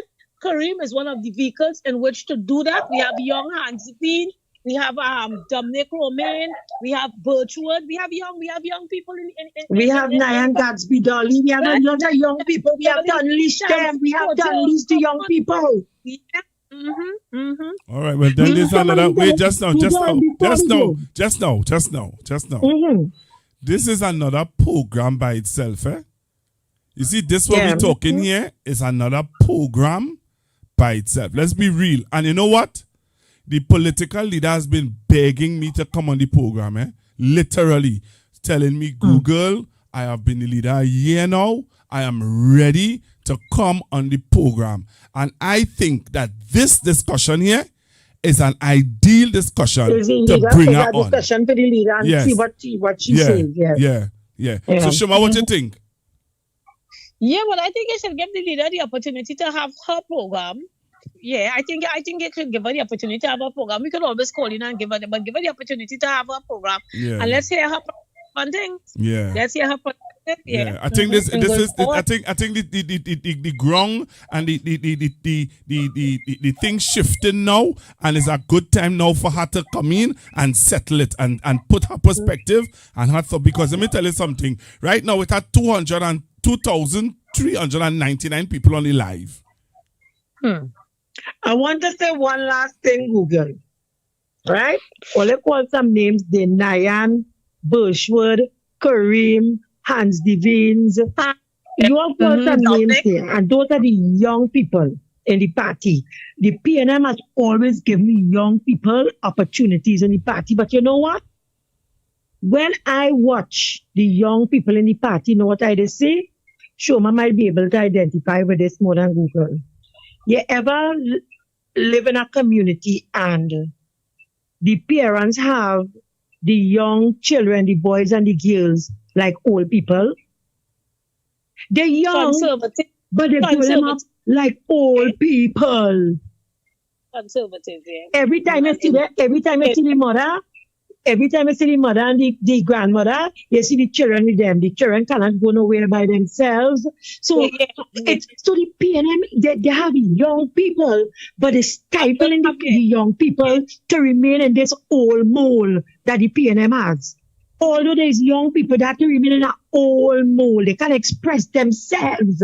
Look, you see me, Sherma, you know that I 6 years and I just feel like the youngest thing. I guess probably that vibe. So you see me, let me leave PNM. If PNM wants to stay in that old mold kind of mentality, that is not my speed. I'm telling all that is not my speed. My speed is the young people like Kareem and them, so it could keep me fit and my mind active and I stay young and healthy and fit. I see that backward old thing, not even Kamala in that old mood. Not even Kamala dressing, whoever dressing Kamala, they're dressing Kamala. Let me tell you something. Pierre, wake up, man. Come on, man. Better than that.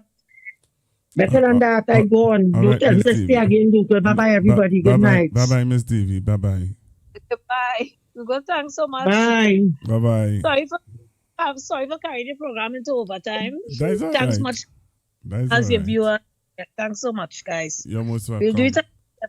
Yeah, thank you so much. All right, then. Bye-bye. So that was my guest, and you also heard Miss TV. Olio. This program was hot tonight, boy. Wow. What are you going to see?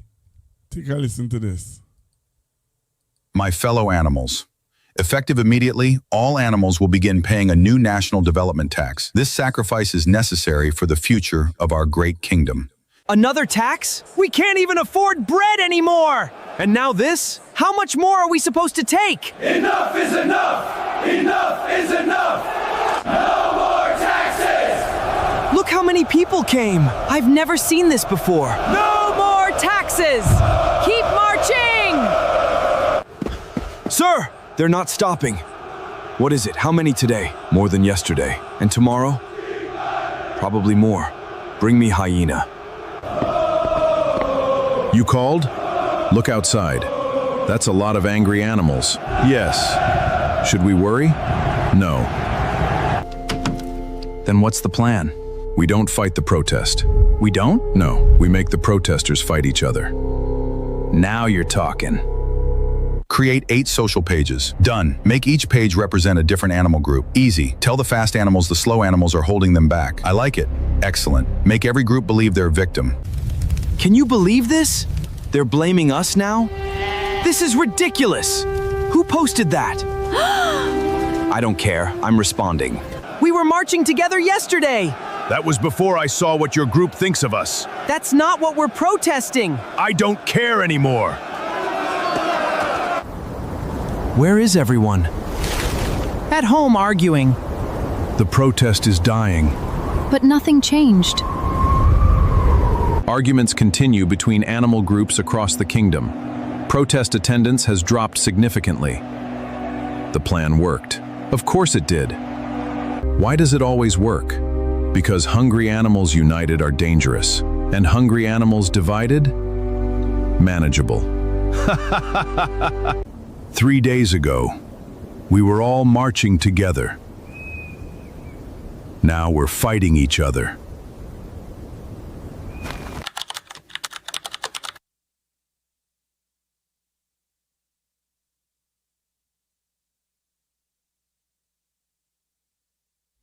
So let me say good evening to everybody, and well, good night, sorry, to everybody, and thank you all very, very much for being a part of Constructive Talk this evening. The Constructive Talk team with Pastor Google are asking for your support in their back-to-school drive. Let's help the less fortunate children get ready for the new school term. Donations of notebooks, copybooks, stationeries, and book bags would be greatly appreciated.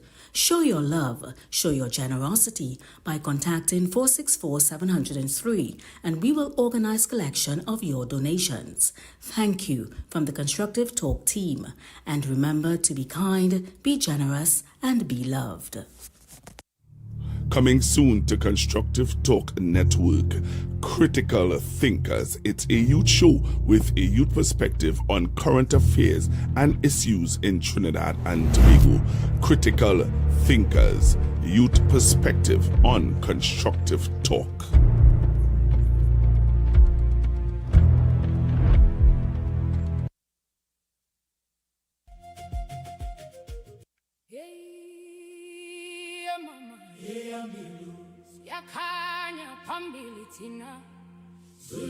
Yak and Friends proudly presents Uhuru 8. Join us on Saturday, July 25th from 4 p.m. to 8 p.m. at the City Hall Auditorium, Harris Promenade in San Fernando. This year's celebration is held in honor of Mr. Anthony Kamiziong as we continue strengthening our African ties through culture, unity, and heritage. Experience an unforgettable evening of African dance, powerful drumming, cultural expression, and great food. Early bird tickets are $350 at MITS 2 and $200 at MITS 1. Come dressed in your finest African attire for a chance to win Best Dressed Male and Female. Celebrate African culture. Celebrate freedom. Celebrate Uhuru 8. For tickets, contact 684-1792 or ticket outlet at Something Special with Finishing Touch at Ritz Plaza, number 25, St. James Street in San Fernando.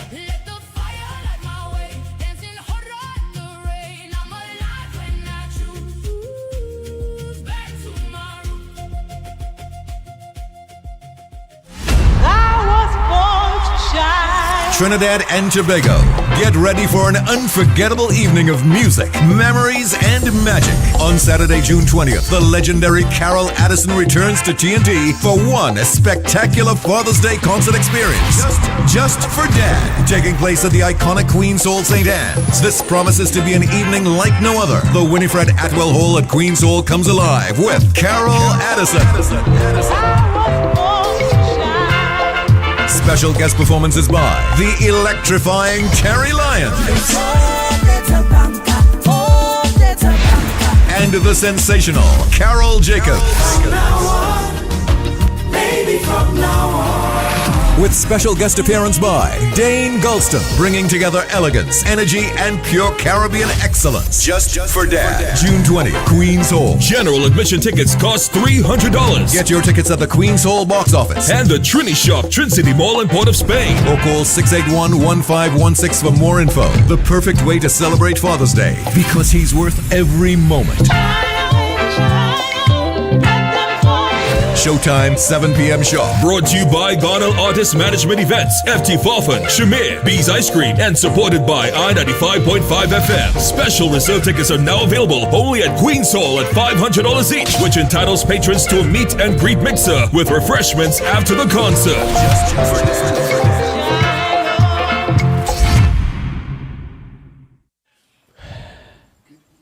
Good evening, Trinidad and Tobago. Thank you for watching my father on this constructive talk, and I hope that you can subscribe to the page and come back again, because he had a lot of important things that he could talk about. And and thank you for liking my father's content. And thank you for liking the background. I helped him got it. Bye-bye. The information provided by the speakers and or presenter on Facebook and YouTube is for general informational purposes only. All information is provided in good faith. However, Constructive Talk makes no representation or warranty of any kind, express or implied, regarding the accuracy, adequacy, validity, reliability, availability, or completeness of this information.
Worried and I'm feeling the pain.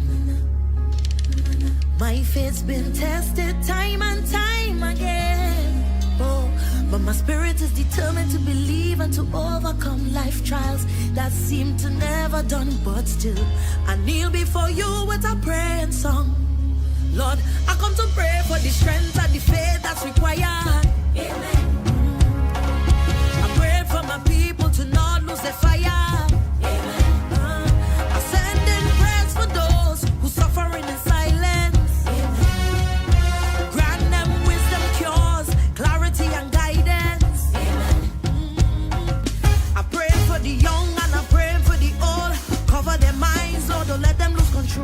Though we stand in sin, no transgressions are many.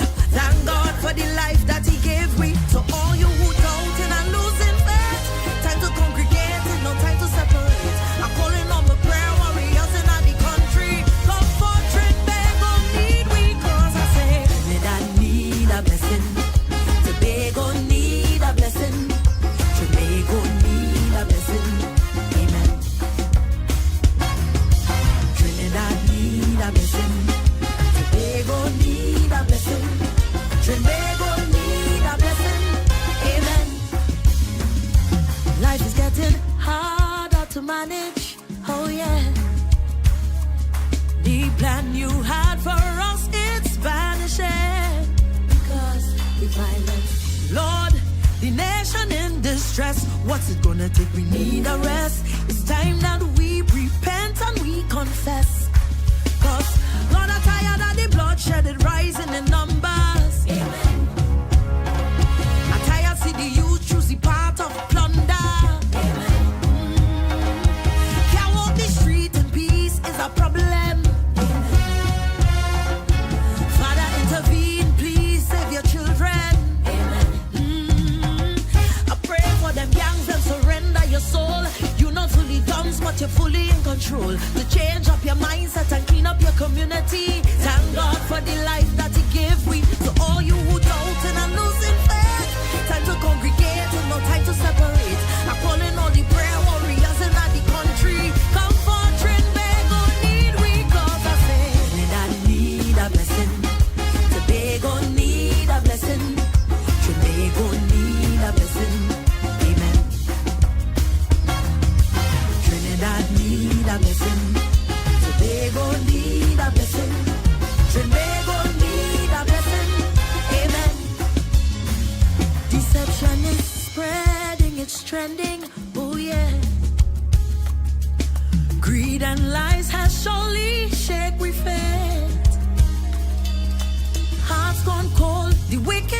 waiting well, doubt in a place where hope should dwell. We all have to answer to you, so knees go bend.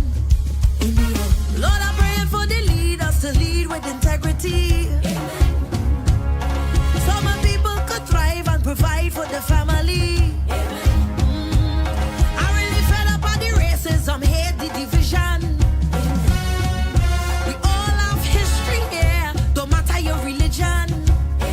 I'm praying for all them false prophets that mislead your flock. Lord, open the eyes of the sheep that they mock. I pray in your strength and we in solidarity. Thank God for the life that He gave me. So all you who doubting and losing faith, time to congregate and no time to separate. I'm calling all the prayer warriors in the country. Come forth, Tobago need we. Cause I say Trinidad need a blessing. Tobago need a blessing. Tobago need a blessing. Amen. Trinidad need a blessing. Tobago need a blessing. Tobago need a blessing. Amen. With you we walking through the fire. Amen. To make it we must stand together. Amen. To build safer communities. Amen. Enjoy the life that you give we. Amen. You are a feeling to behold. Amen. Guide us straying souls. Amen. Who God bless, no man curse. Speak it in the universe. I say, Lord bless protection around way. Amen. So the devil can't touch we. Amen. Remove evil mind and jealousy. Amen. Keep we away from that jumping. Oh Lord, Lord, I feel a joy in my soul. Amen. Cause you always in control. Amen. The only way that I know. Amen. Make a joyful noise and sing with me. Trinidad need a blessing. Tobago need a blessing. Tobago need a blessing. Amen. Trinidad need a blessing. Tobago need a blessing. Tobago need a blessing. Amen. Tobago need a blessing. Amen. Tobago need a blessing. Amen.